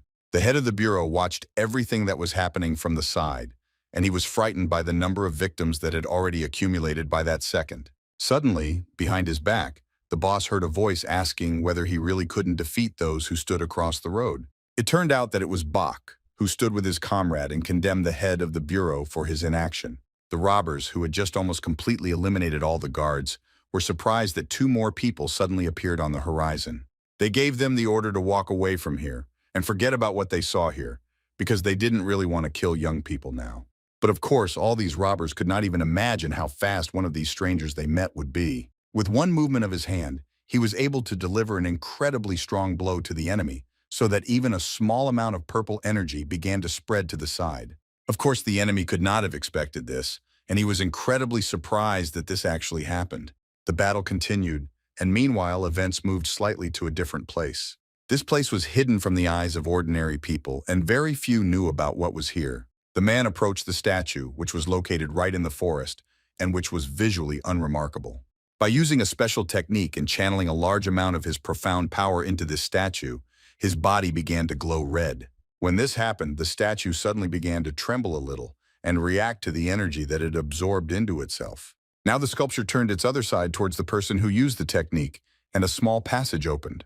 The man, without thinking twice, began to go down the steps that were now in front of him, and it became clear that this was not the first time he had done this. When he finally overcame all the steps, a man appeared in front of him, who was there to see the guest. These men were none other than the white monster named Yun Jongbo. And I met him in this secret hideout Chan Ligan, a mysterious man who coveted the 10 treasures of Murim, behind which stands a powerful organization. And when Chan heard the information that the Dark Sword was dead, he was incredibly surprised, since this was not the news he wanted to hear about. Moreover, with the very next sentence, Yun Jongbo said that the escort bureau was the easiest target according to the information he had. Of Ligan's subordinates, the 5th monster, the 7th bouncer, and the 10th sword, the weakest was the last one, but he thought that they could go out into the world and become great masters. It was hard for him to believe that the wars of the escort bureau were so strong, but all that the white monster could say now was that the investigation was ongoing. In addition, he managed to get a response from observers who had been watching the Namgon clan for a long time. Namely, he learned that the eldest son of the Namgun family would come to the banquet of the Sunmun clan. And moreover, information also appeared that the royal sword belongs to the eldest son of this clan. This meant that the royal sword, which is considered the most difficult to remove, ended up in the hands of the eldest son of the head of the Namgon clan. And he wants to give it to the daughter of the Soman clan, which was interesting in its own way. All this leads to information that 3 great treasures, namely the tyrant's sword, dragon scales, and the royal sword, will be collected together. And of course, Ligan considered this an incredible and excellent chance for himself. He needed to entrust this important mission to someone, but in fact, he had already decided in advance who would be responsible for this task. A moment later, as he said this, the old man jumped from the ceiling and nimbly landed on his feet. He then told his commander that he would do his best if the task was assigned to him. It was a poisonous monster named Sokchun. He has mastered thousands of poisons, including a poisonous substance that destroys internal energy. It was rumored that he had never failed a task. Therefore, without thinking twice, Chan gave this mission to him, and the subordinate replied that he would not let him down. A moment later, with the help of his technique and a very long rope, he climbed onto the ceiling of the shelter and began to move further along it. Yun Jongbo watched this in silence, and when he was already tired, he asked Zhang why he was walking around like that, as if it was his hobby. But now, Ligan was ready to listen to any nonsense from anyone, since in his head there was the thought that he would very soon have 8 bloods, and he would receive those 3 more. Meanwhile, all the most interesting things began to happen in the Soman clan. There was now an incredibly large number of people who had come for the birthday party and were treated to the food that was set on the tables. They were all discussing something, and some of them were even starting to eat, despite the fact that it all started not so long ago. A little girl suddenly appeared on the horizon, ran closer to the man who had the same birthday, and wished her dad happiness and health. The father responded by telling her that he wanted her to find a worthy groom, and the girl only ran away to the side as she was incredibly hungry. She ran up to the table, on which there were very appetizing seafood, and began to examine why I should try them first. What she liked most was the plate with large shrimp on it, and she immediately reached out to take them with her chopsticks. But at the very last moment, some unknown man took the shrimp with his chopsticks, and the girl could not eat because of this. She didn't say anything to this stranger, but in her head she thought that this guest was incredibly rude if he acted like that. The girl once again reached for the shrimp, despite the fact that she was a little offended by this man. She felt even worse at the moment when for the second time he grabbed exactly the same shrimp that the girl was reaching for. Chung Sam was approached by Bayok, who informed him that giant shrimp are caught from the ocean, so it is good to eat them if possible. At that moment, the girl did not yet understand what these 2 men were and why they acted this way, but she was very interested. Chung Sam admitted that these shrimps were very tasty, but he did this at the moment when he had already eaten an unpleasantly large amount of this food.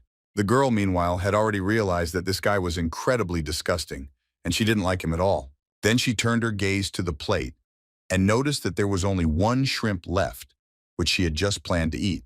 But at the very last moment, the guy took this shrimp too, without leaving even one thing for the girl. She was incredibly angry when this happened, because after she congratulated her father on the holiday, she never tried a single shrimp. So she shouted to the stranger about why he was constantly grabbing what the girl herself was going to eat. After thinking a little, Chung Sam only told her that in order to eat the food you want, you need to eat it faster. This girl seemed strange to him, and he turned away after saying what he had planned to say from the very beginning. And after walking a short distance, he again began to eat all the food he could see on the table. Well, by that time, the girl was already incredibly angry and raised her fist to hit this guy hard. Well, of course, Chung-sam was not one of those who would allow himself to be hit so easily. So with the movement of his wooden sticks, he stopped her palm. Looking her straight in the eyes, he remained silent. But because of that look, the girl understood that the guy was serious, and there was no point in making him angry just like that. She felt scared, and she already regretted that she had even planned to hit this man. But the situation was resolved at the moment when Bach, who had been standing a short distance from the scene all this time, ordered his employee to calm down. The guy immediately began to move away and told the girl that he would go and look for something else tasty on another table. The girl felt bad when this happened, and her body began to tremble for some unknown reason. After a few more moments, she began to cry and felt really bad, despite the fact that she simply could not eat the shrimp she was thinking about. Further actions moved to a special training camp, where training was now in full swing. Or rather, it was more like the stronger opponent was showing his superiority over the weaker one. The participants in this training were none other than a man named So Moonbyuk, whom everyone who was nearby knew very well. All due to the fact that he was the head of the Soman clan, and with just one blow of his hand, he was able to neutralize the enemy. And when the person with whom he trained lost, he simply stood in an even position and waited for what would happen next. In response, that man stood up and thanked the head of the clan for today's training. In response, the head only laughed and said that he never ceases to be amazed at the courage of his enemies, and noted that most likely, a promising future awaits this opponent. When he was already leaving, he heard the words of the head that he was watching him because of his new beginnings. The rest of the people who were also waiting for training with the head of the clan were surprised by such warm words towards a guy unknown to them. They began to talk among themselves about the need to praise the head because he likes it, and if this is not done, they will take away points. Another stranger suddenly appeared in the queue, who asked everyone to go forward, and seeing him, everyone who was in the queue for some reason wanted to let him pass. A second later, this stranger was already right in front of So Moonbyuk's face. That's why he was surprised, to put it mildly. Of course, he admitted that he was seeing this man for the first time, and for this reason he asked him where he was from. Without thinking twice, Beck replied that he was from the Kunlun Tavern, and after the head heard this, he thought that perhaps he had heard it. Therefore he asked to ask again, and then the guy again said that he was a cook at a Kunlun inn. It was truly incredibly strange, and the head of the clan found it difficult to believe that such a person would come to a rather difficult training session. A second later, Bayok gave the head of the Soman clan a roll of some paper in which something was written. Then the head realized that this was a gift to him personally, and immediately took it in his hands and began to read. This gift came with an invitation in which Beck wrote that they would like to see the great head of the clan in their inn, and added that they would be grateful if they tasted and appreciated their dishes with their daughter. Reading this was no less strange than seeing an ordinary cook in training Azal. But despite all this, the head of the clan was confused, and this feeling bordered on anger, due to the fact that he realized that this person was really interactive. Moreover, he was a very ordinary cook and not even a security guard of some establishment. Another person appeared behind Bayok and said that he was an employee whose name was Chung-sam. The kind of obscenity that was now radiating from Bayok was difficult to put into words, and the head of the Soman clan absorbed all the disrespect. But still, he tried to keep a calm face, especially when Bayok said that they promised to treat the head of the clan with various dishes. Well then, an idea came to Moonbyuk's head, and he asked the guys if they wanted to learn something since they came to this training ground. Beg said that he did not mind, and it was at that moment that the head of the Soman clan thought that he was not a tenant after making this decision. But despite the fact that the guy agreed, he also added that he had one small condition that he had just come up with. It lies in the fact that if he wins in 3 moves, then the head of the clan will visit their tavern tomorrow. Moreover, he added that if this happened, the head of the clan would have to come there with his daughter. This made Moonbyuk think very seriously about who these 2 people thought he was, but he decided that he would show them his intentions. Therefore, they took a few steps forward, and the battle could already be called begun. Since today was a holiday, the head of the clan decided that he should allocate as much as 20% of his internal energy to carry out the attack. He swung his fist and prepared to deliver a crushing blow to the body of Bayok, who at that moment was simply standing motionless. And when the fist had almost reached his body, he simply put his right hand in front of him, thereby grabbing his enemy's fist with his palm. Moonbyuk was very surprised when this happened because despite the fact that he allocated only 20%, it is still a very impressive figure. This was already the first technique, and the cook from the Kunlun Inn was able to withstand this attack without much effort. Having retreated a little, the head of the Soman clan said that it seems that his opponent is learning quickly, but he will also find counteraction to this action. Energy began to focus around his body, and the people standing around realized that at that moment, he was going to use 40% of his internal energy. This blow was also an enhanced punch, which Beck was able to block by putting his hand forward. The people standing around couldn't believe their eyes as they saw the amount of energy Moonbyuk put into this attack. He became angrier and prepared to say something to his opponent in order to somehow turn the situation in his favor. And a moment later, he said that he was simply giving in to Bayok, and now both of them should add more power to their attacks and to their block. With so much of the enemy, Bayok became more confident, and the amount of energy around his body was like some kind of shield that is filled with energy every second. After a short period of time, all this energy began to focus on Moonbyuk's fist, which was moving in space at a very high speed. The people who watched realized that what they were now seeing was incredibly dangerous, but at the same time, very interesting. This man used as much as 50% of all his internal energy, because he realized that there was no time to retreat. The force that his fist inflicted now was so great that it could surprise absolutely any opponent. But Beck was not like any of the opponents this man had before, so all he had to do was simply put his hand forward. At this very moment, all the energy from the blow evaporated somewhere, and it seemed to be sucked somewhere. Now this was the third, and therefore the concluding reception that was to be performed by the head of the Soman clan. All he wanted to know now was who Bayok was and where he was able to learn such an effective method of blocking and parrying. What was even stranger was that the people standing around began to clap and were surprised at how strong Moonbyuk was, since he deliberately turned off his internal energy at the very last moment. Despite the fact that an excuse was found for him, the head of the clan still could not understand how what had just happened. But he, keeping his confident face, said that it looks like the cook has really good skills, and so be it, he will come to the Kunlun Tavern. In addition, there were still thoughts in his head that did not want to leave him. In order to somehow rise in the eyes of the public and in his own eyes, he decided that he needed to at least beat that tavern employee. Approaching him, he invited him to fight since he had just fought with the head of the inn. The task was that the Chungs had to withstand 3 attacks, and then they could disperse. Well, the guy in turn, for some reason, was glad that he would also be able to use his fists in this fight. After thinking a little, Moonbyuk said that of course Chung Sam could also use his fists in order to somehow balance their chances. A second later, he warned his opponent and told him to be ready, because he would have a hard time. Now he was preparing to show him the most powerful blow that was in his arsenal. His movements were incredible, and the amount of energy that was now coursing around his body was greater than when he struck Bayok. Every limb of his body was now tense as he prepared himself for a very powerful blow indeed. This was the divine Phoenix Punch technique, and Moonbyuk was 100% confident that he could eliminate this employee from the inn with one blow. But is this really so? Everyone present immediately fell into shock after what they saw with their own eyes and what they felt. Namely, a very large number of people witnessed how some stranger was easily able to block this blow. In addition, lightning also appeared around the old man's body, which was supposed to help him, but in fact, it did not help. Instead, he began to experience pain, and the lightning that should have been his ally ended up becoming his enemy. His hand immediately began to hurt very much, and he took it, trying to look and understand whether it was too damaged. Meanwhile, people were examining the scene of the incident and trying to understand what would happen next. At this moment, Nam Gunmu, who was the eldest son of the Nangun clan, arrived right at the place where everything was happening. And if you look very closely at everything he had with him, you could see that there was a royal sword. Chung Sam, meanwhile, he decided to make fun of his grandfather and said that he should have taken the first reception.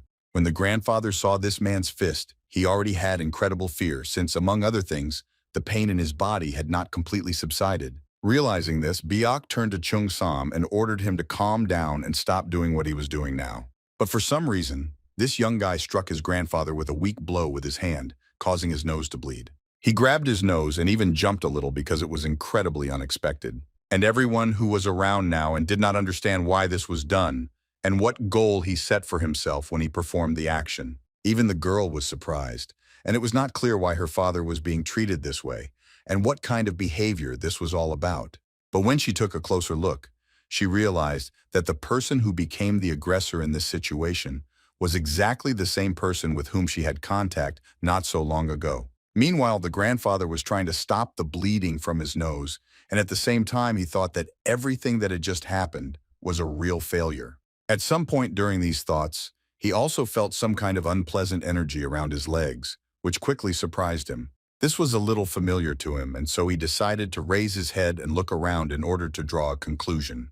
But even before he raised his head, he saw that a man had fallen to the ground and froze in one position. Raising his head, he finally saw a very large number of spectators who either ran to the side and fell, or fell immediately on the spot. Even his daughter could not resist, and little by little she began to sway from side to side. All this happened until she finally lost her balance and fell to the ground, immobilized.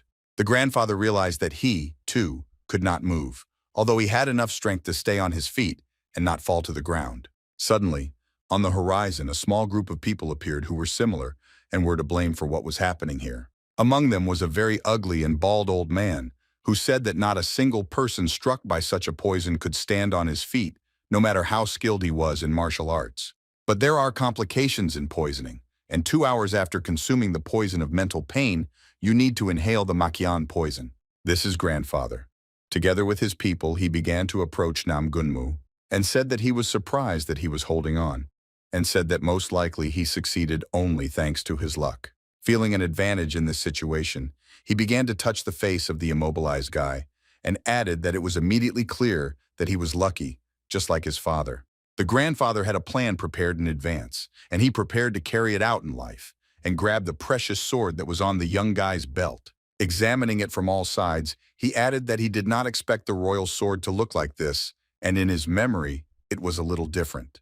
It was at this moment that the young guy gained strength and screamed because he understood that he could not give this precious artifact to anyone. That ugly villain looked at the guy as if he were his victim, and at that moment his eyes glowed bright red. Immediately, the guy realized that perhaps he shouldn't have shouted about it, since he instantly felt even worse. A second later, he spat out a very large amount of blood from his mouth, and the ugly villain watched this with pleasure.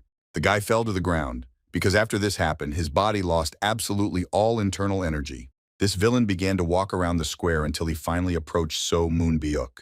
When this happened, the grandfather did not answer him, despite the fact that he had the opportunity, and he wanted to stop the pain that he was now feeling. One of the subordinate villains asked why his nose was bleeding, since poisoning with Makian poison should not have such a side effect. Of course, there were no answers to this.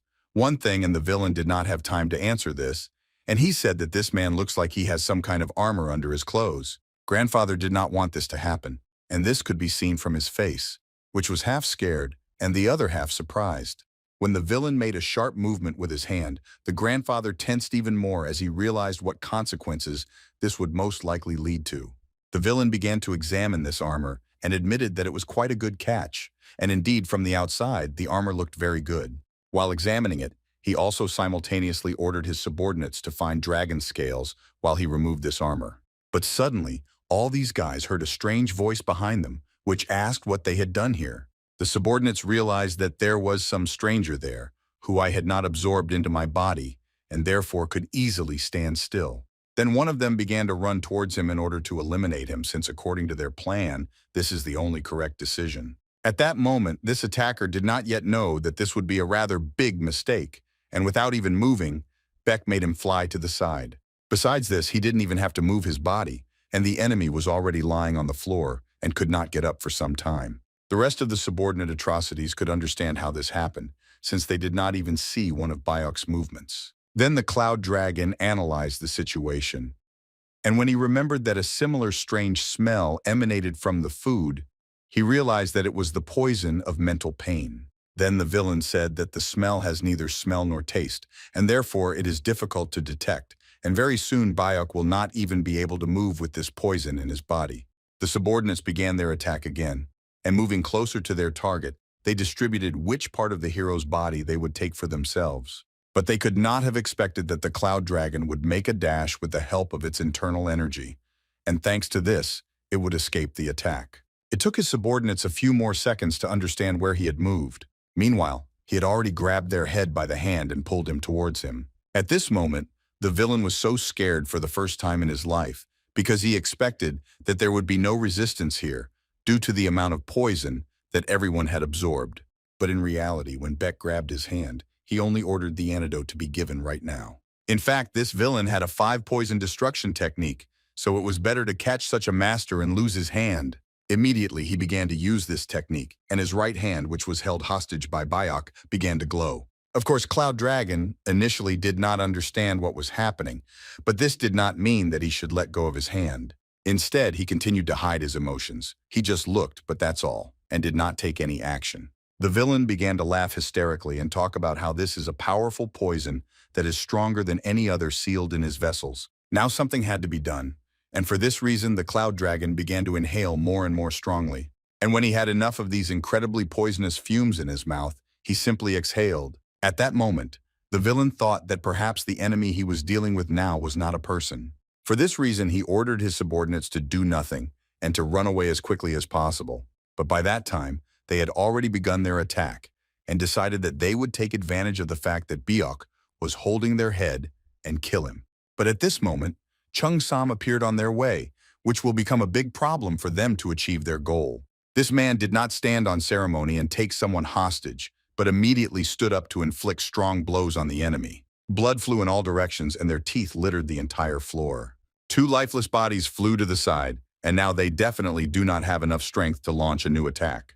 The villain who used such a powerful spell had his hand disappear, but despite all this, the Cloud Dragon once again ordered him to give the antidote. It was necessary to get out of this situation somehow, so the villain told the hero that he had no antidote, and in people, everything would go away on its own. It was very difficult to believe this from the first words, and Beck began to think about how to check these words. At this moment, this villain was incredibly scared, since he was in such a situation for the first time in his life. The feeling was as if he was drowning in a huge abyss of overwhelming power of unknown depth. And this feeling was not pleasant and was accompanied by incredibly strong psychological pressure and damage. At some point, he simply fell to the floor because he was exhausted, and then Beck let go of his hand. It was necessary to figure out what happened here, and so Chung Sam took it into his own hands and asked the Cloud Dragon who these guys were, because he touched them lightly, and they had already died, and it happened incredibly quickly.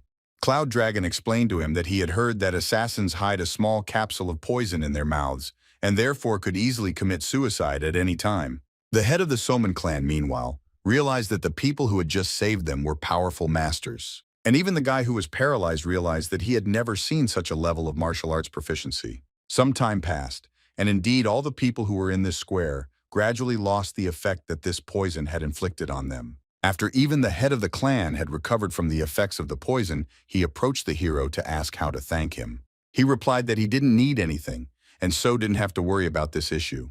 Then the head of the clan realized that he had a question to which he would like an answer, and perhaps it would be better to ask it right now. His voice became a little quieter, and he asked the Cloud Dragon who he really was, and he replied that he had already spoken. And there really was no lie in these words, since the two of them were the staff of the Kunlun Inn. The head realized that he had to believe in these words from the very beginning, since he really seems to be a cook, but clearly a difficult one. Having turned his body a little, and as if about to leave, the Beck asked the head of the clan not to break his promise, since they had agreed in advance. In fact, Moonbyuk had already forgotten this promise, but he remembered that before entering that interesting battle, he promised a gift. Smiling, he assured the cook from the Kunlun Inn that he and his daughter would visit him soon, and they didn't have to worry. Besides this, it seems that Bayok had one more request that he wanted to voice. He remembered this request because he listened carefully to Seomyeon's words about spreading rumors. Therefore, he asked the head of the clan to spread these rumors for him. Night fell, and all the people had completely recovered from the effects of the poison and slowly began to go home after the shock. Night turned into day, and the events also moved to a completely different place. It was hidden from the eyes of strangers, and not a single passerby could get there. This was the same dungeon where one man told his leader that a poisonous monster had failed during a task. Although he did not die, he still said that he was captured by the Soman clan, and all his subordinates committed suicide. This information was a real shock, since the poisonous monster is the best he knew and who had unsurpassed skills. Moreover, his subordinates were at the peak of their skill and were better than the warriors of any sect. The subordinate decided to explain himself and said that they say that at the time of what happened in the square, there were 2 young masters there. For some unknown reason, they were not poisoned even by the Makyan poison and were able to fight back. But of course, this subordinate man did not know who they were, since this information is very difficult to obtain. In addition, he said that both he also have information that the head of the clan and his daughter went to the place that the masters told them about.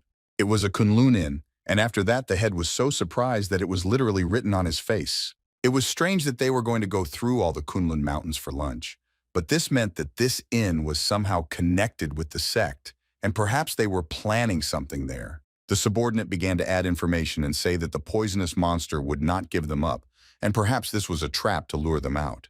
But besides this, the head understood that he could not sit still, since now there might be a very good chance to go on reconnaissance. It was necessary to find a person who would be ideal for espionage.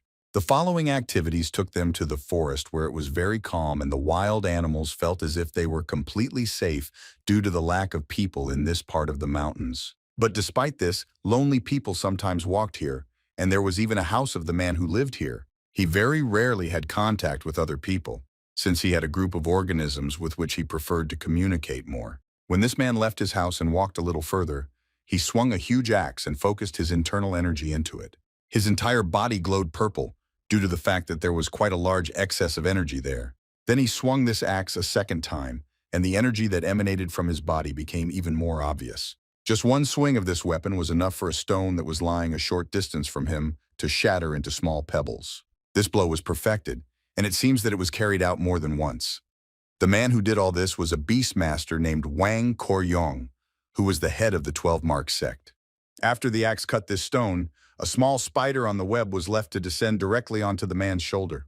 And when he landed on it, he began to move his legs, thereby making some sounds and constantly changing positions. From the outside, it looked quite nice, but it seems that in all these movements, in addition to the visual, there was another meaning. This man said in a quiet voice that he was surprised that the cross spider was dead. Then this small spider caught the wind and began to fly away to the side, since it seemed that this was all the information that he wanted to convey. Then the man thought more deeply and could not believe that even the great masters, although no match for that spider, still had someone dare to kill him. Suddenly, the beastmaster felt someone's presence in the distance and immediately brought his body into combat readiness. He clutched the axe tighter in his hands and began to look towards the danger. It turned out that this danger was an ordinary person who stood motionless and looked quite peaceful at first glance. This man bowed and greeted a gentleman named Wang Koryong. This was strange, since it seemed that the man, unfamiliar to the Beast Lord, knew him from somewhere. The action moved directly to the Kunblun Tavern, where very interesting dialogues between customers could now be heard. People constantly talked among themselves about how so money should come here on this day. Moreover, they learned this not thanks to rumors, but thanks to the official statement of the head of the clan. Suddenly, the door that led to this tavern slowly began to open, and more sunlight passed through this gap. The girl who owned this tavern looked towards the door and greeted the guest. At the same moment, 2 armed guards ran inside to assess the situation around them. Then they looked outside and told the head of the clan that it was calm inside and he could pass through. Together with the head, his daughter named So Money also came here, and everyone was delighted with this. They couldn't believe that a girl could actually be so beautiful. The head of the clan also did not go unnoticed, and even he was able to hear the legitimate voice within these walls. When he looked around, he saw his godmother there and immediately asked how she even ended up here. Yes, she answered that she works here as a cook, which of course shocked the man. But considering what kind of martial artists were working here, he realized that it seemed like they had brought the great chef here and forced him to work for them. Another familiar voice could be heard, and at the same time, the source of this voice grabbed Moonbyuk by the outer clothing. Then this man panicked and began to look around until he realized who it was. It was an old man named Nogok, and smiling, he also welcomed the head of the Soman clan to this inn. The head of the clan bowed to the elder, and he replied that they had not seen each other for a very long time. At that moment, when Moonbyuk asked the elder what he was doing here, he replied that he was a regular guest and also a friend of the cook. This prompted the head to make guesses, and he asked his godmother if he and Nogok were really dating now, but she replied that everything was wrong. Suddenly, someone else greeted the head of the Soman clan and made him turn around. It was Jug Seomyeon, and of course his appearance here was exactly the same surprise as the appearance of all the other people he had met before. For this reason, the man asked why the guy was here, and he laughed a little and then replied that he was just a tavern worker. By that time, it had already become clear that the best cook, the youngest son of the Zhuge family, worked here, and one could conclude that this was the most unusual inn in the world. A voice behind him suddenly ordered the head of the clan to sit down faster, and it looked a little bold. It turned out that the one who said this was exactly the guy who killed him in one blow. The girl asked Chung Sam to cool down, since this is a guest and you need to be more polite with him. After thinking a little, the guy asked the head of the clan to sit down and used the word please several times. Literally a few minutes passed, and the order that So Moonbayuk made was made a reality. There was a very large amount of food on the table, and it was all hot and smelled very good. All the staff who were in the tavern at that time wished the guests bon appetit and asked them not to forget to leave a review. They all started eating, and from the very first seconds, everything became obvious. The second person I tried the food was the daughter of the head of the clan, and for her, everything was still as clear as possible. The man said that it was the first time in his life that he was trying such a delicious thing, and his daughter replied that it was really a real yummy. When Seo Moonbyuk turned to find out what kind of dish it was, the guy who worked here replied that he was Sanified by us. This name was very difficult to remember, and instead of remembering it, the man decided to simply eat more and more. His daughter eventually admitted that she is filled with energy when she eats these noodles, and it is simply wonderful. Looking to the side, the head of the clan noticed the strong guys in the corner, who were probably also temporary employees. They were talking about something among themselves, and mainly about the fact that their backs hurt, but their commander constantly repeated that they must continue since they had already taken on this task. Nogak kept repeating to their commander that they needed to think of this as training, and thanks to this, improve their skills. Now everything became more clear to the man, and he realized that that young cook and the rest of the guys were the elder students, and apparently it was hard for them because of their eternal training.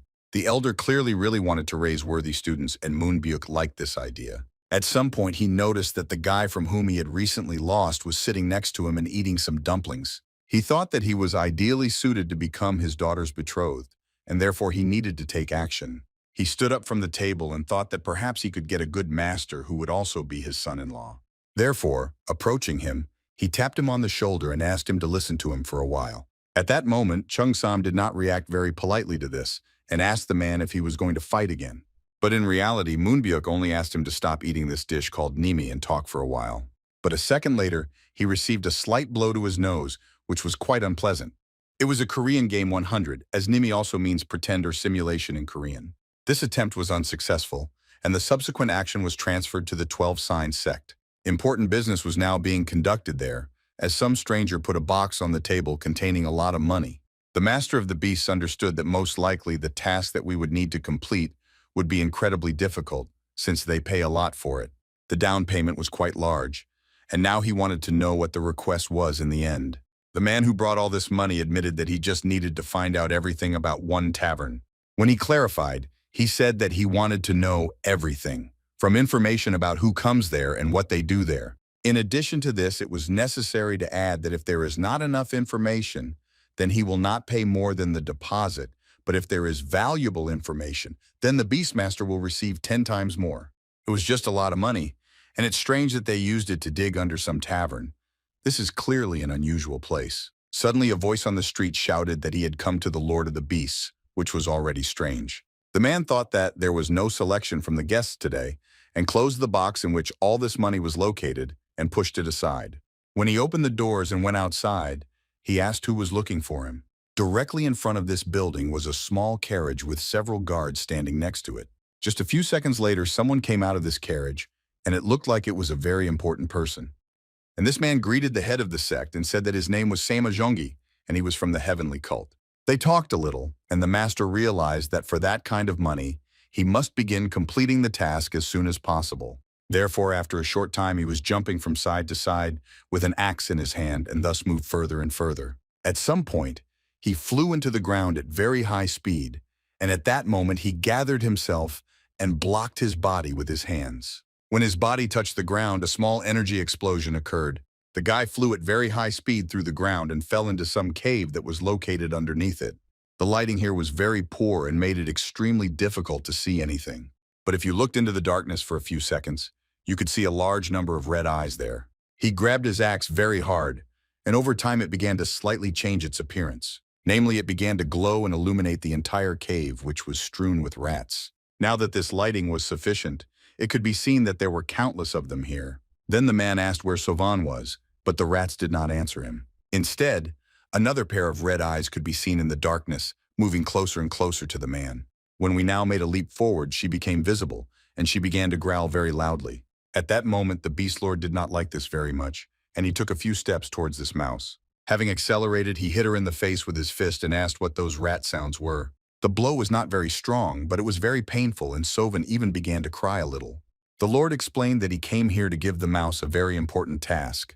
The place where you need to complete this task is an inn, and in fact, this task is not very difficult. It consists in the fact that you need to track everyone who comes and leaves there for 5 days. Then Sovan screamed even louder, but this time it didn't sound like a roar. Just a second later, a huge number of mice began to scatter in different directions, and the speed of their movement was truly impressive. The Beastmaster jumped off the ground and flew out through the hole through which he had flown in. Most of all, you smiled, since he received 2 requests from the Kunlun Tavern and decided that he needed to visit there himself. Now the actions were transferred directly to this tavern, where there were not many customers now. One of the mice was able to sneak inside unnoticed in order to begin collecting information. She made her way near the walls and knew that it would be harder to notice her if she moved in dark areas. In addition, she also used open doors and flew when they were opened in order to get deeper. Thus, she was quickly able to enter the kitchen where the most famous chef was now. This grandmother, Beck commanded, said that green onions should be added to the dish. But it was not reliably clear whether the villains, thanks to information from this mouse, would be able to eliminate the cloud dragon. But the problem was that this rat did not manage to collect information for very long, since it was very quickly noticed by the owner of the inn. Of course, the process of eliminating the rat was very loud and was able to attract Beck's attention. When he went into the kitchen and asked what was going on, the girl replied that this was the 3rd rat today, and in general this was a bit too much, since usually there weren't any here at all. You have employees who were not even official employees in this tavern. They said that their owner is poor and is trying very hard to ensure that there are no rats in the establishment. Then their leader appeared on the horizon and said that right now they must destroy all the rats. And of course they listened to Sobong. They began to run after these rats, and armed with small sticks, they eliminated them left and right every minute. But at some point, there were so many of them that it began to seem incredibly strange. Literally a few minutes later, in the very main section of the tavern, namely where all the customers were sitting, there were now a lot of rats. But still, they did not lose hope and waving their sticks eliminated the rats. Even the head cook had to climb onto the table and at the same time shout that he needed to catch everyone before the guests arrived. Otherwise, they would simply be shocked. Beck also found it strange, and he decided that he needed to better analyze this situation in order to understand the reason. Therefore, he turned his head towards Chung Sam, and with just one glance he hinted to him that the situation here was not as obvious as it might seem at first glance. Therefore, the guy made a jerk, and within a second he was on the street. When he was outside, he once again pushed off from the ground, and thanks to this he flew up to a fairly high distance. When a good altitude was gained, he turned his body and began to fly at great speed, but downwards. An incredibly powerful explosion occurred near the earth, and everyone who watched it from the tavern did not understand what was happening. But all that was clear now was that after the explosion there was a very large hole left in the ground.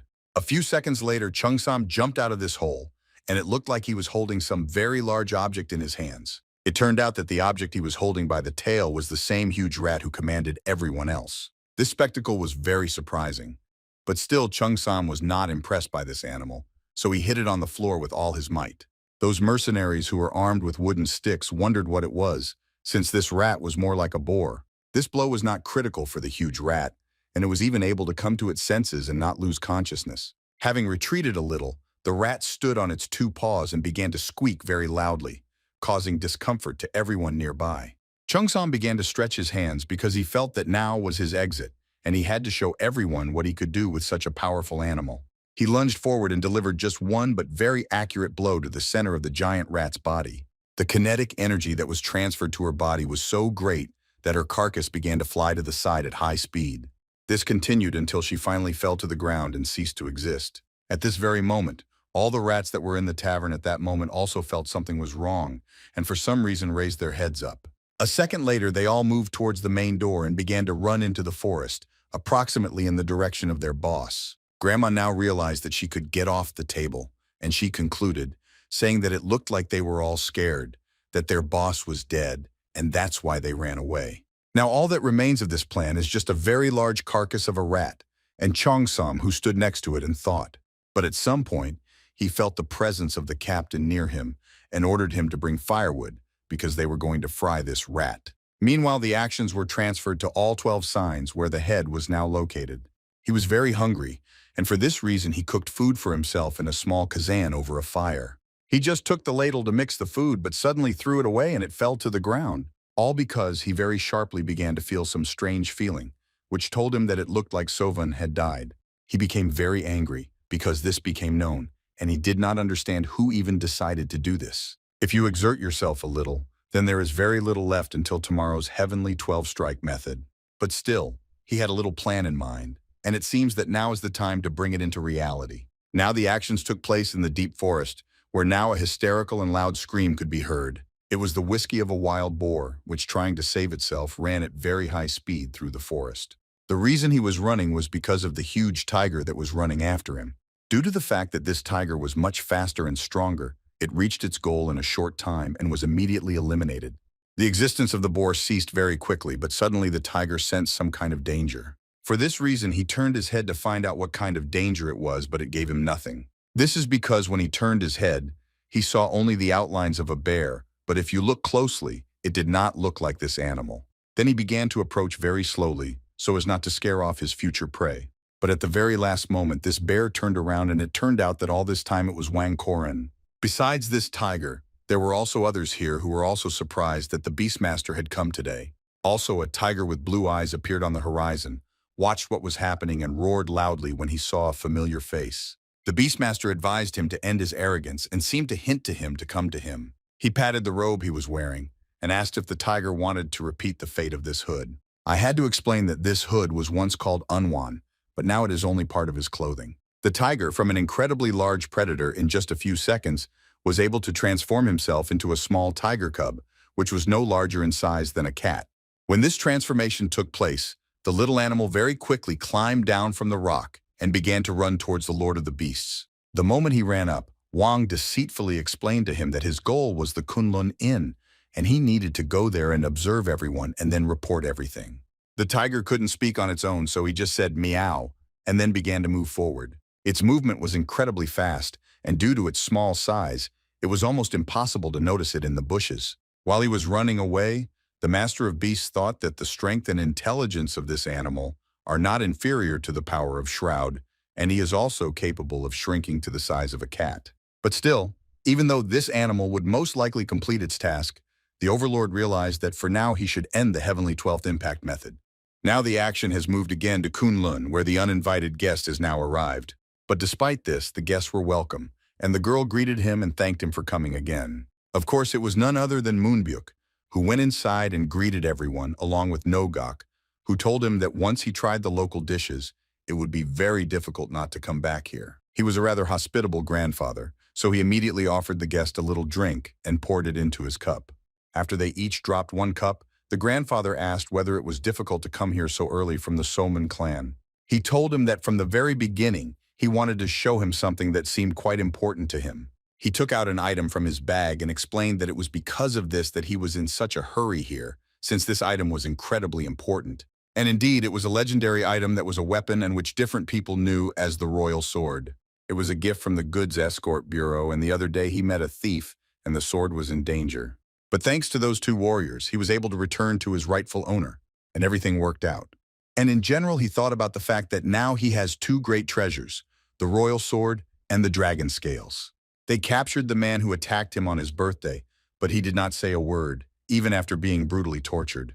This led to the idea that apparently someone was trying to get all the treasures, and therefore he would like to leave these weapons to the Nogok student named Beck. But the grandfather replied that this man was not his student, but just a friend. Moreover, the Cloud Dragon arrived just in time to say that he already had something that the master had entrusted to him. At that very second, he turned to the side and saw that at that moment Cheongsam was eating dumplings very appetizingly. Turning to him, he said that he would like him to take care of this task. Of course, the task was not easy to understand, so Cheongsam did not immediately understand what he needed to do. But at some point, he put his wooden chopsticks very loudly and firmly on the table. and it became clear that he was ready to ask a question. Therefore, he asked the man what it was, and he replied that it was one of the treasures of Murim, namely the royal sword. After this, another question followed because he himself asked the man whether he needed to carry this item with him, to which they also answered with a question. He said that if he succeeds, he can carry this legendary weapon with him at least constantly. It took him a few seconds to think it over, after which he immediately agreed and received gratitude from the man. Meanwhile, he himself thought about the fact that he would sell this artifact if he got tired of it. But at that moment, the cloud dragon seemed to read his thoughts and ordered him not to dare lose such an important thing. The action moved to the Kunlun Mountains where that tiger was now traveling. A small tiger came to the battle site and was very surprised by what he saw there. Now it was clear that this was true, since there were biological fluids around the skin, but it was not clear who did it. This immediately prompted him to remember that he had once been poisoned and was also on the verge of death. On that day, if it weren't for the Taoists who helped him, he most likely would have died. That day, they approached his body, and the student said that it was an incredibly huge tiger, and it looked like he was dying. The student's master said that he had been poisoned, and at the same time he took out a small vial from his inner pocket. He explained to him that this is a kind of antidote, but it's not yet known whether it can help in this situation. All that could be done in that situation was to rely on luck and do what was possible. Fortunately, the antidote actually saved the tiger's life, and he wanted to repay them for their help, but he never met them during all this time. And looking at the bloody body of the spider, he realized that it looked like that Taoist had also died, like his master. But still, now there was no time to remember the past. So the tiger jumped away from the place where it was standing and began to move deeper and deeper through the forest towards the inn. That day it was a day off at the tavern, and because of this there were not a very large number of people. Some came, but when they noticed the sign, they immediately turned around and went to their home. The mercenaries, meanwhile, were very happy because they now had internal energy. This was completely different from how they fought before, and because of this they were happy. Their captain thought that they were very lucky that Nidan really existed. This story began when they roasted the body of a rat and began to talk near this fire. They said that this stew tasted better than the previous wild boar and tasted completely different from rat. But when they were dismantling the body, the Chukansam suddenly noticed some kind of bead, which he decided to show to the rest of the mercenaries. Those guys were incredibly surprised when they saw her, and the captain shouted that this was the same Nidan who improves internal energy. They advised him to try it because it was interesting, and he wondered how it would affect his body. But he replied that he did not want to eat something that looked like something inedible, so he gave the artifact to them. And after they divided it into 3, their internal energy really increased. Chung-sam, I just had time to think that these are some funny guys who don't look ordinary. He then said that now they should try the monster spider, which had a human head. This was completely unbelievable, since it was difficult to believe that such a monster had ever existed. But at that moment, when the remains of this spider appeared near their feet, they changed their minds about the fact that it was just a myth. One of them asked where the head of this monster was, and the second was wondering how they managed to catch it in general. He answered them that he beat this opponent so hard that there was nothing left of his head, and he simply threw it aside. After that, he gave them permission to eat him, since there were already 3 of them. It turned out that all this time this dialogue was being watched by a little tiger cub, who got scared when he felt the power of Chung-sam and heard how he hit that spider hard. Therefore, he slowly began to move back and think about the need to run away from here as quickly as possible. But the guy who had just allowed the mercenaries to eat the spider suddenly heard danger. The mercenaries at that very second could not understand why he was looking in that direction, and in general why he looked so suspicious. Well, of course, Chung-sam was not one to explain his actions and therefore made a dash toward the little tiger. Today, with a movement of his hand, he grabbed it, and it was not clear what he would do with this animal next.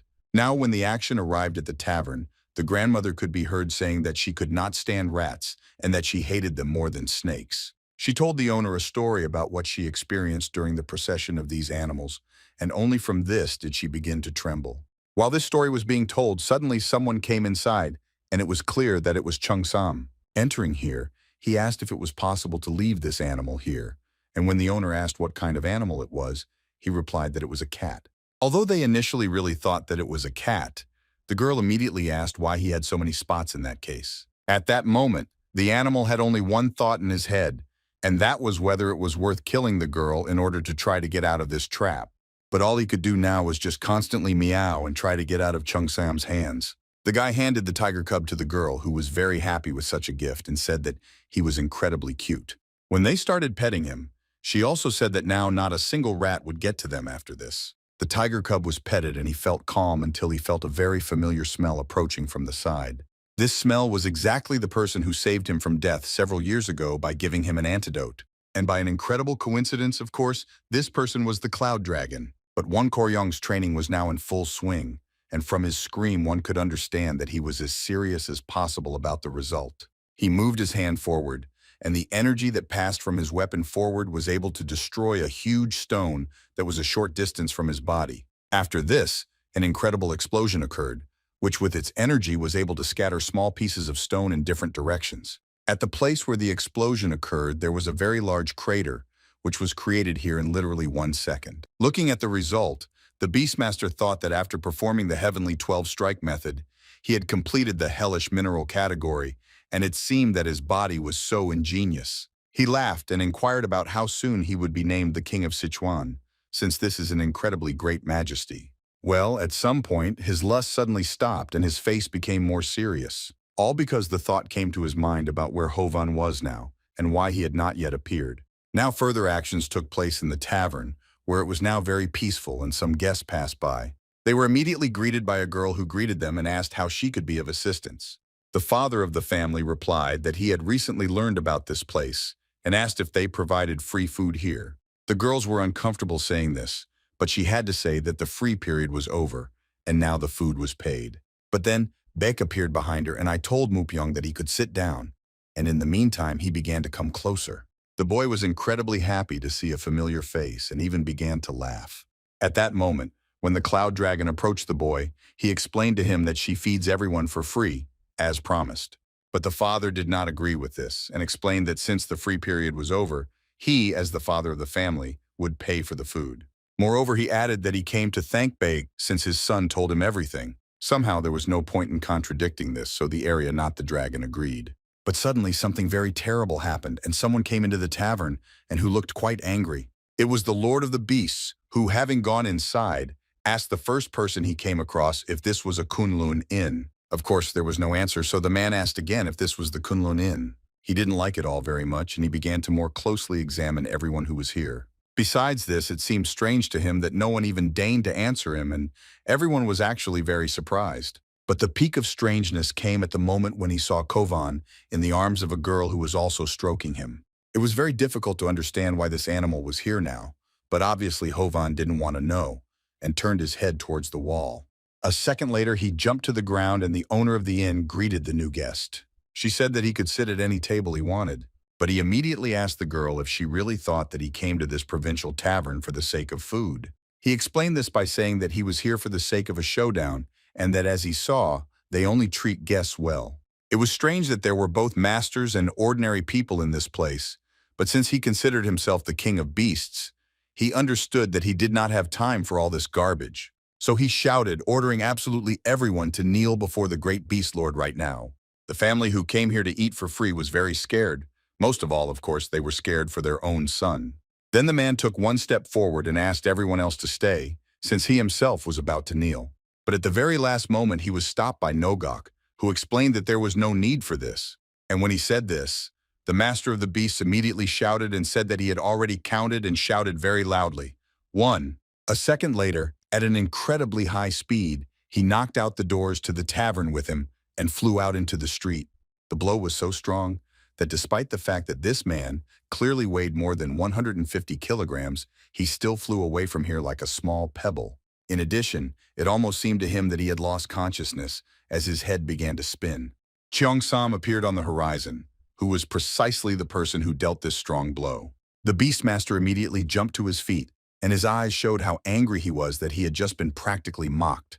Cheong-sam said that he was surprised that his opponent had quite good stamina and that he was able to stand up. By this point, a small number of people had gone out into the street, and the mercenaries even thought about the possibility of getting involved, but agreed that they would simply be on guard for now. And looking at his body, the Master of Beasts realized that he had initially not noticed one very important detail, namely that after he received this blow, a mark remained on his body, despite the fact that it was hardened in countless trials. While he was examining his body, Chung Sam caught him by the neck with his hand and began to squeeze him harder and harder every second. And then he began to lift it until he raised it several centimeters above ground level. He used this moment to ask what the Beastmaster was muttering there, since it was just the beginning. But of course, Wang Koryong is not the easiest opponent, so even in this position, he was still able to use the celestial 20-hit method technique. This technique was quite powerful and could eliminate anyone who was at such a distance from the enemy. He even forced Chung Sam to step back, and the attacker himself also jumped back in the opposite direction. He understood that after he used this technique, the enemy would have no chance of survival. But what was his surprise at that moment when Chung Sam raised his hand and asked not to do this again, since it hurt him a little. In order to convey what was now on the face of the Master of Beasts, no words are enough. Moreover, after a few seconds, Chung Sam began to wave his hand so that this pain would become even weaker. The animals nearby knew that during this technique, an internal rupture occurs, and the bones are crushed, and this person only has numbness. A few seconds passed, and Chung Sam completely came to his senses and explained that now he would deal with the enemy in 3 blows. Something had to be done, because so far the situation looked as if there was no way out of it. It was clear that maximum tactics needed to be used, and he decided to use the hellish minerals method. But still, even though Chung Sam was scared, he still remained on alert. The enemy focused a very large amount of energy in his body and prepared to strike. All this indicated that the Kanga's energy would now be used, but the captain was not sure of this. And the villain shouted that they were all non-entities who were not able to understand why this power was called the Achievement of Harmony. So he decided that he would first destroy this enemy and then kill everyone else. A very powerful explosion immediately occurred, and a directed flow of energy began to move towards Chung Sam. But he stood calmly, and with his whole appearance showed that he absolutely did not care about this energy. The explosion that occurred subsequently scattered a very large number of different stones and dirt in all directions. The earth rose up and then fell to the ground, and Chung Sam was nowhere to be seen at that moment. Smiling, the King of Beasts said that he was dissatisfied with the rats, who did nothing and transferred all the work to him. The mercenaries, looking at all this, concluded that it looked like it really was Kanga energy. The people who were in the tavern at that moment realized that it looked like he had sent all these rats. Suddenly, from the dust, a question could be heard that could frighten Van in just 1 second. This is all. It turned out that the person who had just absorbed an incredibly large amount of energy into his body was still able to stand on his feet. And moreover, he threateningly told the Master of the Beast that now it was his turn to bear the blows. A second later, he was no longer standing on the ground but was approaching the enemy at high speed. And at the same time, he said that he would start with 3 strikes. Within a second, the first blow occurred, which threw the enemy 10 meters to the side. The blow was so strong that his body bounced off the floor and flew in the other direction without losing energy. While still in flight, he did not understand how all this was possible, and it seemed to him like some kind of bad dream. But the feeling of pain reminded him that all this was happening for real. The enemy flew up to him again, and even while in flight, he was still able to calmly strike him. Chung Sam had a smile on his face and constantly called his opponent a narcissistic idiot. After the second blow, he was already lying on the ground, and with just his body, he was able to create an incredibly large crack there. A second later, Chung Sam grabbed him and asked if he liked the way he prepared. With his hand, the Beastmaster tried to stop him, but it seemed that this was no longer possible. After the subsequent blow, his body began to fly to the side, and he completely lost consciousness. Everything that followed began to continue in the tavern, where the family thanked the owner for the delicious food and promised that they would come once a year. Beck, turning to the little boy, asked him to come again, and in the meantime he said goodbye. And then, the heroes turned to their father and said that he hopes that he will grow up to be a worthy man who goes towards his goal. When they finished speaking, everything was transferred to the forest, which was not so far from the tavern. Near this forest, there was a small area where no trees grew, where the ruler now lay. At some point, he suddenly woke up and at the same time experienced an incredibly strong panic. It was also very difficult for him to breathe, so he tried to get up and remember what had just happened. Very quickly, the impulse that he had lost came to his mind, despite the fact that it was almost a one-sided attack. The thought that he was broken by some fist, despite all his achievements in martial arts, never left his head. Moreover, he even wondered what the hell he had been doing all these years. A voice behind him called him strong, and at the same time instilled fear in him. It was Chung Sam, who was simply sitting on a rock and communicating with the man whom he had defeated not so long ago. Come to the tavern. A short amount of time passed, and the Beastmaster actually came to the inn and stood in front of Beck. He knelt down and listened to the cloud dragon talk about how despite his martial arts, he acted recklessly. So now he has two options. He had to choose between two really very difficult paths that would decide his life in advance. This man had to choose between death or the destruction of his own fighting skills. The Beast Lord wondered if this guy standing in front of him really wanted to destroy his skills. He thought that he was a greenhorn and incapable of anything. The elder came up to him from behind and told him to keep his ears open. The Beast Lord thought even the old man was making fun of him in this tavern. The elder looked at him and he felt uneasy. He even caught himself thinking that he was probably better off than death. The Beast Lord thought that the elder's enormous inner strength could be felt even through his gaze. He wanted to know if this old man was really much stronger than him. The innkeeper who came up behind the elder addressed him as Elder Nocog and said that he drank too much, to which he replied that he had just started. The Beastmaster wondered if this was the same Nocog. If so, he was one of the best masters of all time. He didn't understand what the hell was going on in this tavern. Zhuge Soman approached Mr. Baekwu and asked him to wait. He wanted to say something very important. Zhuge Soman tried to explain that this guy who just entered the inn is the master of beasts, and his name is Wang Koren, and he is one of the kings of Sichuan. All the other guys even opened their mouths. They didn't expect that the Beast Lord Van Koren himself could come to them. Zhuge Soman said that the Beastmaster has abilities that can definitely help them. Baekwu didn't answer him. He needed to think. Then he took a few steps forward because he was sure that he had made the right decision. Baekwu turned to the Beast Lord. He said that now the choice is his, and he must make it, or he destroys martial arts, and he, the Beast Lord, will live an ordinary life. Or they are ready to sit him down, but in that case he must start working in their tavern. When the Beast Lord heard about this, he was angry and did not understand what he was saying. Baekwu continued to say that of course they can't take him right away, and he will of course first work as a temporary employee. Baekwu pointed to the three guys standing behind him, saying that he would be working as a temporary employee just like these guys. The Beast Lord thought that this was some kind of curse that had befallen him. He did not understand whether he had been perfecting new methods in vain, and did not understand how this had happened. The Beast Lord raised his head and looked to the side. He saw there the same guy with whom he had already dealt today. He had no choice but to say that he would work in this tavern. He didn't want to deal with this guy anymore. Baekwu had no doubt that he would answer like that. He turned and told the Beast Lord to follow him. They went outside. There were a lot of clouds in the sky, but they quickly disappeared one after another. When Baekwu went out into the yard, he approached a huge stone and asked the Master of Beasts if he saw this stone. He answered yes. Baekwu ordered the Beast Lord to make a table from this huge stone, 4 times larger than those that stood in the tavern. The Beast Lord was very angry, but he didn't want to show it.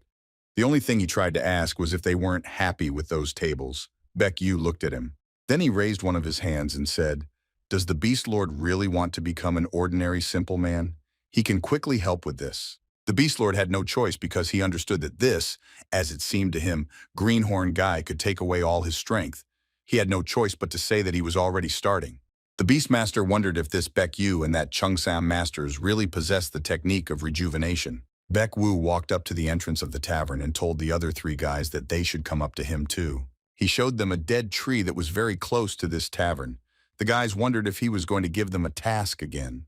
Beck told them to immediately make a trough for water his height. The guys smiled and said that there are no problems. And then they added that for them it was just a trifle. They could do it immediately. The Beast Lord did not hesitate.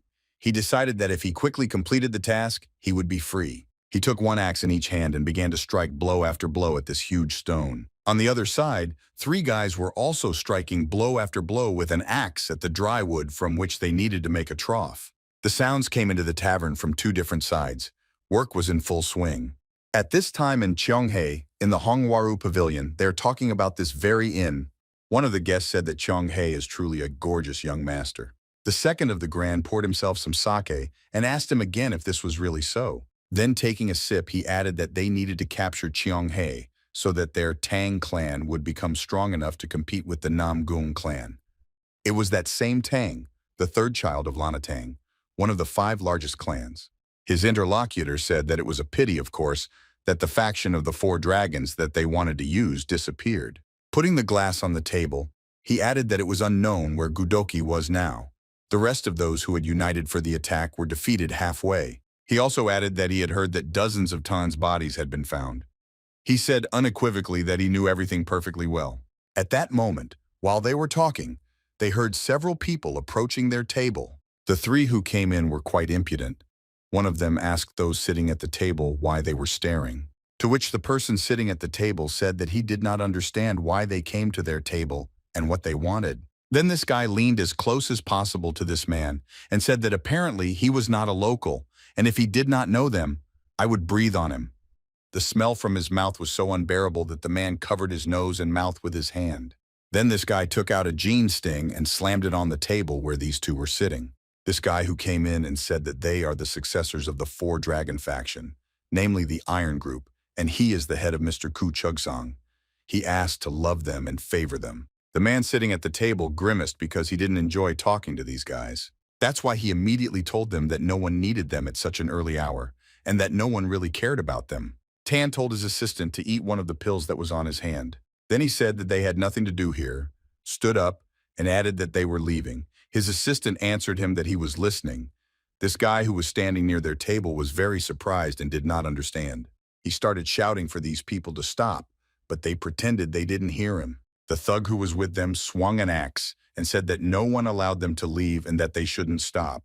Assistant Tan stopped, turned around, and said that he was warning them that they better not move. Then the two very quickly left the premises. It seemed that they were not afraid of anyone at all. The thug swung again, wanted to hit with the axe that was in his hands. He didn't understand who they took him for, that they allowed themselves to behave like that. But the very next moment, he felt a stupor in the whole matter and that he could not move. And right after that, he felt a strong blow so that this blow knocked him off his feet and he fell to the floor. And the other two remained standing and watching everything that was happening. One of them did not understand what it was, but he decided that it was better for them not to move. Assistant Tang said that he warned that this poison is dark bile recently developed by their Tang clan. One can die at any moment if one mixes internal energy with colorless and tasteless poison, and they, unlike these guys, ate antidotes. Tan and his assistant left this establishment, and without looking back, they went forward. They heard only some screams from behind. At the same time, in another part where the tavern was located, work was in full swing. Three guys who were given the task of cutting down a tree and making a trough the size of a man from this tree coped with this task. They told Baek Yu that they had been trying for 2 days, and he appreciated their efforts. Baek Wu told them it was a pretty good thing, and he was happy with how they made it. Then, walking forward a little, Baek Yu thought and said that he had more tasks for them. He raised his hand and said, if they see that waterfall that is opposite, they should go there and fill the trough with water. He said that they will use this water as drinking water. One of the guys was indignant because there was a spring nearby called Baek Wu. Answer him that even the Kunlun sect doesn't use this spring. He explained that there is often not enough water, so they must deal with it immediately, or else complete this task in an hour. On the other side of the courtyard, the Beast Lord was carrying out the task that was given to him. Baek Yu then approached him. He saw that almost everything was ready. He thought that of course he had done it quickly thanks to his fighting skills. Everything was great. The Beast Lord was very upset and could not believe that he was doing ordinary stone grinding. Baek Yu heard someone from behind greet him. He knew that voice well, so he immediately guessed who it was. He was glad that he came because he was a close enough person to him. Baek Yu turned around and asked him quite calmly if he had really come. The man replied that he had, and added that he had brought people close to him. There were really a lot of people standing behind him who were talking about how they had heard a lot about him and started introducing themselves, that one of them was called Nak Xiongchu, and he was the head of the Nak clan of Wuhan. The second said that he was an elder of the Rising Dragon clan, and his name was Muk Taiho. The third introduced himself that his name was Chun Bongi, the head of the family of Songs of Nobility. The girl was very happy that there were so many people in the tavern. She invited everyone to sit down at the table. Right after these people entered the tavern, 3 more people entered. She said welcome to them with a smile on her face, as there were quite a lot of guests in her establishment that day. One of these guys asked if they had kuksu. The girl said of course they did, bring them 3 servings. This guest said yes, and also a plate and dumplings for them. When the girl walked away, one of the guys looked towards another table. He was very surprised by who he saw there. He even stood up to make sure that the elder of the Zhuge clan was sitting at the next table. He also recognized this guy. The elder of the Zhuge clan was very happy because he finally met Mo Yunqian, the second son of the Moan clan. He actually had 2 brothers with him. One of them was called Mo Yanjun and the other Mo Yanso. The elder told the young man that he was very glad that he was with his brothers Mo Yanqian and replied that he was already married but not his brothers who were in their prime. The elder was a little surprised by the words of this young man, which means in the prime of life. Mo Yoncheon said that he heard that Mrs. Sumunhee often comes to this establishment. The elder told him that now it is clear what their purpose is for coming to this inn. The elder also said that the lady does not come to this tavern every day. The two who were with the elder asked him if he really wanted to say that the lady would come today. The second one doubted. At that moment, someone said, the owner of the establishment said, "Welcome again," and everyone present turned their side to the entrance. Everyone was amazed because they had just remembered about the lady, and she immediately appeared before them like a ray of sunshine. The gentleman who was with her immediately saw the elders and greeted him. The elders greeted him. The young man greeted the gentleman, and the gentleman saw that Mo Yoncheon was present. The young man said that there were two of his brothers with him, and they stood up and also introduced themselves. The lady came up to the table and looked at these two brothers and then greeted them, and they greeted her. The mountains that surrounded them changed very quickly, one after another. It seemed that they were on all sides. They ran very fast because they needed to reach their goal as quickly as possible. It was Nam Gurzek, the fourth child in the Namgung clan. Landing on one of the clearings, he said that he didn't want to look out of breath, so he and his nephew should slow down a little. The nephew agreed with him. Gurzek told us that on his father's orders, he was going to check the current situation in Kowloon, but he didn't know if he would meet the young man he was told about. His nephew asked him. He meant Yen Fun. The nephew also added that he would also like to meet this guy again. And then he thought that his uncle was a master who was recognized by his father, and those two who were with them were also martial artists. His uncle always kept them close because they could be relied on. So he thought he was completely safe. Looking ahead, he saw something resembling a tavern. He immediately said that maybe they should go to this place and have a bite to eat. No one was against it, so they decided to go to the tavern. We didn't think that a tavern in such a remote place would definitely not have people in it. It was even unclear how it was holding up. Apparently, there were no prospects for development at all. They approached this tavern, opened the door, and were very surprised by what they saw. When they went inside, they saw that almost all the tables in this tavern were occupied. They did not understand what it was. Their surprise knew no bounds because the people sitting in front of them were not ordinary people at all. At one of the tables sat a representative of the Juge clan, his elder, and he was eating. He looked in the other direction, and they saw Mo Yoncheon from the Moen clan. He was with his brothers and was also in this establishment. At the third table, they saw the Soman clan and two representatives of this clan. The elder, when he noticed that they had entered, was immediately greeted by the gentleman from the Namgung clan, and they in turn greeted the head of the Juge clan. These people thought it was very surprising that 4 of the 5 great clans had gathered in this tavern, but they had misjudged it. The guys who were assistants in this tavern were also surprised that almost all the clans had gathered. Only 1 was missing, but 4 were already here. This guy who was an assistant thought that the Tang clan would obviously not come, and they are terrible individualists, so they would not dare to come here. Well, after some time, the representatives of the Tang clan were also very close to this establishment. The assistant told his master Tan Saman that they should visit this place. The master replied that the inn was indeed unique. "Sir, ask your assistant, he will carry out the order that was given to him." His assistant asked him again if he meant the poison dark bile he would have to carry out this order. And then the gentleman added that his assistant did everything right. He mixed it into a barrel of water which apparently is used for drinking. The assistant was a little surprised because almost all the representatives of the 5 great families had gathered here. There definitely shouldn't be any problems, and even the heads of the clans were here. Mr. Tan said that they only did what they were told and he should not think about anything extra. Then they came even closer. The assistant said that they needed to go there and pointed to the tavern building. The gentleman said that the place still looks very suspicious. The current Kunlun sect has the same power as the 4 Dragons faction that they plan to use. It is obvious that they have nothing to do with what happened in the surrounding area. And then he added that he ordered to add water poison dark bile in advance if suddenly there was a group of strong opponents there. It was a wise decision. The assistant asked him again why the choice fell on water. It also spreads through the air. The gentleman answered if the enemy is somewhat obvious that it is better to add water. They approached the entrance to this tavern. They only had 1 step left to open the door and go inside. When they opened the door and went inside, they were very surprised by everything they saw. There were quite a lot of people in this tavern, and these were people from 4 clans who ate them and praised the cuisine. They said that the kuksu simply melts in your mouth amazingly. They also praised the vegetable dish because it was so refreshing and the best food they had ever had. Mr. Tan thought that 4 of the 5 great families had gathered together. He didn't understand how this was possible. His assistant began to say that it turned out that Mr. Tang added a deadly poison to poison the great families, and he immediately covered his mouth with his hand.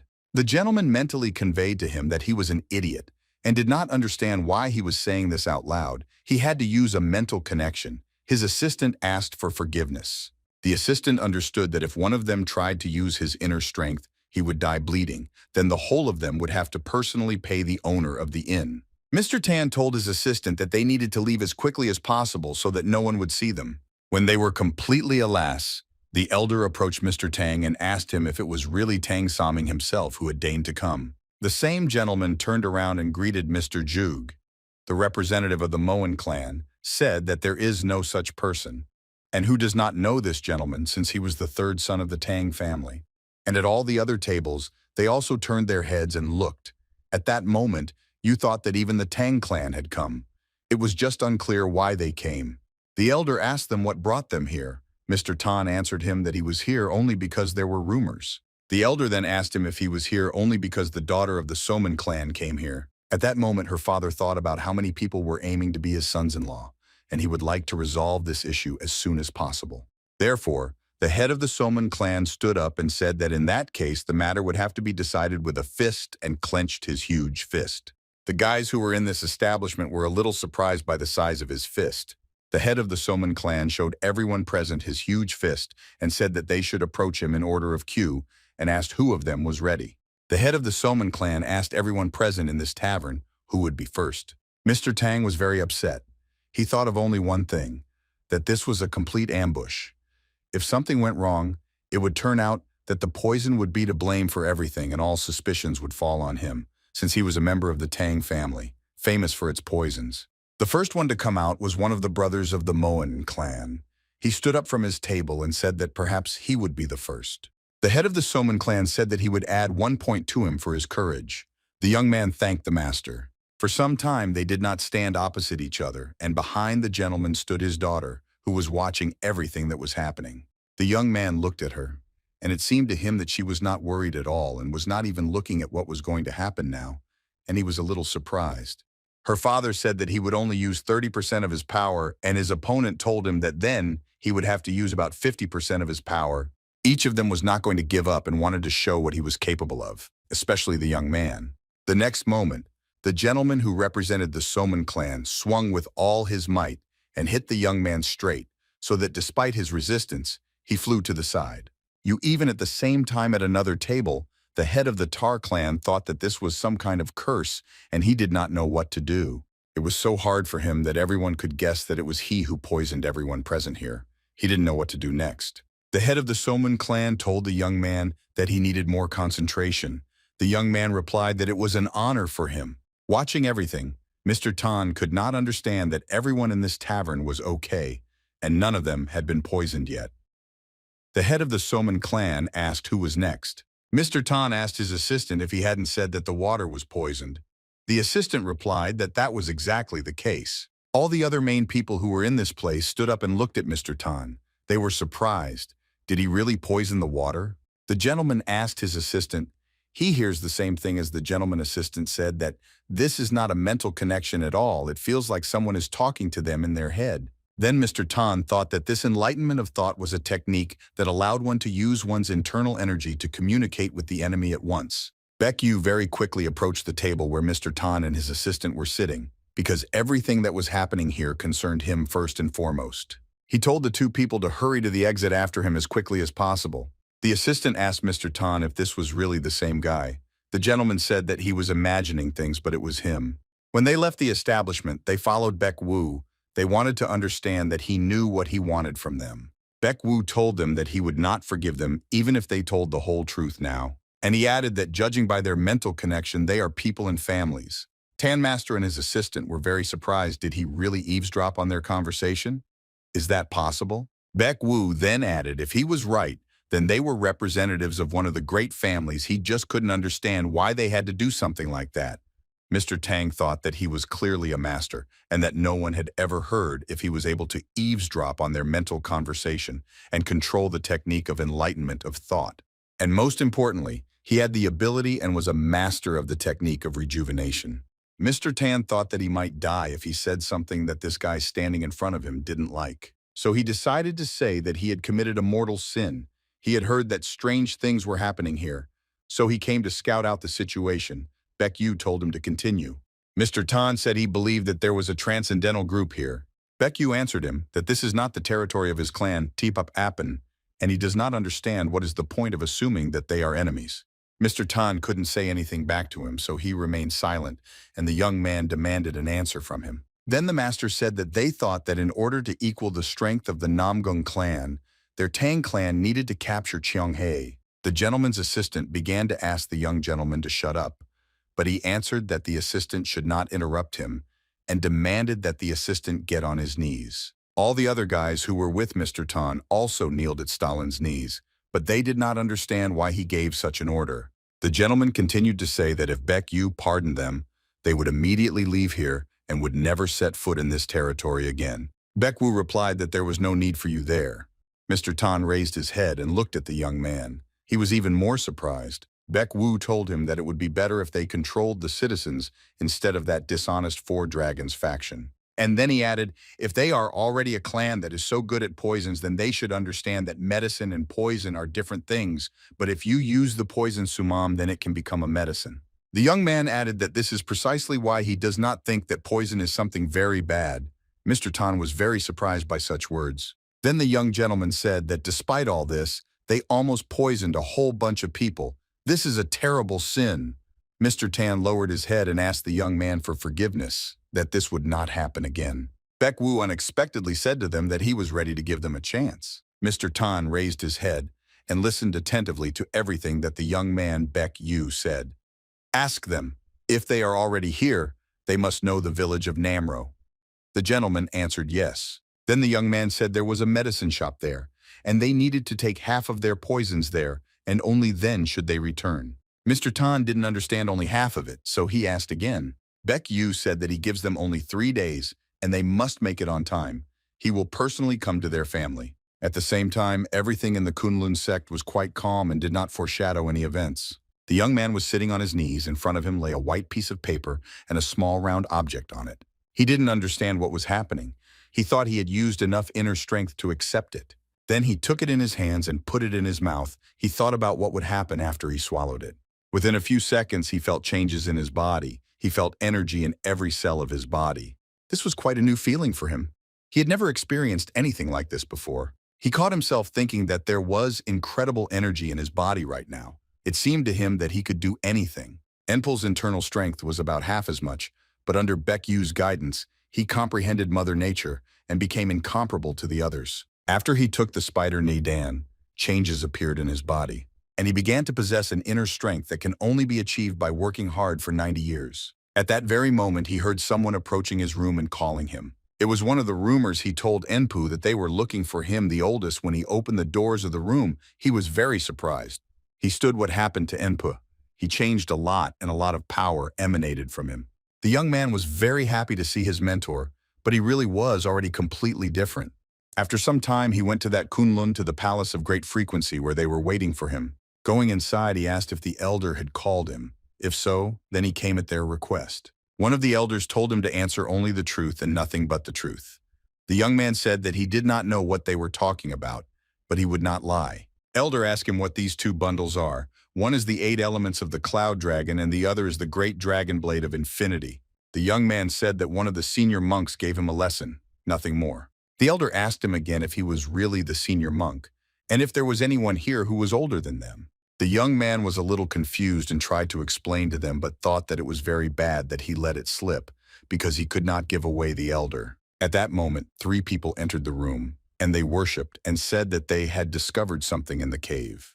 The young man turned his head and was very surprised because it seemed to him that the master was in front of him. When the 3 entered, they bowed and asked the elders for forgiveness for being late. The elder asked them only one question they wanted to know. They found books on martial arts. One of these 3 said that he and his students came across an unfamiliar cave when they were heading to the Namgung clan. It was there in this cave that they found a skeleton. And these books, the elder asked him again if it was true. The young man thought that the master was helping him and was worried that he had gotten into an awkward situation. Even at some point, the young man thought that he was very grateful to him for being able to deflect suspicions from him. This master thought that the elders should never know about what happened in the Kunlun Inn, otherwise his reputation would come to an end. One of these guys started saying that in this cave it was written that he was a man from Kunlun, and he would like to share with the students the results of his training. The elder asked them how this could be, because the books were so clean it seemed like no one had held them in their hands. One of these guys said that there was complete devastation around, so most likely Enpun had to move them. The elder then asked the young man if it was true or not. He replied that yes. He thought about how he had almost caused trouble trying to preserve the precious Kunlun chronicles that the elder had given him. These three elders looked at these two books on martial arts, and they were very interested. They held them in their hands and thought that such a thing was worth being grateful for, since it was a legacy left by a man from Kunlun. So they decided to put these books in the library so that any student could read them. The young man thought that everything was for the best. The master asked the young man if what he taught him was really true. He answered that yes. Then he thought for a bit and said that he knew that this guy was a master of rejuvenation techniques. They wanted to ask the young man if he would really remember everything. He said that yes, the changes were obvious on the face. One of these guys started whining and talking about how he still dreams about cutting stones. Another told him that they were now completely different, and from now on they would live sincerely and diligently. Therefore, the master asked the young man that if the elders wanted to know anything about them, he should say only positive things. The young man said that he understood everything, and so that they wouldn't worry, he would do everything as they asked him. At that moment, the door to the room suddenly opened, and one of the guys told the repairman that they had a problem. The master turned his head in his direction and said, "Haven't you learned to knock?" This guy apologized and said that the situation was urgent. He explained that people from the Namgung clan came and killed them all with a secret martial art. The master couldn't believe it. This guy was talking about how people fell one after another. No one could stand and did not rush to see everything with their own eyes. When the master came, he saw a real picture of his people lying on the ground, absolutely helpless. One of the Namgung clan said that it was very good that the training ball blades, otherwise disaster would have happened.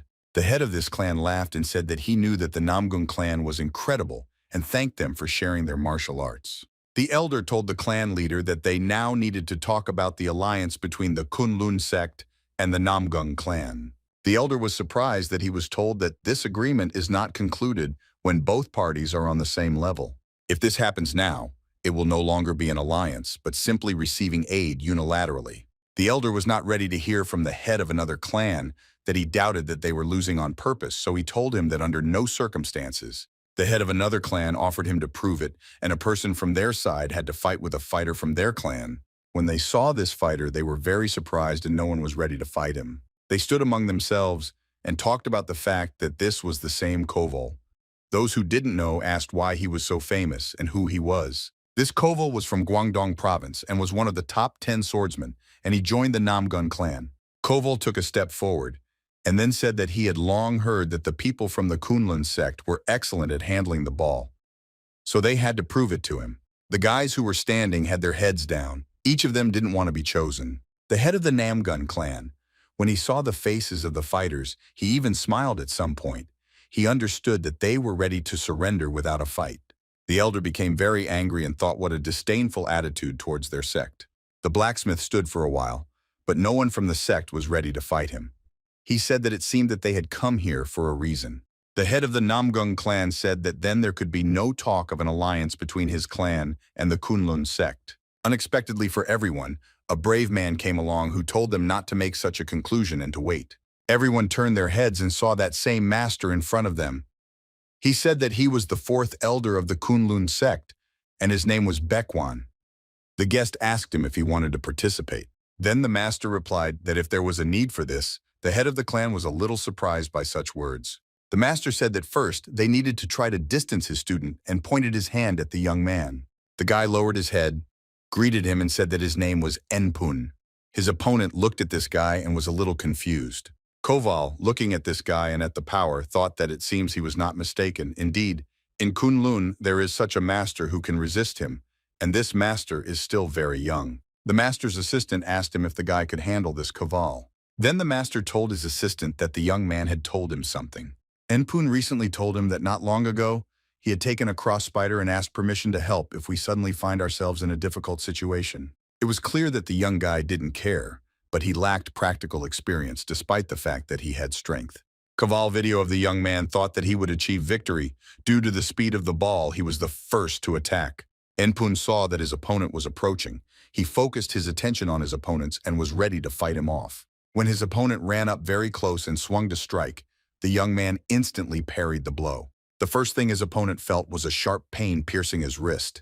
Enpun moved very quickly and his opponent could not control where he was. It seemed that despite the fact that this guy was completely inexperienced, he instantly repelled his blow after blow. Koval caught herself thinking that he felt as if he had encountered the power of a dragon. So he thought for a bit and decided to respond with his sharpest ball and prepared for another attack. Having made a jump forward, he decided that he would use the white snake sword from this blow, and no one has ever escaped from this technique. It seemed that his opponent was already disarmed and the young man had to surrender, but at the last moment, he also began to attack.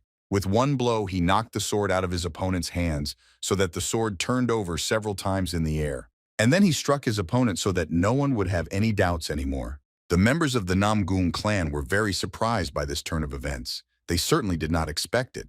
They could not even imagine that they could lose. But not only they were surprised, but the master and his assistants were also surprised because they did not think that the master's student could win this fight. Koval lowered his head down in front of the young man and said that he had lost.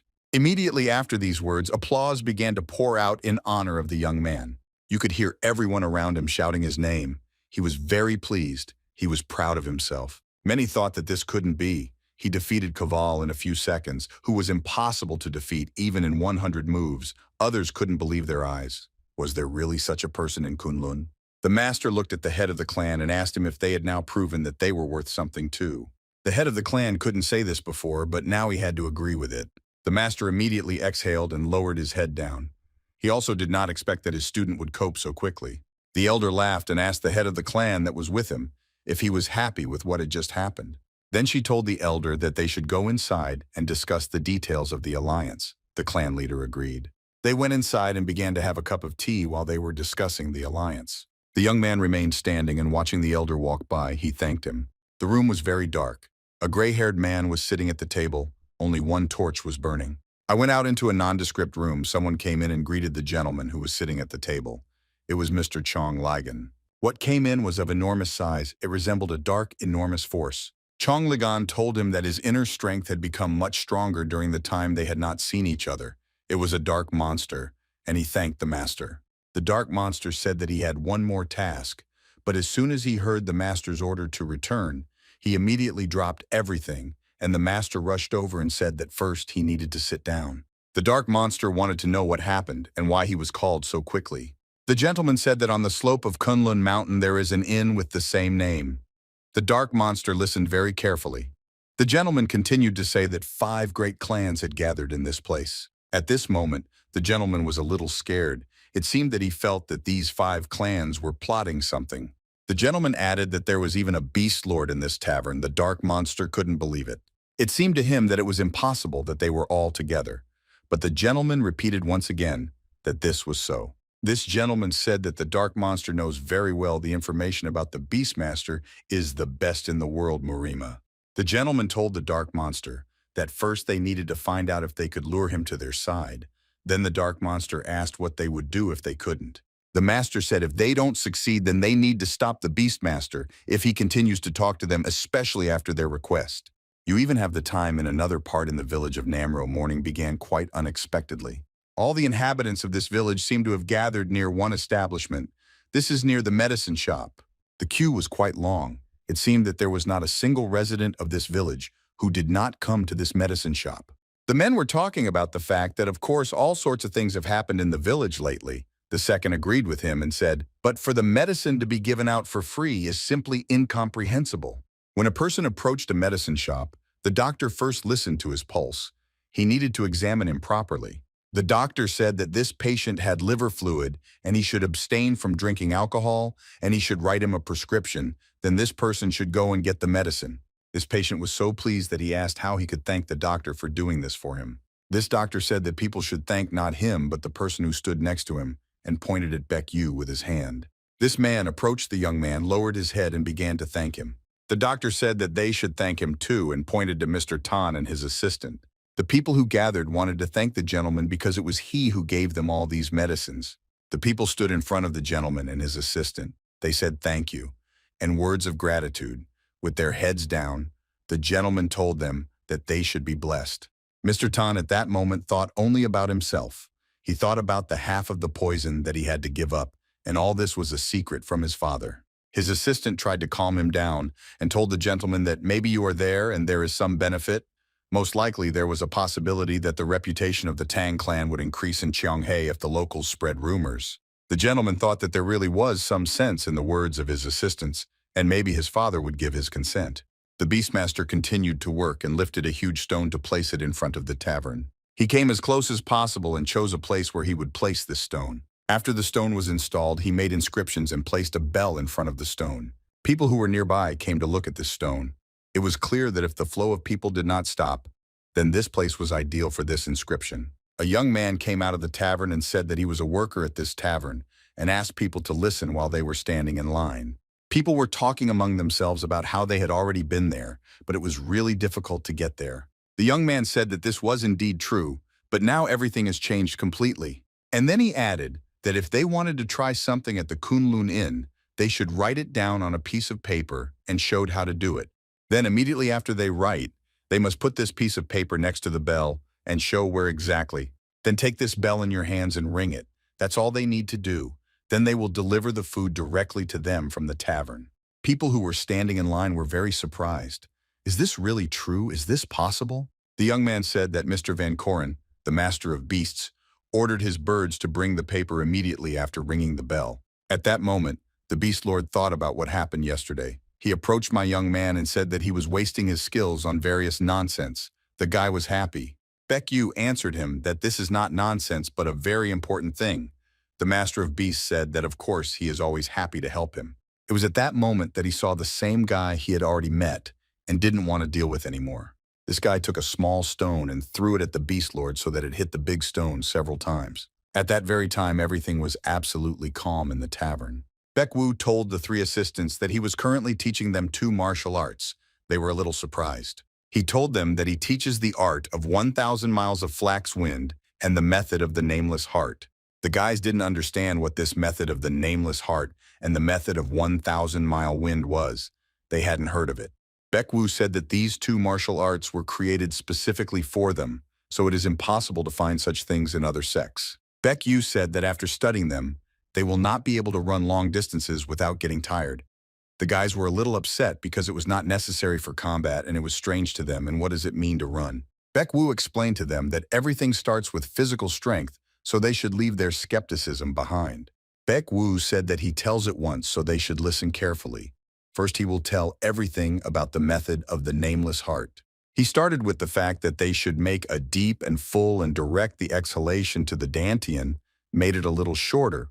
Hold the rest of the breath in the dantian, the head is a clear moon, dantian floating sun. He said that let the fire in the dantian flare up and they should draw themselves and the energy from the world view. As if from a source, 3 workers thought, is it possible to remember this right away? So they asked for forgiveness and said that they could do it again. Baek Yu was very surprised, but he assumed that it would be like that. The dark monster was doing his job and that's why he was very close to this tavern. When he arrived at the place, he looked around. The main thing for him was to find the master of the beasts. Come a little closer, he saw how the Beast Lord works like an ordinary worker. He makes a chair out of stone. He was talking to himself. I don't understand why he needs to make so many tables, because he made 16 of them, so there should be 32 chairs. The elder went outside and watched as Baek Yu was working with the guys. He grinned and thought that they had already been busy since the morning. The dark monster didn't understand what was happening and why there was so much movement near this tavern. And he was even more surprised when he saw the elders, because it was Master Nogok. He couldn't believe his eyes. When the master opened the door and entered the tavern, he said good morning. The girl greeted him. The elder said that he was the first today and his order would also be the first. Looking at the wall, he said that this painting on the wall is simply magnificent. Did they really invite an artist? Baek Yu said the elder that this was drawn by Mrs. Sohee. The elder said that it was very impressive. The girl approached the elder and thanked him. She asked him to look at this too and showed him something else. She unfolded it, and on the sheet of papyrus there was a drawing of absolutely everyone who works in this tavern. The elder was very surprised and asked if they were all painted. The elder said that this is an amazing job. You can immediately see who is who. The girl thanked him again. Then you age and pointed at one of the drawn ones and asked the girl if this was not a guest. He didn't expect that this person would be so close, she told the elder, that then they both needed to be erased. The elder said that he wasn't talking about that at all, especially since she looks much prettier in the picture. His interlocutor became very angry and asked if the elder really wanted to say that he was much scarier in life. The elder did not continue this conversation, spat, and said that he needed to go and have a drink. Well, what did she say to leave him, let him raise sails? The girl objected. It was still so early. She came closer to this painting, looked at it, and said that she had the feeling that there were a lot of empty spaces in this painting. The girl asked. Then it was clear what she was talking about. Then she added that they already knew exactly how many people there would be in their family. It would be a shame if they didn't have enough space. Now it was clear because she thought everything through when she drew it. Time passed very quickly, and this day, like many others, came to an end. The moon came out. The Beastmaster was still working. He needed to make a few more tables. Despite the fact that it was very loud, the Beast Lord heard someone very close calling him. He wondered who this daredevil was who approached him without warning, and he became curious. The Beast Lord turned and walked towards the stone.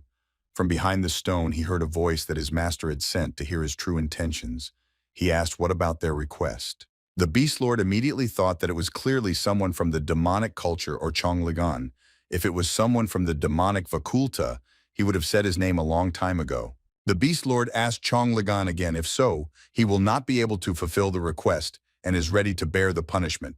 A voice from the darkness asked him if it really meant that he was one of those. At this moment, the Beast Lord could not stand it any longer and took a few steps forward. He ordered the dark monster to immediately come to him. When the Lord approached the place from where he felt the energy coming and from where he heard the voice coming, he stopped and thought that it was from this place that I renewed the spirit of life and that someone had been in this place quite recently. The Beast Lord heard that voice again, but he was already behind him. That voice said that he couldn't believe that the Beast Lord had ignored their request and acted in concert with the Orthodox faction. He would be punished at the cost of his life. The Beast Lord stood frozen. Chains flew around him. There were a very large number of them. 2 of these chains had sharp scythes at the ends, which the cloud immediately cut down 2 trees in front of the Beast Lords. The dark monster wanted to send these logs that he had beaten straight to the Beast Lord so as to destroy him. But before that, he struck one of the hooks that was on the end of one of the chains right into the shoulder of the Beast Lord. Then the second sharp hook passed straight through his body, hitting and causing a deep wound. The dark monster said that even the Beast Lord is powerless against his chain scythe that destroys everything in its path. The dark monster said that if he refuses, he will have to take the head of the Beast Lord. At that moment, the Beast Lord smiled at him. These words did not even seem like a threat. Because he was able to grab one chain, he told the dark monster that he had caught him, and then he grabbed the second chain. The dark monster did not expect such a turn of events. He was not ready to fight the Beast Lord. The Beast Lord pulled 2 chains and ordered the dark monster to come towards him. After he pulled these 2 chains once, he immediately hit the ground with these chains a second time. The dark monster saw what the Beast Lord did and said, "Does he really want to say that he has the art of defense?" The Beast Lord said that he does not possess the art of protecting his body knee, thanks to mountain training and Nidan's son from the tiger's skeleton that now flows in all his veins. The dark monster was very surprised. Did he really have the skeleton of a tiger? He didn't expect that. The Beast Lord stepped forward to strike the monster and said that it was his time to die. Then the Beast Lord swung his fist and hit the dark monster straight in the face. After one blow that the Beast Lord dealt, he continued to deal blow after blow. When he was about to strike again, he said that it was too late to regret what had happened. But she one blow after another. He felt some strange sensation. It seemed that the dark monster had the power of protection. The Beast Lord was very surprised that his blows were quite strong, but they were some countries. Did this monster really have a method of armoring the Chi Gate? The Beast Lord managed to turn his head as he noticed that this was from the monster. He was able to rush from this place very quickly. It was already evening outside, and there were few people in the tavern either. The guys who were sitting in the tavern watched as Mr. Chun ate himself at the table. As usual, he ate dumplings because he loved them so much. One of these guys told the others that he thought he wouldn't leave here. The other guys agreed with him because they couldn't do it because of the kuksu. It was very tasty. This guy finished his portion. He was talking about how they would definitely get paid as soon as things started going well, so they had nothing to worry about. At that moment, someone put 2 scrolls on their table. It was Beck's hand. They knew it well. The guy turned around and looked at Mr. Beck Yu. He wanted to know what it was. Beck Wu told him that they often forget the rules, so he wrote them down and brought them for them to study. This guy thought that he really took such a troublesome job for them. Beck Yu understood that this was the only way to make them all work. When Beck Yu was leaving these guys, he met the Beast Lord at one of the tables, who began to tell him what happened to him today. The young man asked who it was. At that moment, the Beast Lord caught himself thinking that this guy knew everything. He just didn't understand how he could do it. Beck Yu told him if he doesn't tell himself, then he will still be able to find out everything without him. The Beastmaster said that he didn't know exactly who it was, and Beck Yu wanted him to tell him in detail. The Beastmaster said that in truth he came here because he was asked to get information about the Kunlun Inn. The Beastmaster continued to tell that such a request came from two places at once. The first place was a demonic cult, the second from a mysterious person named Chong Ligan. At that moment, the young man thought that it was incredible that because of Chunsam, there were members of a demonic cult hanging around here, and then there was a possibility that Chong Ligan's people were some of those they met in the Soman clan. It was clear that the person who came today, this man Chong Ligan, most likely did not want to force the Beastmaster to pay for the fact that he could not fulfill the request. The Beastmaster continued to talk about how these were very dangerous people, so if they didn't mind, he would go, and once he got information about them, he thought that this was better than cutting stones. The young man said that there is no need for you there. The Beast Lord was very surprised and asked him again if he really thought this was right. After all, in that case, a crowd of murderers could come here. They need to be prepared for that. Beck Yu suddenly told him that these people who will come here, and they will also be guests. And then he added that they could be taught a lesson if they suddenly made some noise, but nothing more. Beck Yu told the Beast Lord not to worry here and to make tables as they agreed. The Beast Lord said that he obeyed. You even time in another part where there was always complete darkness where there was never sun. The dark monster reported to his master that the Beast Lord had betrayed them. The master asked why punishment could not be applied to him. The dark monster said that his martial arts were much stronger than he expected. The gentleman asked the dark monster again if he was better than him. The dark monster answered him that he could not say everything with certainty. The gentleman then added that this is the most underestimated king of Sichuan. Did he really increase his power on his own? The dark monster added that, by the way, the great master was also with them in this tavern. The gentleman could not even imagine that the great master was with them. Now he realized that the picture was emerging. The Orthodox faction was building up its forces around the great master. Everything was clear to him. The dark monster interrupted the gentleman and said that he had something else he wanted to say. The gentleman was very surprised by what the dark monster said about them having a royal sword. The gentleman asked the dark monster again if he really wanted to say that the great master owns the royal ball. The dark monster said no. The gentleman asked him again, how come then? The dark monster said that the royal sword was carried by someone who looked like a worker. The gentleman was very surprised how this could be. On a worker, dark monster added based on what he found out. The important person there is not the great master, but a young man in white clothes. And then he added that the young man in white and the worker with the royal ball, judging by their appearance, they were involved in the last two incidents of the Goods Escort Bureau and the Soman clan. Then he added that the name of the young man in white was Beck Wu, if he remembered correctly. And this guy in white was giving some order to the Beast Lord. And the great master communicated not with an elder, but as with a bosom friend. And this was also very surprising. The gentleman thought that it was impossible to make hasty decisions. There was something incomprehensible in all this, something he did not know. The dark monster told the gentleman that he was right. Then the gentleman asked him again what he did in this situation. The monster told him to inform his superiors and agree on cooperation. The gentleman said that this is exactly what he wanted to do. It was as if he had read his thoughts. The monster asked the gentleman again if he was really going to visit the Black Gorge. The gentleman replied that yes. Then he added that it was necessary to come to the earth of the God of Heaven and ask for help. He simply had no other choice. The next morning, everything was calm in the tavern. It seemed that it would be like that all day long. But after some time, the carrier pigeon opened the window and flew in with the news. The girl took this letter and began to read it. She said that it was a lot of delivery of 35 kuksu and 20 plates of dumplings to the village of Puno to the Tin family. The young man entered the tavern and heard her reading the order out loud. He was surprised that now people from the village of Puno were ordering from them too. Beck Yu, when I found out about this order, he was very happy. He said that it was a good start. After some time, all the dishes were ready and they had to be sent. The guys who trained each of them in the hall, quite a large number of orders, and they went to deliver this order. One of the guys told the others that if they spilled even one drop of soup, they would be finished. One of the guys answered him that they knew everything perfectly well and they were already used to it. And the second one asked Soban if he spilled it, it would be the end for him too. He turned around and said that he had shut up. After which they very quickly sent this order to the address. Thanks to the training they had been doing lately, they were able to move very quickly and not get tired. These guys never ran. They understood that they had become much stronger recently, and after a very short time, they realized that they had already descended from Mount Kunlun and were not tired at all. Soon years ago at the same time, 3 men were born who climbed to the top of power in the central plain. One of them was the god of heaven Zhonglisum, the second god of war, Jin Muep, the third god of demons, Sal Muguk. The god of war has finished his life, and on the path of non-existence, he has not left a single disciple. The demon god does not differentiate between righteous and evil methods, greedily absorbed all techniques like a madman, but was eventually destroyed by the higher power and then left this world. The god of heaven was different from the two. He understood that he could not conquer the world of martial arts by himself. He realized that he needed to create a strong organization that would follow him. As a result, he hid in a remote part of the Black Gorge, building up his power and making plans for the future, but died without being able to achieve what he wanted. However, his descendants passed on his martial arts skills for hundreds of years and worshipped him as a god.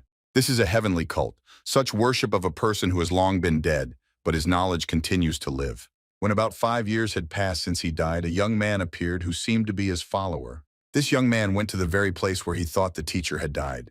He wanted to get all his power and all his knowledge. When he approached this black gap, he realized that it was sealed with an octagonal array, and not a single alien soul could penetrate it. He came closer and began to call Jin.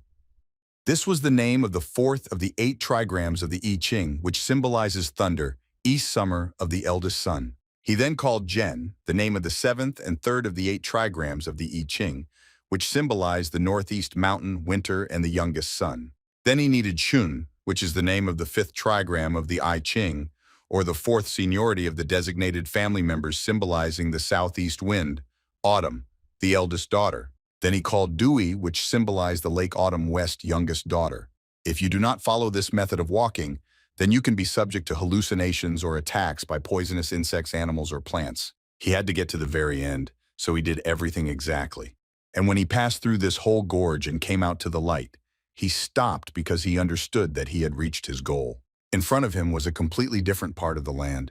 He saw a fortress in front of him. Looking around, he saw a huge wall that was right in front of him. Then he heard a lot of people running towards him. There were quite a large number of people approaching him, and they were not in a good-natured mood. These people were absolutely all ready to engage in battle with him because they considered him an enemy. One of these people stopped right in front of him and asked this man who he was and demanded that he answer him quickly. This guy very slowly lifted his head and then took off his hat. Immediately after that, he proudly introduced himself as Chong Ligan. This was the place where they were supposed to wait for him and were glad to see him. All these guys, when they saw him and found out his name, started shouting that they were greeting him. The huge man who was with the others asked only one thing. Did he really come? And then he greeted him and said that they had not seen each other for a long time. This was Chong Li Wan, the 3rd of the Chong Li Gang family of brothers. He was called the 3rd ruler, and Chong Li Shan was called the 5th. Zhang Li Huan said that they need to go because the overlords are already waiting and they must not waste time. They walked very quickly to the place where all 5 great rulers were, each of whom stood on his own pedestal. All 5 rulers seemed unattainable. Chong Li Gang thought that these were the 5 great lords, the red-eyed divine beast, the unknown shadow, the heavenly death, the nameless. They were all here. One of these lords lowered his head, looked at him, and asked why he wanted to see them. Chong Li Gan answered them that he asked for a meeting not only with them and the rulers, but also with his father. He heard from the lords that their leader had begun a closed practice, so he would not be able to see him. Chong Ligan was a little surprised. He thought that the closed practice was right now. That was the moment when he needed it. It would be difficult for him to get help from them without his father. He thought that he should then go with a different plan.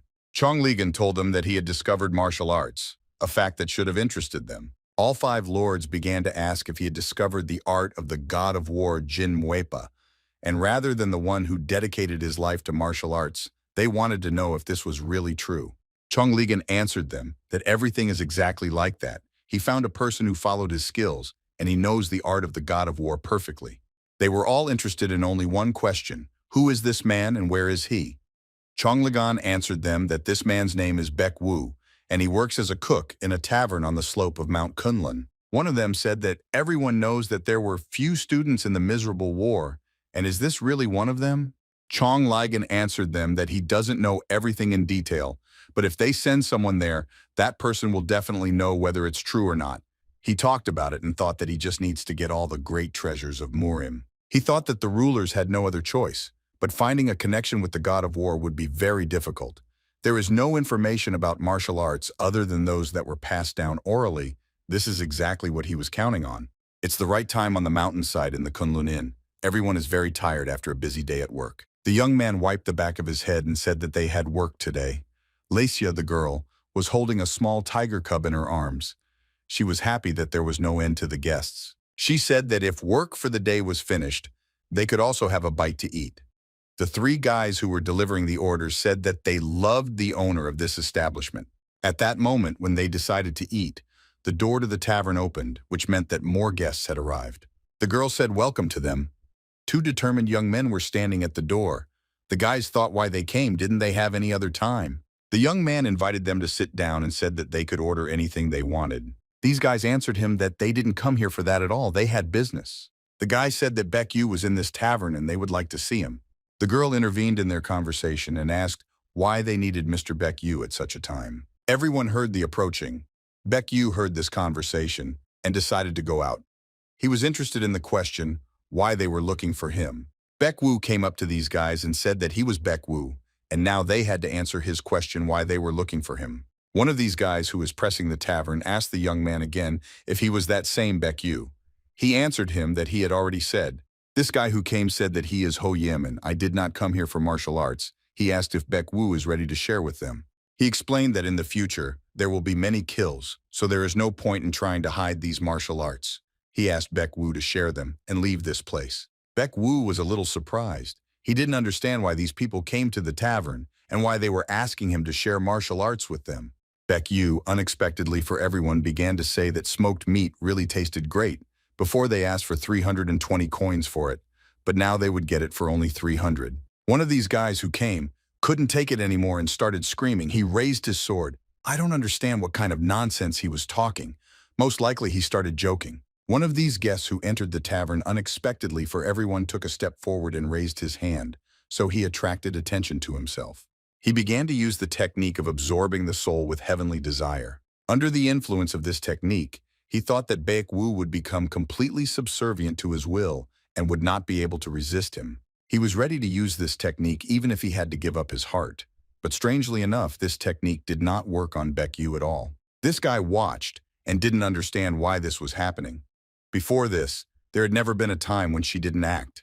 But the next moment he felt his body sinking into the water and going to the bottom. He concentrated and started trying to swim out, but he only thought about what was happening to him. When this guy took it out and started breathing with all his chest, he saw that he was in the water and it was raining heavily. When he raised his head, he saw that lightning had struck right in front of him and the amulet became even stronger. The waves covered him from all sides. He tried with all his might to stay on the surface so as not to sink to the bottom. The next moment, he opened his eyes and saw that he was again in the same tavern where he had been before. The only thing that came to his mind was that this guy standing in front of him was just a monster. So he ordered his assistants to sit silently. They did not understand why they had to do this. The guy once again told them to sit down quickly and shut up, and they all answered him in one voice that they were listening. This guy, without raising his head, very politely said that please they want to order some meat dish. Baek Woo turned around and told them to wait a bit because he would now prepare and serve them 4 portions. The guy sitting at the table did not understand what he was going to report to the red-eyed ruler. The door of the tavern opened again. It was clear that more guests would come. This time, many more guys came. The one who was the main one among them asked who was in this tavern, Baek Yu. The guy who was sitting at the table turned his head. He was very surprised because he was not the only one looking for this Baek Yu. And he was also surprised because these were the people of the Lord of the Divine Beast, and they came here for the same purpose as he did. The young man turned around and said that he was Baek Yu, the head of the Divine Beast people told the young man to give as long as he asked him nicely. Baek Yu didn't understand what he should give. Then this leader started shouting that he should give the same martial arts. Baek Yu very calmly answered him that they should sit down and eat while they were talking nicely. This guy who came here was not a fly to calm down, because he was answered like that. He started to get indignant about why he was pointing at him and was ready to pounce on him with his fists. Baek Yu asked these guys what to serve them smoked meat, or they have other preferences. The guys were very surprised. At the same time, in another part where the Somun clan was located, everything seemed calm, but this was only at first glance. The princess and her attendants decided to go for a walk. After a while, one of the attendants approached the gate. He ran so fast that the guards didn't understand what was happening. This guy ran up to the guard, fell to his knees and put his head down. He couldn't catch his breath. At the same time, the head of the Somun clan was conducting training. He was demonstrating the martial arts that he possessed. This time he showed one of the martial arts combinations and wanted to teach it to his subordinates. The head of the clan heard footsteps approaching him. He could not understand what was happening. He turned his head and saw that one of the guards was approaching him, and he was surprised. The guys who were present at the training were glad that the leader showed them Taoist practices because they could be considered among the top 10 in martial arts. The guard ran and shouted. He called the master and said that trouble had come. The clan leader turned around and asked him what all the noise was about and why he was behaving like that. This guy who ran up said that the princess was kidnapped.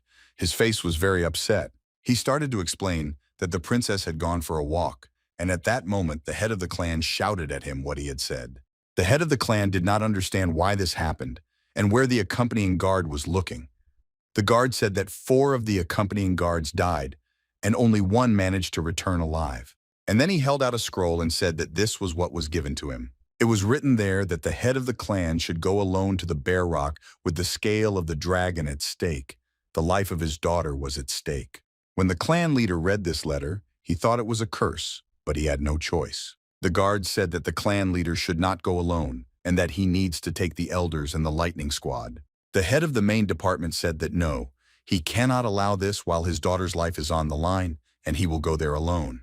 He did just that. He went to the very place where they were supposed to meet. The head of the clan took with him only a backpack and nothing else. He walked and thought only about one thing, that he would tear to pieces whoever it was at any opportunity. His rage and anger knew no bounds. It seemed that he was about to explode from her. When he approached the very place where he was assigned, he looked around. When he approached, he definitely heard something, but he couldn't understand what it was. He was at the very place where Bear Rock was assigned to him. Come closer, he looked around but saw no one and heard nothing.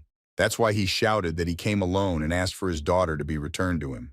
Chong Ligan came out from behind the rock. In his arms was the daughter of the head of the Somun clan. She was tied with a rope and called out to her father. The head of the clan threw on the ground what the man asked for and said that he was ready to give it to him, but he had to give him his daughter. Chong Ligan was not alone with him. There was a dark monster, and he was in no hurry to give him his daughter. The dark monster told the master that the clan leader had indeed come alone. The head of the clan thought that now he understood who was watching him all this time when he was walking through the forest. Chong Ligan pulled the rope and said that he was ready to return his daughter to him. Promises are promises. But when he untied the girl, he said that there is one thing. And at that very moment, he pushed her down from Bear Rock so that she began to fall. The head of the Somun clan only managed to pronounce the name of his daughter, Mukna. Then he ran up and managed to grab her before she fell and hit the ground. When he saw his daughter, he realized that the technique of excessive intoxication was used on her. 9 explosions of negative energies occurred inside the girl's body. It was a terrible technique that led to death. Chong Ligan told the clan leader that he could get rid of this energy and survive if he could get rid of it in time. The head of the clan held his daughter in his arms and did not understand how this bastard could talk about salvation after first doing what he did. Chong Ligan told him that he just wanted to avoid a clash with his Taoists and advised him not to waste time but to take care of his daughter and take the dragon shield he came for. Then Chong Ligan turned around and told the dark monster that it was time for them to leave. The head of the clan held his daughter in his arms. He didn't know what to do. He tried to wake her up. The clan leader returned to the Somun clan very quickly. He thought he could help her. He invited a doctor who took the girl by the hand and tried to feel her pulse. This doctor examined her, asked for forgiveness, and said that he could not cure her. He had never dealt with such a thing. The head of the clan asked the doctor what he would order him to do. The doctor said that it would be a good idea to purchase an elixir to replenish energy. The clan leader was very angry because he thought he was getting wild ginseng for his 200-year-old birthday. The doctor said that everything was correct and he was now ready to bring it.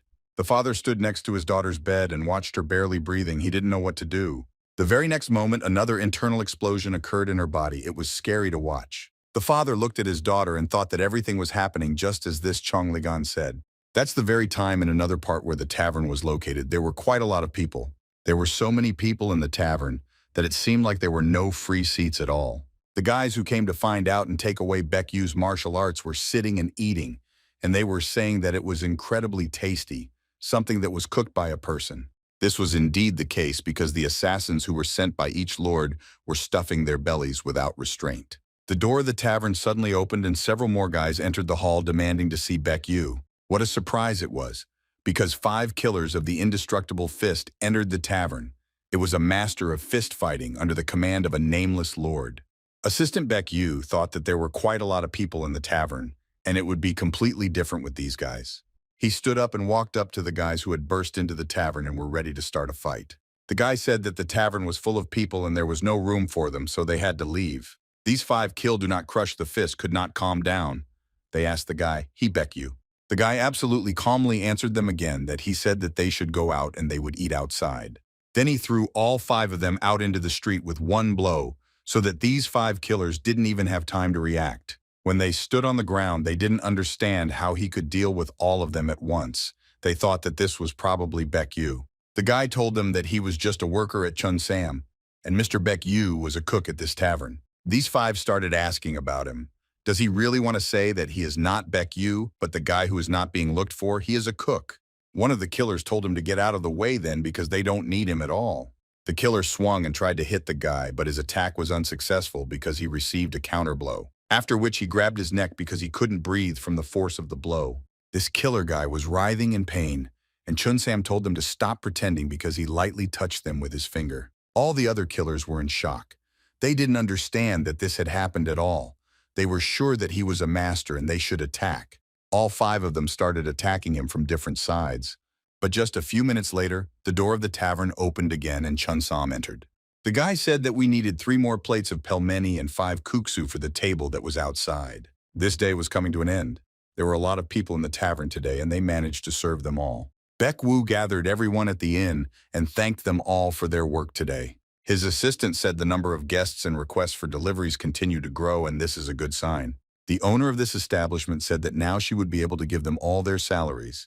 Everyone was happy. She said that the salary for workers was 3 nannies. For temporary employees, it was 2. This was, of course, not much, but in the future, as their tavern grows, they will not be able to pay much more. The guys who were responsible for serving the food shouted a big thank you. They were happy that they had received their salary. And the owner also said that previous periods were also taken into account and they would receive additional payment for these periods. The guys were overjoyed. Oh, that was a completely different time. And in the organization, the principle of tyranny, everything was completely different. They defeated the Huangbo family in the battle for control of Jinan. This triumph cemented their position as one of the major forces in the dark world. The Huangbo family was once one of the 5 largest after the all-out war with the principle of tyranny organization.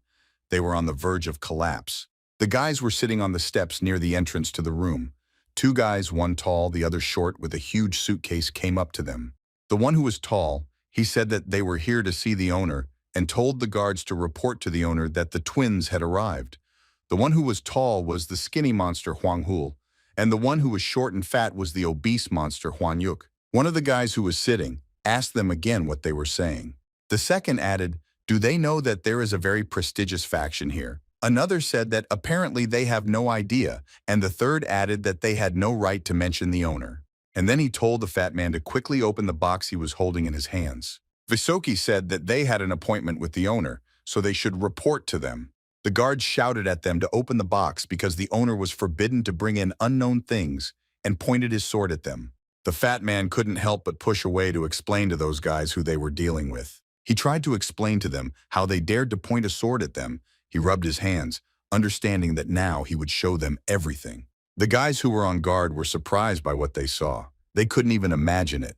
This little fat guy was turning over in the air very quickly and striking so that the guard's blood was spraying in all directions. This fat guy moved so fast that they couldn't even keep up with him. He would fly up and hit one guard and then hit the next one. The guys who were on guard realized that they were dealing with bad monsters. As soon as he managed to say this, The same guy got his hand in the face so that he couldn't say anything else. Another guard felt like someone's hand was squeezing his neck and it was unbearable for him to breathe. The next thing he felt was a kick to the head with all his might, and he couldn't resist. This little fat man took out 3 guards with one move. None of them could resist him. His brother Gemini the Tall stood and watched what was happening. He told his brother that they came here just to give the grass, and then this happened. The fat man asked his brother to remove these guys for him. His brother had not yet had time to answer when they heard that at that moment, someone was coming down the stairs towards them. It was the owner. He asked for forgiveness. He said that apparently the guys didn't have time to pass on to the shift that they should come. The owner greeted his guests. He was really glad to see them. Long said that the owner calls him the Tiger of Shandong Province and the person responsible for the kings of the Black Island. He really was famous. The owner said that he is not worth praising and they can't just pass. The owner told his guards that they should hand over their shifts to each other on time later, or else they will get punished. The owner thought it was incredible that one of these twins was able to take out all his guards with one blow. The owner took out 2 bracelets and said that these were priceless treasures, bloody jade bracelets. The twins said that they didn't come empty-handed either, and opened the suitcase they came with. In this suitcase there was a herbal elixir that increases strength by 1.5 times and also the herbs that they promised him. The owner said that now he needed the elixir much more than the jade bracelets, but he was very curious, so he decided to ask. He asked these guys for what purpose the owner collects 10 treasures of Murim. The fat man replied that the 10 treasures of Murim, and this is not an easy catch. They are the key to opening the seal. Then he asked them again if the owner was really going to open the seal. Long replied that they didn't know anything more about it. Everything they knew they had already said. Having taken 2 bracelets, they said that it was time for them to get what they came for. Long took 2 bracelets that didn't unfold. He told his brother that it was time for them to leave. The owner thought that Chong Ligan was not so simple, and if he was collecting 10 treasures of Murin, then most likely he had touched something. But he did not yet understand what exactly needed to be sorted out. 2 twin brothers completed their task and came to the owner and brought him what he asked for. One of the brothers, the thin one, said that they brought the bloody and jade bracelets that the owner asked them for. He sat at the table and it seemed like he was waiting for them and waiting for them to bring him these bloody jade bracelets. He was not alone in this room, so he turned his head and looked at his brother. It was Chong Lihel, the second son of the leader of the heavenly cult, who was watching all this. When the 2 twins brought him the bloody jade bracelets, one of them thought that it was very surprising how he was sitting in this room with no signs of anyone in it. Chong Lihel took these bracelets into his hands and looked at them, and asked his brother what kind of funny bracelets they were. After which he put these bracelets right in front of him on the table. He said that the mission was accidentally delayed. Wasn't it because he was madly chasing these trinkets? After which he turned and ordered the twins to leave the room for a minute. They refused and followed his order. Chung Lihel tried to remind his brother what he said last time, and he said that he discovered martial arts. He spoke about the art of the god of war Jin Muepa, the one who dedicated his entire life to martial arts. Chung Lihel asked his brother if he was really sure that this was the martial arts of the god of war Jin Muepa, and he replied that he had found out everything and checked. At that moment, Chong Lihel thought that he should become the next leader if his sister did not apply. But then out of nowhere, the martial arts of the god of war appeared. He needed to do something before this leaf was taken by Varnish and a piece. His brother was laughing at that moment. He was only thinking about him going and checking everything himself, and in the meantime, he would take the tyrant's sword into his own hands. Chong Lihel looked at his brother again. He wanted to clarify with him whether he really wasn't joking and everything was exactly as he said. To which he replied that he shouldn't look down on everyone. He had heard a funny story about how all the assassins sent by the great rulers failed and returned with their bellies stuffed to the brim. His brother replied that he shouldn't worry because he would take another squad with him, Black Whirlwind. He thought that wasn't too much. Chong Lihel tell him that it will be just right since we are talking about the martial arts of the god of war. He turned around and walked out of that room, and when he walked out, he said that this needed to be dealt with once and for all. At that moment, his brother thought that he was taking a squad of Black Vortex with him. Most likely, he had gone crazy. You can't leave traces even in the tavern where he was going. Then he took 2 bloody jade bracelets and looked at them. He thought that in any case, he had already filled 7 treasures. What was left was how to get the royal sword and the tyrant's sword. And also he needed the most important essence and yin energy. This is an ice crystal. At that moment, he called the twins who were waiting for him, and they immediately returned to that room. The master told his twin subordinates that it was time to start their plan. They had to gather people because he was going to visit the Namgung clan. The morning at the tavern began as usual, with the expectation of new customers and new orders. The tiger cub was sitting on the table. He was washing himself, thus welcoming guests to this tavern. The door of the tavern suddenly opened. On the threshold stood a gentleman who was holding his unconscious daughter in his arms. He wanted to see the elder. When Bai Wu saw the master, he asked what brought him to their tavern so early. The master demanded the elder because he really needed him. Bai Wu saw that this gentleman had his daughter in his arms and she was unconscious. Bai Wu answered the master that the elder had not yet arrived, but he did not understand what had happened to Lady Soman and why she was in such a state. The master said that something was wrong with her. Bai Wu wanted to know what was going on. He needed to understand if he could help her himself. Then the gentleman said that his daughter had been kidnapped and subjected to terrible martial arts, so he wanted to find out how to contact Elder Nogte as soon as possible. When Bai Wu heard this whole story, he ordered the master to also put the girl on the table. When she was already lying on the table, the young man looked and realized that the technique of excessive intoxication had been used on her. The gentleman asked what he should do. Bai Wu touched her face with both his hands and it seemed as if a bright light was coming from his hands. For a few more minutes, Lady Soman lay without opening her eyes. The only thing that changed was her complexion. After which the young man said that the girl felt better and she should come to her senses. The gentleman looked at Bai Wu and did not know what to tell him. When Lady Soman opened her eyes, the gentleman asked the young man what he had done. Because all the elixirs in their clan were useless, even the most professional doctors threw up their hands. He lowered his head and thanked Bai Wu and then added that he would never forget his kindness and shook his hand. The young man wanted to be explained in detail what had happened. The gentleman said that his daughter had been kidnapped by an unknown monster and in return, they asked for a dragon scale. So he had to give it to her and then his daughter was returned in this state. Bai Wu responded that perhaps these people were from the same group that attacked their family on their birthday. The gentleman said that he also thought so. Bai Wu unexpectedly stood up and looked at his interlocutor without saying anything. Then after a pause, he said that he needed to go somewhere, and the gentleman and his daughter could stay in this tavern. The gentleman wanted to know where he was, suddenly in such a hurry. The young man said that he needed to check something because they could somehow be connected with the kidnappers. The gentleman asked him if he could go with him. Bai Wu answered that the gentleman could do as he wished. You even time not far from this tavern.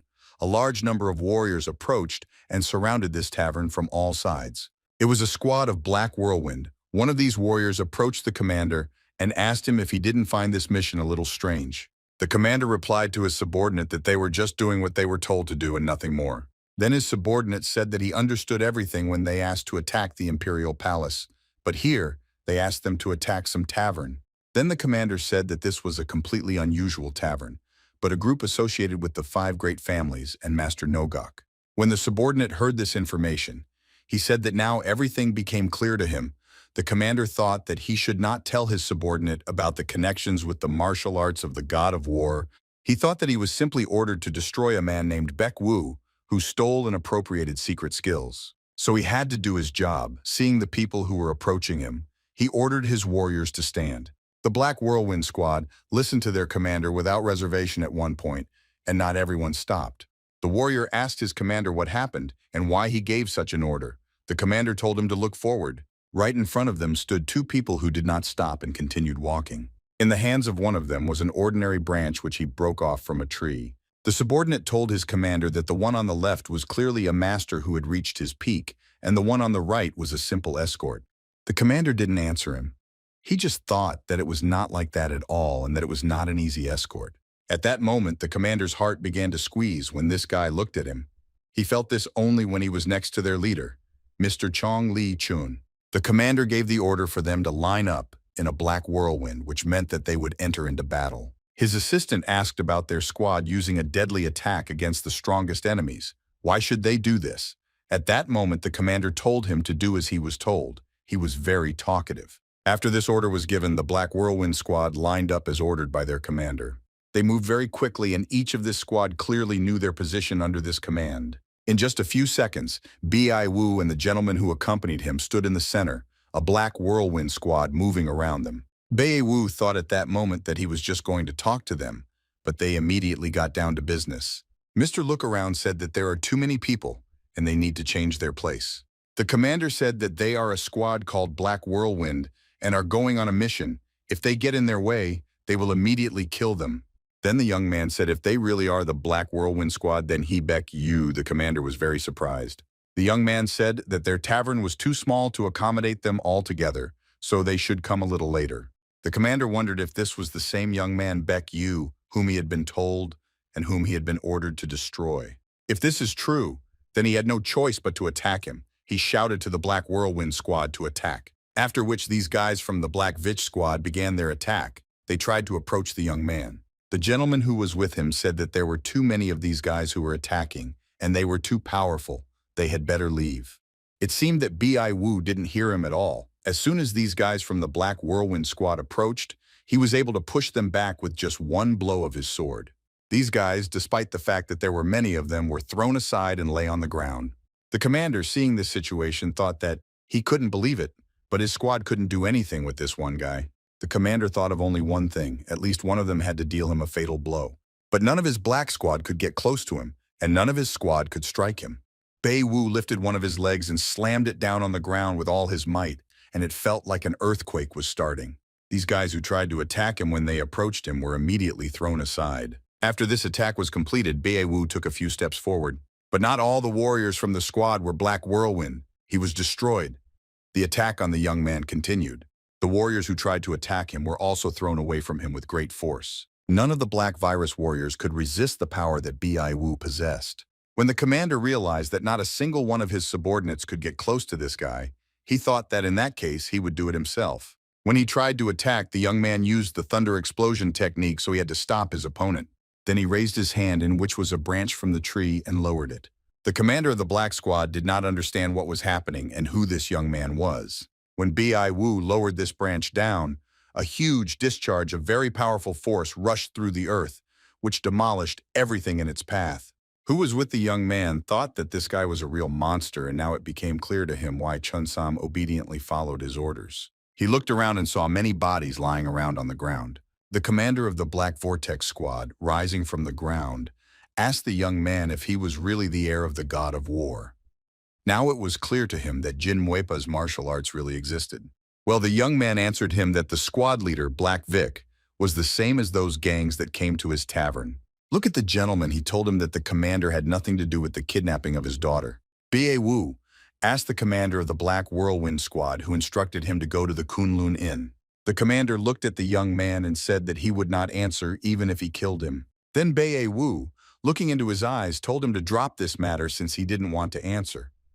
The commander didn't know how to react to this. The young man continued to talk about him coming back and saying that the god of war they were looking for was not here. The commander was even more surprised. But he decided to ask the young man again if what he was saying was true.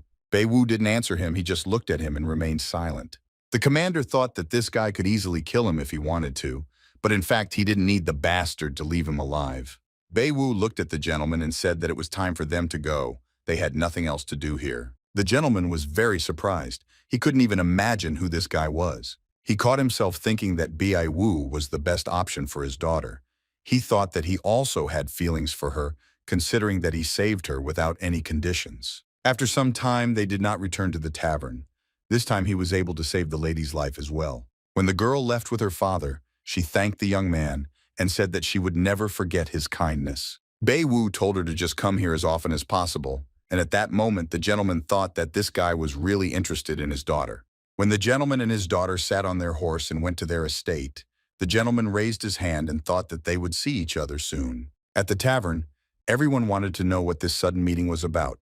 Bei Wu had called them to announce that it was time for them to expand their tavern. All the workers who were at this meeting did not understand what it meant to expand, because at that moment they were barely coping with orders.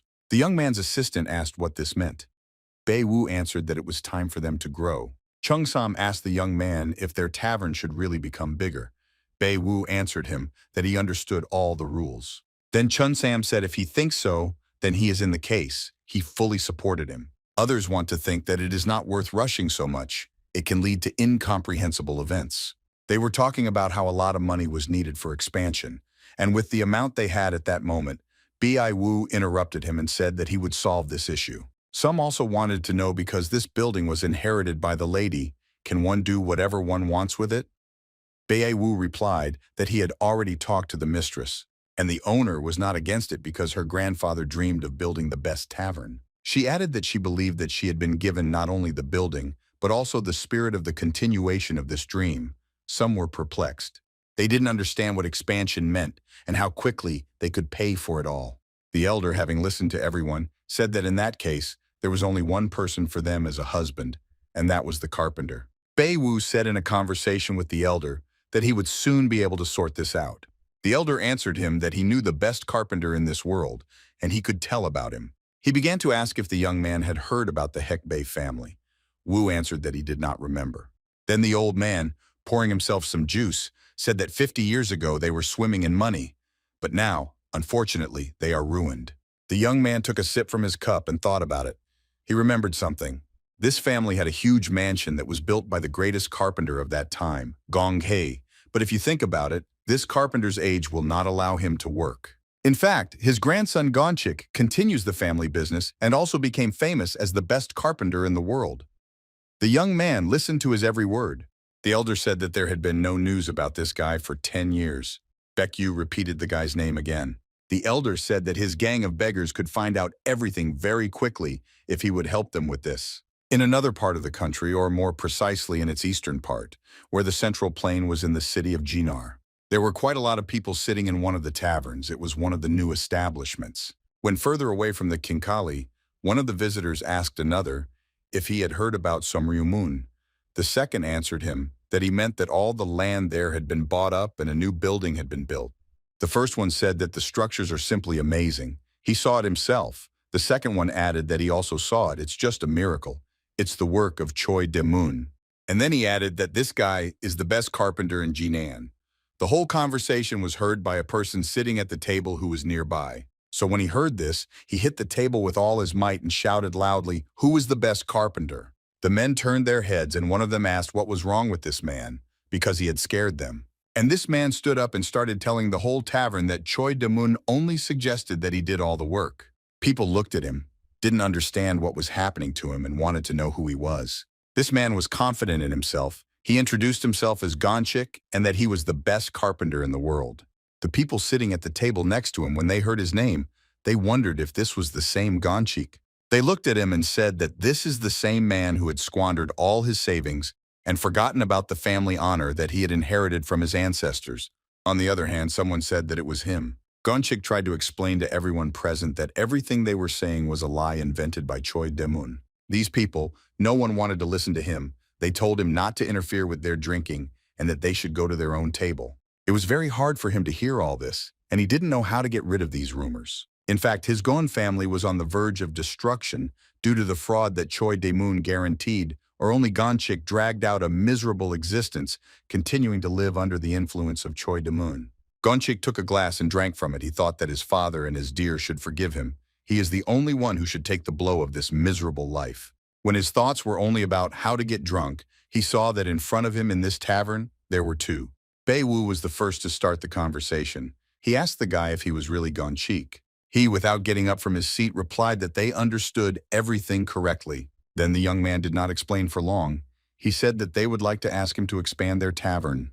Gonchik poured himself another cup and said that he doesn't know how they found out about him, but now he earns money by doing small errands, so they should look for another person. The young man tried to explain to him once again that it was important for them to build the best tavern in the world. Then the carpenter thought if they wanted to build the best tavern in the world, and they came for him, it meant something. Yu continued to talk about how to build this best tavern. They needed a better carpenter. After which the young man added that only he was capable of this, which is why he came to him. Gonchik covered his face with his hand because he didn't want everyone else to see that he was crying. He wondered if anyone still needed him. He had no choice but to agree to this deal, and within a few seconds they were on the road. He didn't understand how everything happened, and how these guys quickly carried him from one place to another. Very quickly, they were in Guangxi province in the Nanning estate where everything was very beautiful and was built by him. A second later, they were above this estate and they landed right in front of the entrance. Having lowered down, they found themselves right in front of the gates, and now it was necessary to understand where they should be and not where they should be. Wu asked the carpenter if there was a man named Chanson living here, The carpenter answered him that they had all arrived correctly. Then the young man said that they shouldn't linger and that they needed to move forward. At that moment, Gonchik thought about how quickly they flew here and who the hell these people were who said that they needed him. There in the tavern, he said that they would need blue dragon wood to build the huge tavern they were talking about. Then this guy asked again about blue dragon wood. The carpenter explained to him that even a large tree cannot be used right away. It will have to be dried for several years so that it does not become warped. And the one who has a lot of this tree is called Chanson. He said that they could meet him in the southern region. Then the young people told the carpenter to accompany them. Approaching the gate, they met two guards who said they wanted to meet with the head. The guards asked them who they were and where they were from. The young man introduced himself as Baek Yu from the Kunlun Tavern, along with a worker named Chun Sam. A few minutes later, a man came out to them. He introduced himself as the leader, and his name was Chan Doko. The young man introduced himself again. The manager didn't understand what brought this guy from the tavern. He asked him what he was doing. Then he asked him again if he really intended to buy blue dragon wood. At that moment, a gentleman joined them. He wanted to know what kind of building needed such a huge amount of wood. The manager was surprised that their leader had come. The head introduced himself by saying that his name was Chanson. He wanted to know what brought them to him. The young man began to explain once again that they were planning to build buildings much larger than even the one they were in. The head immediately thought that this would be a contract for hundreds of thousands of niangs. In his eyes, there was only money. Unexpectedly for everyone, he began to say that such a big matter was not within his personal capabilities. In fact, they could only consider him as an intermediary. The carpenter wondered if Chanson really had a partner, since he had worked with him for so long and had never heard of him. The young man then said that if he says so, then it turns out that they were in the wrong place. The head of the department answered that they were not exactly in the wrong place, but that they needed to get General Chunrin's approval. And then he added that this is a necessary condition, even with a sum of hundreds of thousands of nyang. Then he asked if the money is ready. The young man said that yes, he had about 400 nyangs on his head, and his boss was very surprised when he heard such a sum. After which the head told his boss that the guests were leaving very quickly. The head wondered why he had let them in at all. The head got very angry. At this point, Chun Sam told the head to sit down because this conversation was not over yet. The head did not understand how he could talk to him like that, but he felt such power that he could not resist. This guy was looking at him with some kind of inhuman gaze, so his hands started shaking. B.I. Wu, hearing this way of putting the question, said that they had no choice but to go to General Chanrin. Within a few minutes, they all left the estate and with the help of their power went to the general. This time, the young man and his assistant took not only the carpenter, but also the head to meet with the general. A few minutes later, they flew up to General Chanrin's palace, and as soon as they landed, they also went inside. The guards asked nobody they were B.A. Wu, as he had done the previous time, introduced himself and his assistant. One of the guards went to the general and reported that they had come to him. The general was reading a book at that moment when he heard that they had come to him. He answered the guard that they should come in. The general was Tulsa, read the book that lay in front of him, but he could not do it. Then he threw it aside and thought that it was just useless trash. At that moment, the door to his room opened and B.I. Wu walked in with his assistant, with the carpenter and the head standing behind him.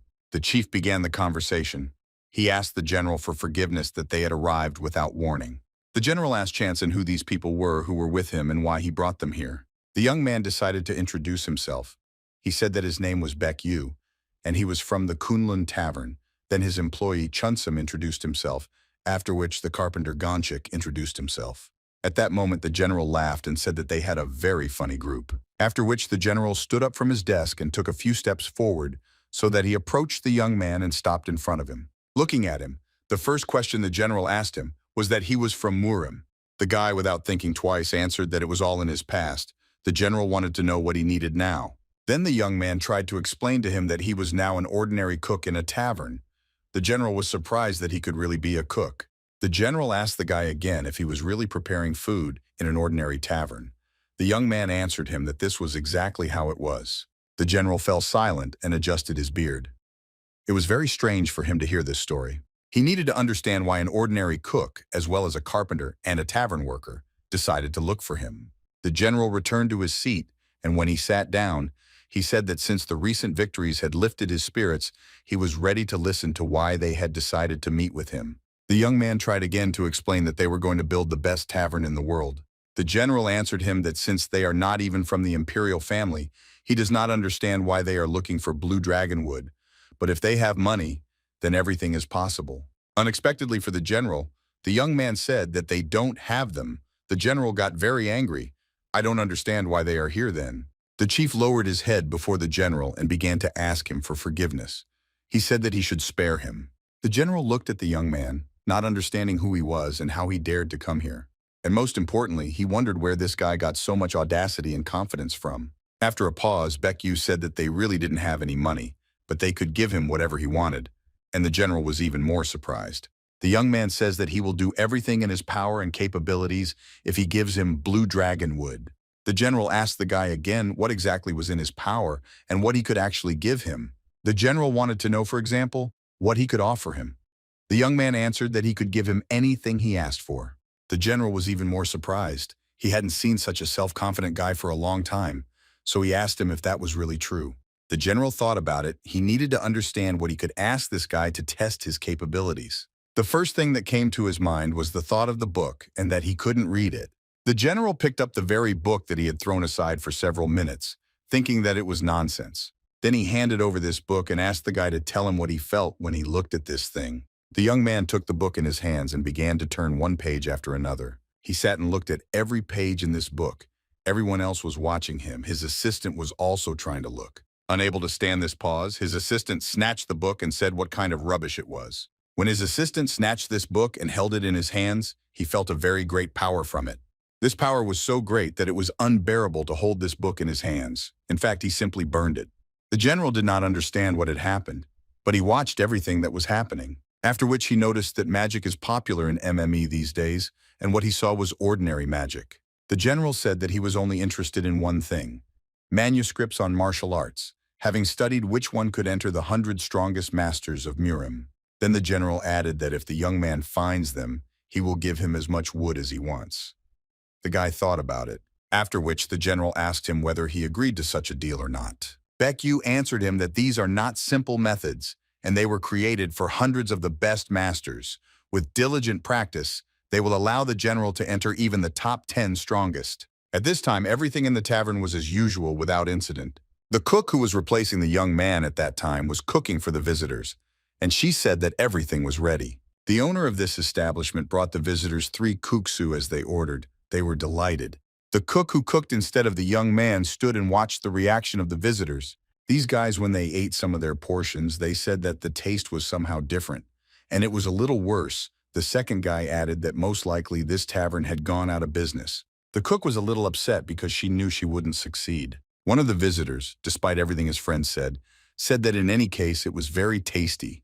The other guys added that it couldn't be any other way here.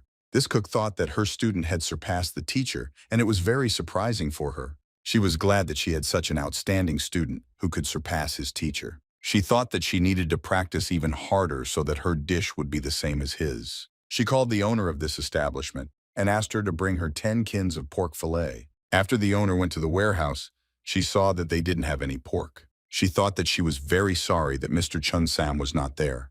If he had been in such a situation, he would have caught the pig in a moment. At that moment, she heard some noise coming from the street and decided to go and check. Leaving the tavern, she wanted to know what the noise was and where it was coming from. She took a few steps and saw that a huge boar was lying in the middle of the yard. The owner was a little scared. She didn't understand where he could have come from and why he was lying in the middle of their yard. She was told that it was Kovan who caught this boar because they had no pork at all. The hostess was very surprised. She did not understand how Kovan could do this, but they explained to her that this is exactly how it was. In fact, Kovan was the king of all tigers, but now he had transformed into a small cat that was in this tavern. The hostess went to be surprised if this was really so. She thought about whether this was really Kovan in the cat's house. Now, if this is so, then no one will love him if his identity is revealed. The hostess came up and asked Kovan if he really caught the boar. He only muttered ambiguously. The owner held him in her arms and said what cute eyes he had and how sweet he was. He only mumbled his name. Van, at that moment, when he looked at her, he did not understand that she was not afraid of him at all. When she came up, she said that she didn't know at all. Van wanted to clarify with her what exactly she meant. The hostess said that he was very funny. He didn't understand what she wanted to say. Then the girl began to explain how it was possible to call such a cute cat that was sitting in her arms a tiger. It was just funny. And then she added that most likely it was he, Van, who brought this boar. The young man began to make excuses. He said that it was not so. It was not true. He did not do it. The hostess told him to stop being embarrassed. She also thanked him for his help. Despite his busy schedule, he helped her. At that moment, the young man thought that it would be best for him to remain silent. If he said anything again, she would laugh again. The young man asked the hostess what kind of address Uncle Van was, and she answered that she thought it was a very appropriate address for his age. Then he asked her how old she thought he was. The girl thought for a bit and said, well, probably 40. Immediately after her answer, he said that it was not so. He was actually only 32. It seemed that the hostess liked this answer. Van added that she can call him whatever she wants. He allows her to do so. Then the hostess thanked him and said that from now on she would call him Brother Wang. When he heard that she called him brother, he was very surprised. He stopped and opened his mouth in surprise. But in fact, he really liked it.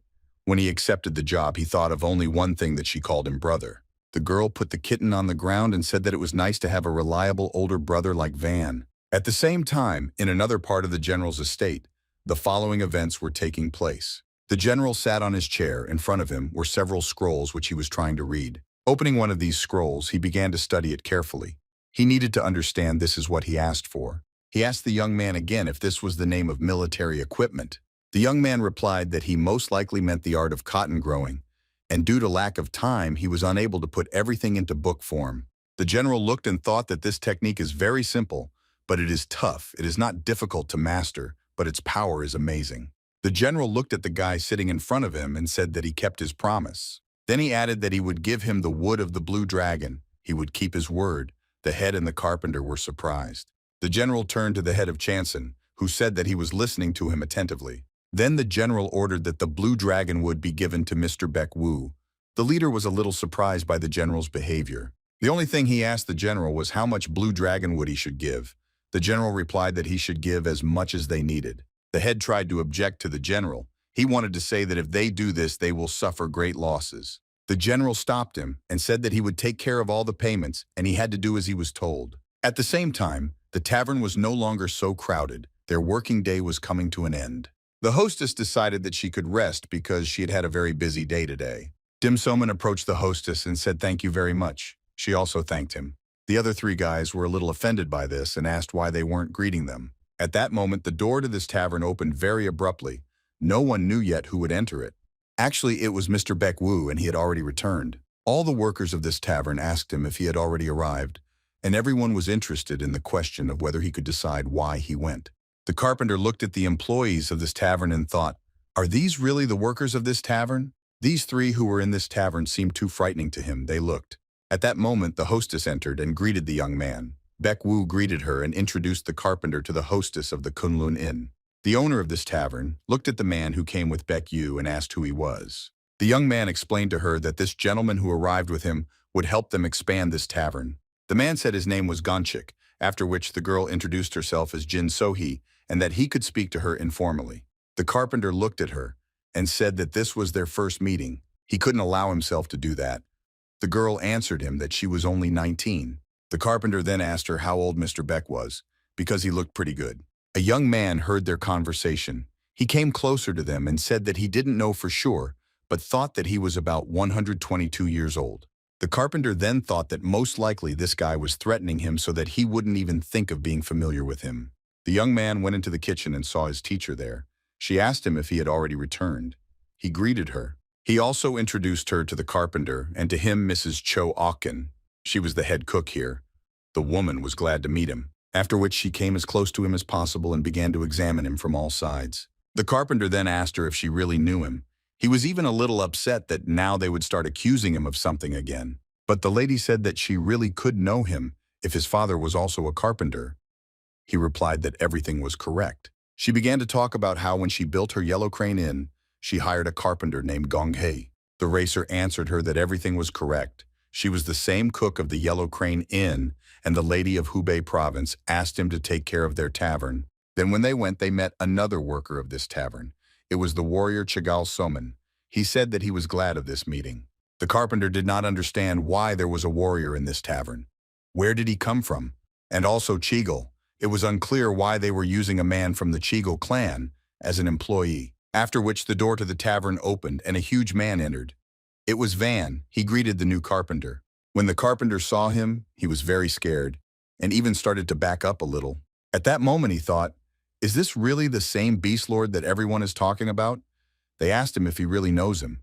Then the carpenter replied that it was not quite so, but even people not from Murim know the four heavenly rulers. He had no choice but to say that it was nice to meet you and that he was a carpenter, the master of beasts, and said that his name was Van Koren. The carpenter was very surprised by everything that was happening. He could not believe that he would meet the master of beasts in this tavern. At this point, the hostess intervened in their conversation. She said, "Does Mr. Carpenter really know Van's brother?" To which Van himself told her that her brother was famous. Bei Wu interrupted their conversation. He turned to Wang. He asked him if he hadn't shied away from making tables while he was gone.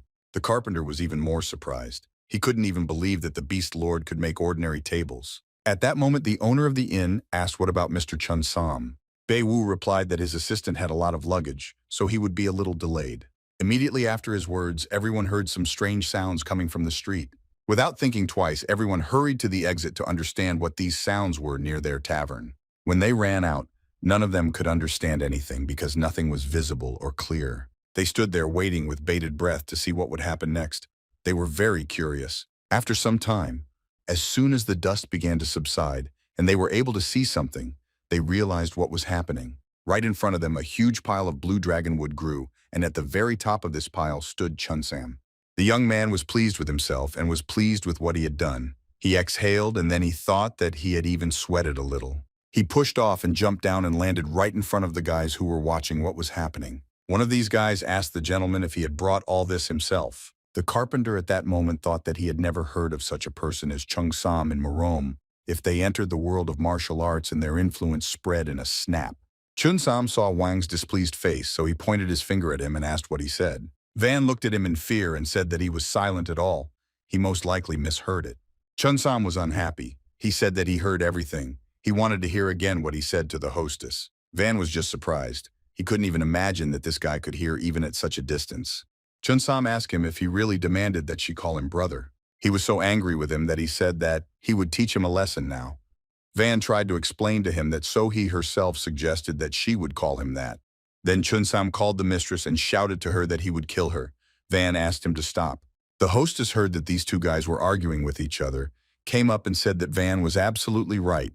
It was all her. Chun Sam asked her again if it was true.